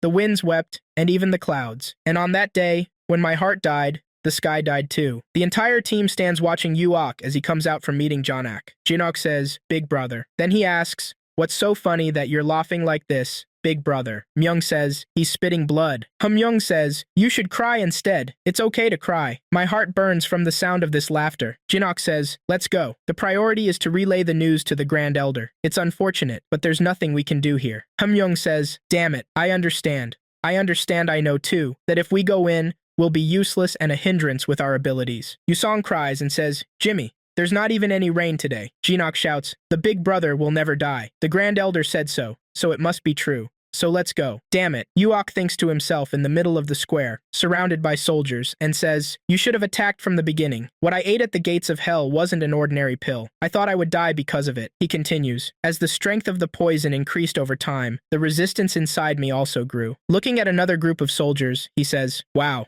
Maybe you didn't think of this either. Ha ha ha ha. Then he adds, you have no idea how great my great-grandfather is. Yuok stands facing the team of 8 demons assigned to kill him. Gathering the power of the blue dragon, Yuok says, have the laws of the Celestial King finally fallen to earth? From now on, don't call yourselves disciples of the Celestial King's cult. The team leader shouts, this is the will of the Celestial King, warriors of the Upper Celestial Faction and Blood Moon. Kill the one who disturbed the Celestial King's cult. Everyone attacks Yuok at the same time, but Yuok stands still. Yuok says as he brandishes his sword, come you who defy the will of the Celestial King. Jinok runs to report the news to the Grand Elder. A guard receives them and says, from here, no one can go up. The team attacks the guards to get past them. One of the guards shouts, you crazy bastards! You've lost your minds if you want to die like this. Jinok says, anyone who stands in our way will be killed. They then start killing the guards with lightning speed, Hamyoung says forcefully. Captain, leave them to us and go quickly. Suddenly, Bong Baek appears, jumping high above their heads. Jinok says with great concern, Elder, please go to the big brother quickly. Bong Baek swoops down on the guards.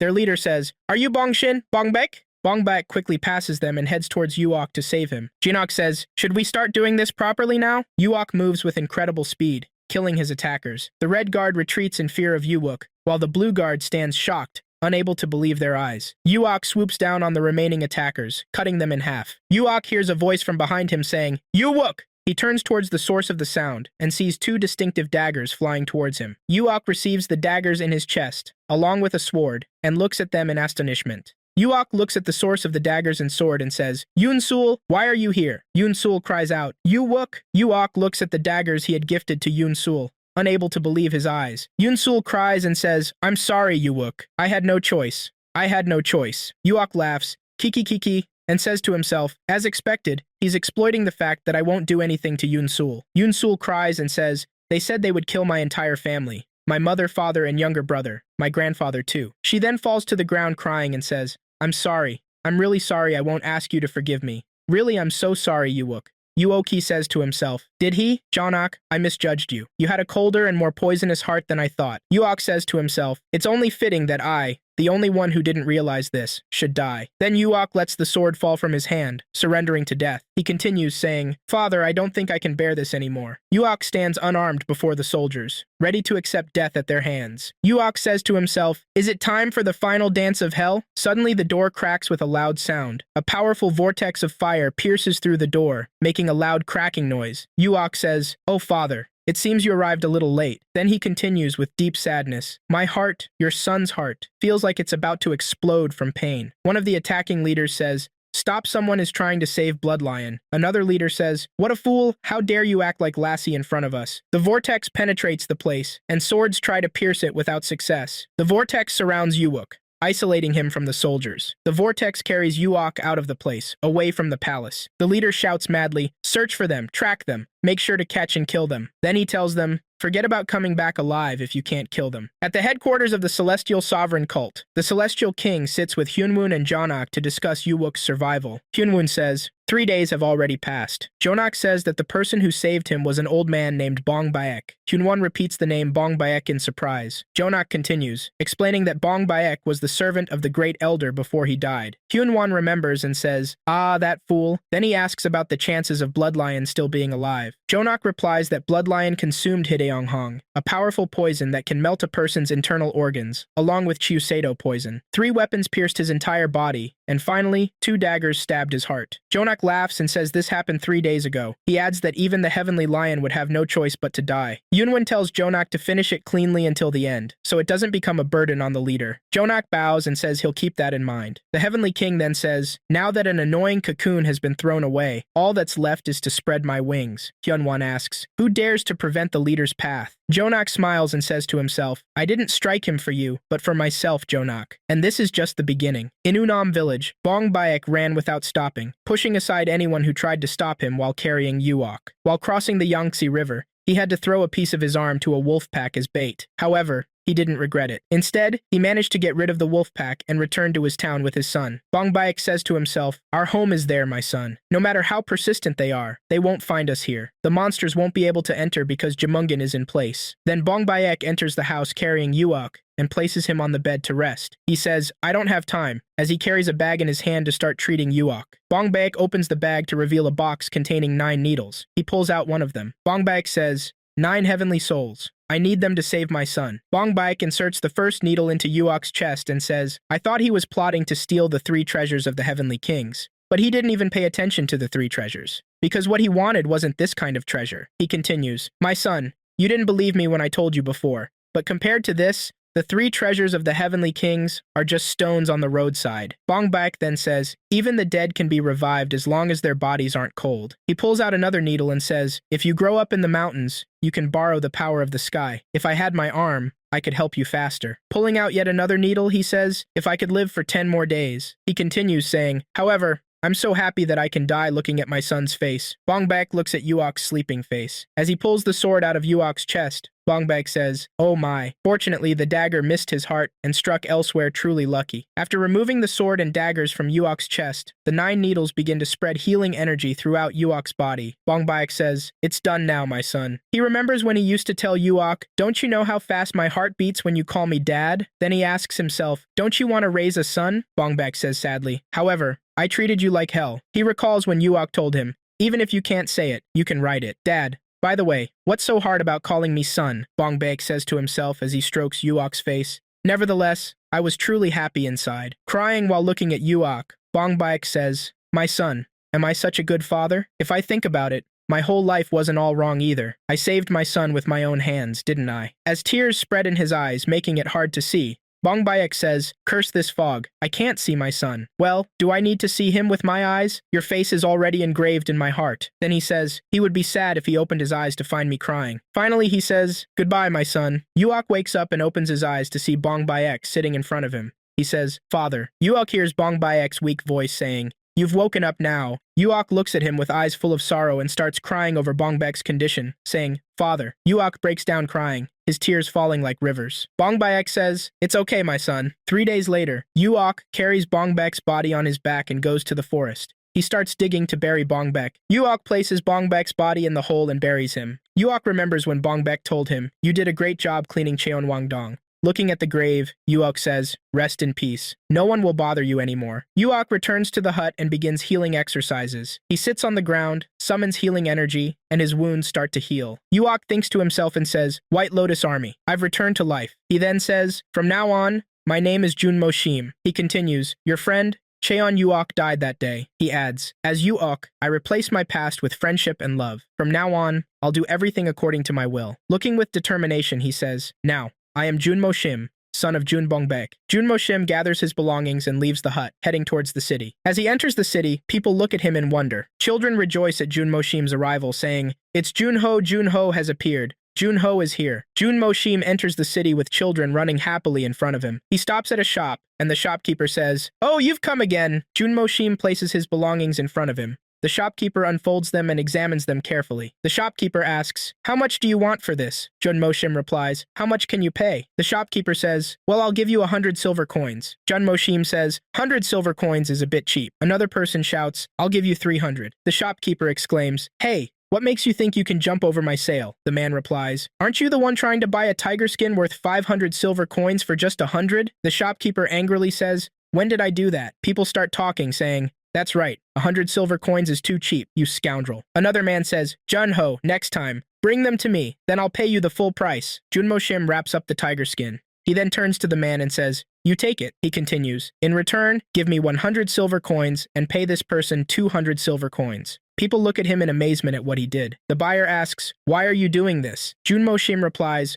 I already promised to sell it to this person. However, since this isn't the full price, you can take the item. The buyer pays the money and says, if that's what you want, here you go. Then Junmo Shim gives out the money. Junmo Shim leaves them and prepares to depart from the place. He goes to a weapon shop and enters where the blacksmiths are working on making swords. The blacksmith says, have you come? Junmo Shim says, I've come to pick up something. The blacksmith replies, please wait a moment. The blacksmith enters a room and returns with a box. He gives Junmo Shim the box and says, here you go. Junmo Shim hands the money to the blacksmith. The blacksmith says, honestly, I made a deal that was a big loss. Junmo Shim replies, and I will compensate you for this loss, and gives him the money. The blacksmith asks, are you serious? Junmo Shim responds, let's call it a farewell gift. The blacksmith says angrily, It seems you're about to leave. The blacksmith calls out, Chul Myung. He responds, brother. The blacksmith says, bring it here, the one you've been working on secretly for months. Chul Myung says, yes. Chul Myung asks, are you leaving? Then he says, please wait. Chul Myung brings a sword and says, I made some modifications to what I found while getting the metal for Gon Myung. Jun Mo Shim takes the sword and examines it carefully. He unfolds the sword and looks at it. Chul Myung says,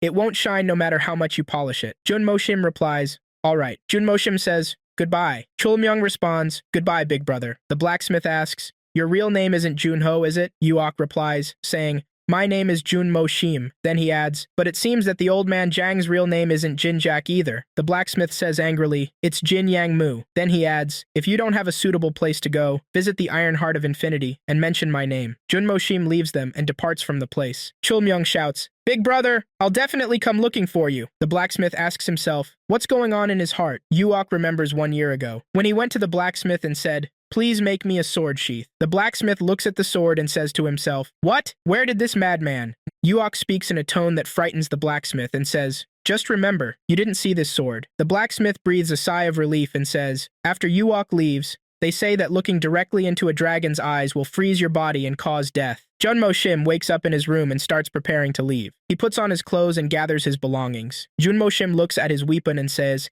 it's been a long time, what a hellish heart. He takes his belt made of snakeskin and puts it on. He picks up the sword sheath, feels it, and examines it. Jun Mo Shim says, good, and puts on the sword sheath. He takes wrist guards and puts them on. Then he puts on his clothes. He attaches the sword to his side and says to himself, I'll call you merciless. Jun Mo Shim moves and says to himself, I wonder if the heavenly sect is still hiding in the heavenly sovereignty valley. He then says to himself, if I bring Jinok, Mayong, Himyong, and Yusang, the heavenly sect won't be hiding in the heavenly sovereignty valley. Then he says, desire won't be able to keep their bodies in place there. He continues thinking and says, I should first head to Sichuan province and learn about the current state of the martial arts world. Then he adds, only then can I make a plan. Jun Mo Shim enters a restaurant and says to the waiter, I'm thinking of going to Sichuan. What's the best way to get there? The waiter thinks and says, it's best to go to Kunming and join a caravan or trade journey heading to Sichuan. Then he remembers and says, you should go to Mansu. I heard that merchants heading to Sichuan were looking for accompanying warriors. The idea sparks in Jun Mo Shim's mind. Then he asks himself, who would fight in such a distant place? Jun Mo Shim heads to the place the waiter described. He finds a group of people fighting. One group is surrounded and looks frightened, while another group, appearing to be fighters, is attacking them. Jun Mo Shim asks himself, are these the merchants? One of the attackers points at him and shouts, kill him too. A group of them rushes towards him upon hearing the order. Jun Mo Shim becomes furious seeing them attack him. He says, anyone who attacks me with a weapon is an enemy. Jun Mo Shim rushes at them in turn and says, then, these are enemies. He continues, I won't forgive enemies. He grabs the first one by the neck and chokes him hard. Jun Mo Shim throws the man forcefully at the other killers. The man collides with another, and they fall to the ground.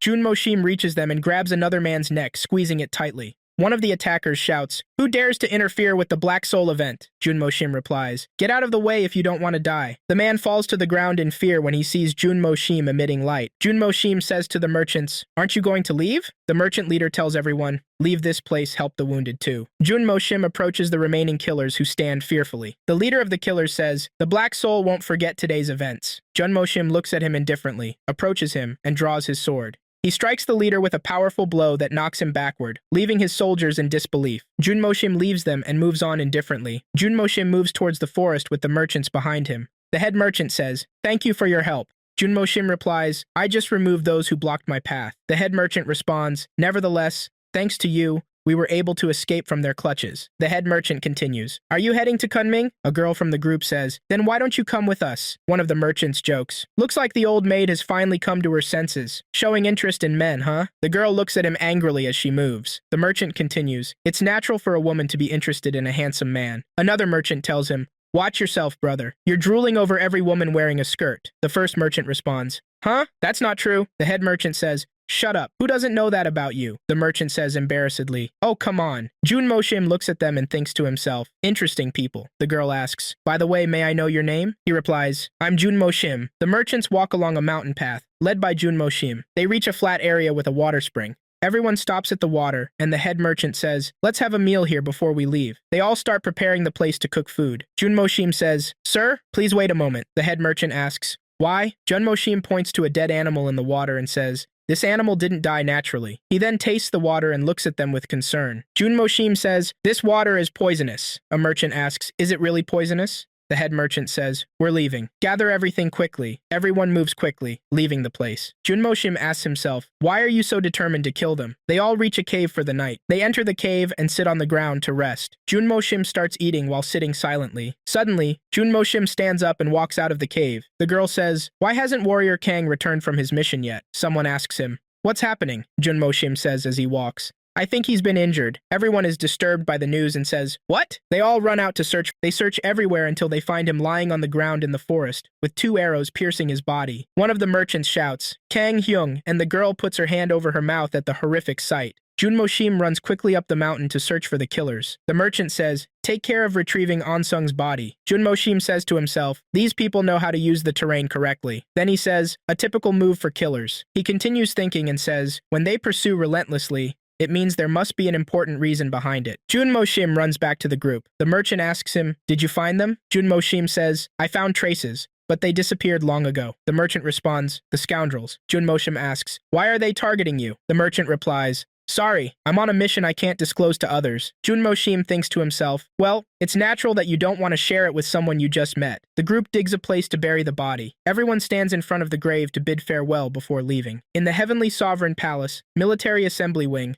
Wingmaster Hyunwoon sits in front of a mirror and says to himself, "Can age be hidden? I think the great Hyunwoon Mogang looks this old." Hyunwoon turns to a man standing behind him and says, "Are you really saying there's no way to control this man?" The man thinks to himself, "As expected, you're old. In the past, I would have thought about killing you first." Then he says to Hyunwoon, "It's not that there's no way, Wingmaster." Hyunwoon responds, "Is this true? Tell me about it." The man says, "What if our warriors' fighting prowess increased by more than 30%? Hyunwoon replies, "If it's as easy as you say, why is there any concern?" The man looks at Hyunwoon cunningly and says, "An excellent element has arrived from Sichuan." Hyunwoon asks in surprise, "The element?" The man opens his fist and takes out a box, saying, "Please open this." The man opens the box, revealing capsules inside. The man says, "I had it analyzed by the master of demonic arts. It has a significant effect on temporarily enhancing a person's energy." He continues, "Moreover, if taken consistently for about a month, it's likely to give you 20 to 30 additional years of energy, depending on your efforts." He adds, "Also, since the pain-relieving effect is said to be important, doesn't fighting power also increase accordingly?" Hyunwoon says, "Well, if it's really as good as you say, it must be worth a lot of money, right?" The man replies, "If there were no downsides, that would be natural." Hyunwoon asks, "What are the downsides?" The man says, "It's highly addictive. Also, if taken for more than a year, it may lead to internal organ damage and cause mental problems." Hyunwoon thinks and says, "A year." The man replies, "A year is certainly not a short time." Then he thinks cunningly and says, "Yes, a year is enough time to break their momentum." Hyunwoon asks, "What are the conditions?" The man says, "I just need you to do me a favor." In another scene, Jonak sits in his room reading a book when a man enters the room saying, "He took the bait, sir." Jonak says, "The impatient bear will be tempted even by small prey. For now, let it be. Wait until things heat up a little more." The man replies, "Yes, sir." Jonak says, "Pay attention to the Heavenly King's movements. He's not as simple as you think." The man says, "I'll keep that in mind." Jonak thinks to himself, "It's been a time that could be considered both short and long. Although I've benefited greatly from it, there's no time for that now." Then Jonak says, "Now I must move as well." He thinks to himself, "Once I start moving, there will be a storm of blood." He continues thinking, however, it can't be prevented, as long as the heavens wish for a storm of blood. Then he says, "Even if everyone in the world criticizes me, I'll follow my own path." The team arrives in the city of Kunming. John walks with the group through the streets. The merchant leader greets John. John replies, saying he hopes to see him again. They each go their separate ways to continue their journey. John talks to a passerby and says he heard that the 10,000 Beast shop is nearby. The passerby points in the direction of the shop and tells John to go straight ahead. John thanks him for the help. The man laughs and asks why John is going to a place frequented by those beasts. John thinks to himself that it resembles a human shop. Is that why it's called the 10,000 Beasts shop? A servant at the place asks John what brought him here. John replies that he is looking for a job that will take him to Sichuan.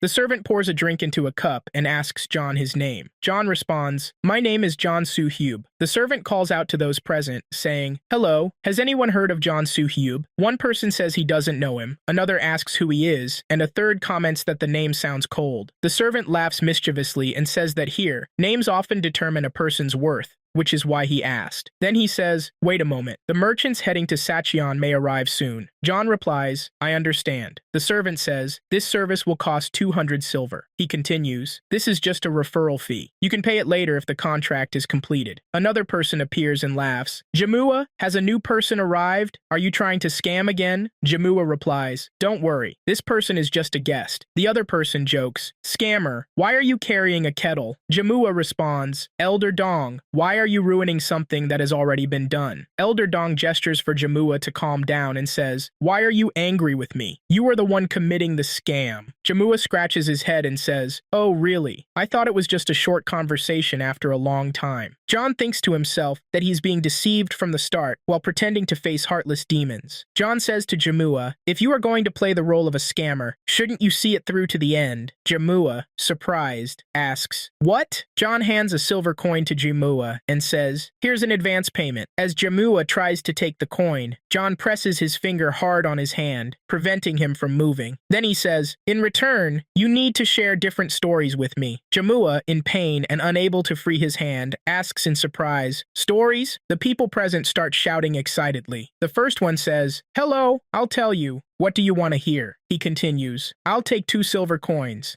How does that sound? Another person says, if it's a story about women, you can count on me. One shouts, Jamua, what about the guy who hits the entrance and then steps back? The last one, surprised, asks, what? Did you see what happened? Did you see it? John continues, stories about the people you've scammed or about the people here, or even about the Central Plains and famous individuals. Anything good. What do you say? Jamua replies in pain. Okay, Jamua says, do you see that man with the red eyes over there? He used to live in Nanman. I heard his eyes turned very red because he ate the wrong snake. Then he points to another person and says, the man sitting there drinking cheap alcohol is called the devil. I heard he killed 3 people at work yesterday. Finally, he points to Elder Dong and says, this person is Dongjak-ju, who is said to have learned swordsmanship in Yongchang. Elder Dong laughs and says, Jamua, don't you want to rest? Jamua continues, in this place, he is a rare person with the qualities of a noble man. After an hour or two of listening to Jamua tell stories about the people present, Jamua says, this is strange. Why are you still okay? John replies, I've drunk alcohol mixed with poison 100 times stronger than before. He then thinks to himself angrily, and that was with 2 types of poison. Suddenly, a group of armed men appears behind John, preparing to attack him. One of them lunges at John from behind, raising his sword high to deliver a fatal blow while John sits still. Suddenly, John raises his hand and catches the sword with 2 fingers. He then pulls the sword toward the table he is sitting at, pushing the man forward with force. John grabs the man's hand and breaks it with strength. He takes the man's sword and throws it hard against the wall, piercing the wall behind Jamua, who is shocked by John's strength. John then says firmly to the other man, if you don't lower the sword, I will break your neck. The man stands shocked, unable to move. John tells Jamua, who has left the table, please sit and continue talking. John addresses another servant saying, bring more drinks and make it with the antidote for the poison. Elder Dong thinks to himself, this man is something else. The next day, John sits on the bed exercising. Suddenly, he hears a knock at the door, and the knocker says, it's me, Dongjak-ju. Can I come in? John replies, please come in. Elder Dong enters the room with another person. Dong says, this is Mr. Sun,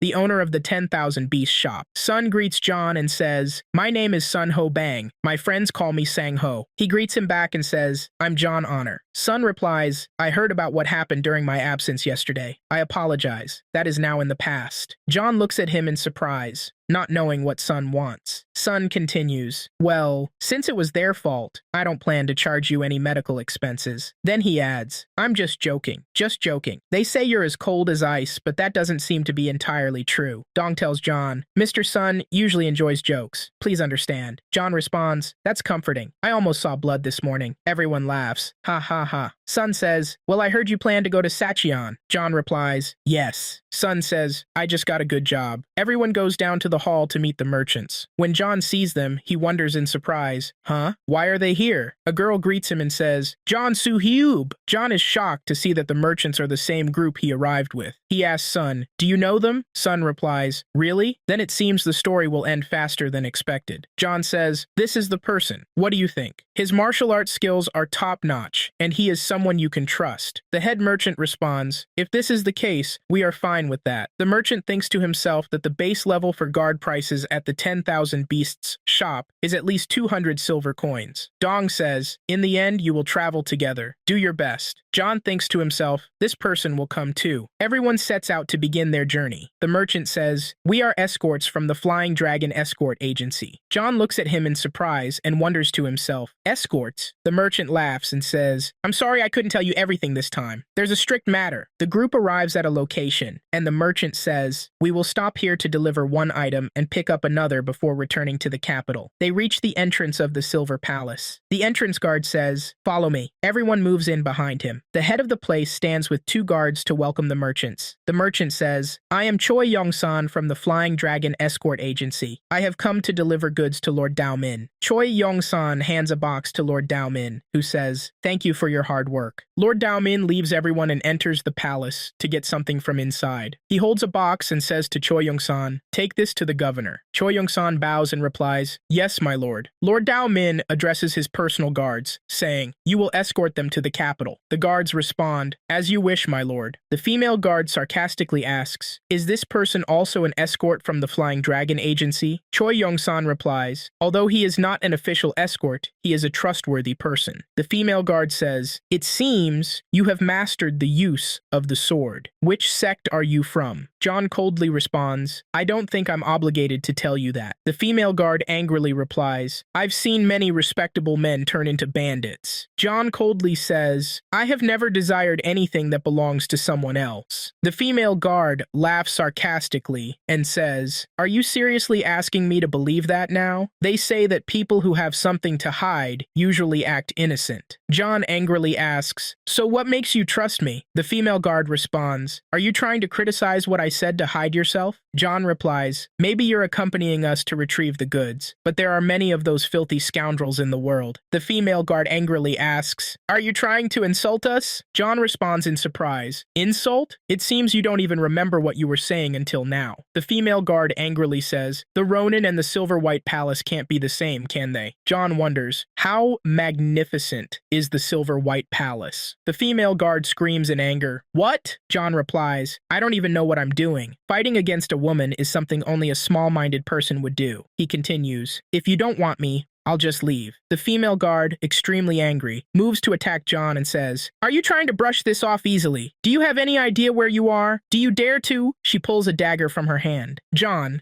extremely angry, says, let me give you a piece of advice. You can use your hands however you like, but you will die. He continues, and it doesn't matter where you die. A blue dragon aura appears around John, shocking everyone. The female guard, stunned, says, what? Another guard, drawing his sword, shouts, how dare you speak to us with such nonsense? John replies, it's good that you care about your companions, but don't act recklessly. Lord Dao-min firmly tells the guard, Sahan, step back. The guard, Sahan, is surprised and says, what? He then tells the Lord, sir, this man is doing what no one else dares to do. Lord Dao-min firmly responds, Sahan, didn't I tell you to step back? Lord Dao-min looks at John angrily and asks, who are you? You don't seem like an unknown Ronin. John replies, you wouldn't understand even if I told you. The female guard attacks John with the dagger, shouting, arrogant fool! Lord Dao-min yells, be careful! And Sahan shouts, watch out! John grabs her hand before the dagger reaches him, then seizes her by the neck, lifting her high while squeezing tightly. John tightens his grip on her arm, holding the dagger, and immobilizes her. He says angrily, I told you that you would die, but it seems you didn't believe me. Sahan screams as he draws his sword. Let her go. John firmly replies, this is the path you chose for yourself, so don't blame me. John continues to squeeze her neck as she struggles in pain. Lord Dao-min angrily commands, let her go. The girl knows nothing. Choi Yong-san, frightened, pleads, John, please forgive her this time. Sahan points his sword at John and says, if you hurt her, you will die too. John warns, do you still not believe what I'm saying? The female guard is in severe pain from John's grip. Lord Dao-min shouts, stop this at once. This is the Silver Palace. If you kill that girl, you won't be able to escape from here. John replies, there were people who tried to kill me in the past. Their strength was at least 10 times stronger than here. Lord Dao-min feels a sense of dread and thinks to himself, he is more dangerous than expected. Haran made a mistake. by provoking him. Lord Dao Min tells John, if you let her go, I won't hold anyone responsible. Not you, nor them. John releases her and says, I've let you go for Lord Dao Min. This is your only chance for forgiveness. Whether you believe that or not is up to you. John pushes her back hard enough that she crashes into the wall. He says to Choi Young-san, if you're done with your work, let's leave. Lord Dao Min, extremely angry, thinks to himself, oh my god, this is driving me crazy. He realizes that if Dao Min gets angry, they should abandon the idea of leaving. In the store of 10,000 beasts, Sun sits with another person to catch up on the latest news. Sun exclaims, oh my god, am I the eldest son, Sun Hubang, who just spat out the rice cake that was in my mouth? He then nervously says to the other man, why did you tell me that just now? The man replies, Elder, you know very well that the leader doesn't want to confront the Silver Palace directly yet, right? Sun looks at him and thinks about his words. He then thinks to himself, in fact, if I go in person, the Silver Palace will notice my true identity. The man tells Sun, I plan to target them again on their way back. Sun asks the man, who will target them? The man responds, 24 ghosts from the ghost sect have already been dispatched. Sun scolds himself, saying, oh my god, I should have asked for 300 silver coins, not just 100. The man says, I heard that someone dear to the elder went with them. Sun slams his fists on the table and angrily says, Dong Jagu won't accept that. If they find out I'm from Hyokwa Ruyong, they might turn their swords against me. He then thinks to himself, wait a minute, is it possible that Dong Jagu really doesn't know my identity? He continues, but he's not that foolish, after all. Then he reflects on the current situation, thinking, what a great job, losing money and people. Instead of staying here, it seems something interesting is about to happen. Should I follow them? He then thinks to himself, I can leave this matter to that man here. Sun looks at the man, contemplating the situation. The man, waving goodbye to Sun, says, since the Governor General ordered me to return quickly, I'll continue on my way. Sun tells him, wait, huh? You don't really have to go, the man replies as he leaves. But I'm in a hurry. In a remote area away from the Silver Palace, John is fighting against the guard Haran and the guard Sahan. Haran lunges at John with a dagger while Sahan attacks from the other side with a sword. Sahan strikes John hard with the sword, but John dodges it. John moves quickly around Haran and Sahan, forming a circle. Choi Young-san thinks to himself, damn, I asked him to do that because I wanted to make sure we're on good terms. What if something goes wrong? Elder Dong says, Ice Spirit and Butterfly Blood. Now I see, you are Baek Yun Sangbi. John glances at him as he moves quickly. John's sword meets Sahan's sword, creating a loud spark from the collision, causing Sahan to stagger backward from the force of the blow. Haran throws 3 daggers at John with great strength. John sees the daggers coming toward him, raises his arm high and catches all 3 daggers between his fingers. He then attacks them using dragon energy. John unleashes dragon energy at Sahan. Waves of energy crash in front of Sahan and explode on the ground, sending both Sahan and Haran crashing hard to the ground. Sahan looks at John in anger but cannot move. Haran stands up again, holding her dagger, ready to continue fighting. John stands in front of her, holding his sword, with dragon energy radiating from his body. He throws the 3 daggers at her, and they embed themselves in the ground at her feet. Haran asks, extremely annoyed, who are you? Sahan, astonished, exclaims, I can't believe it. This is, everyone says at the same time, the Sword Master? The Sword Aura is the highest level of sword techniques, which even the best masters cannot replicate. John warns them, I've done what I wanted. If you try again, you will truly die. John turns to Choi and says, didn't you say the journey was long? Choi replies,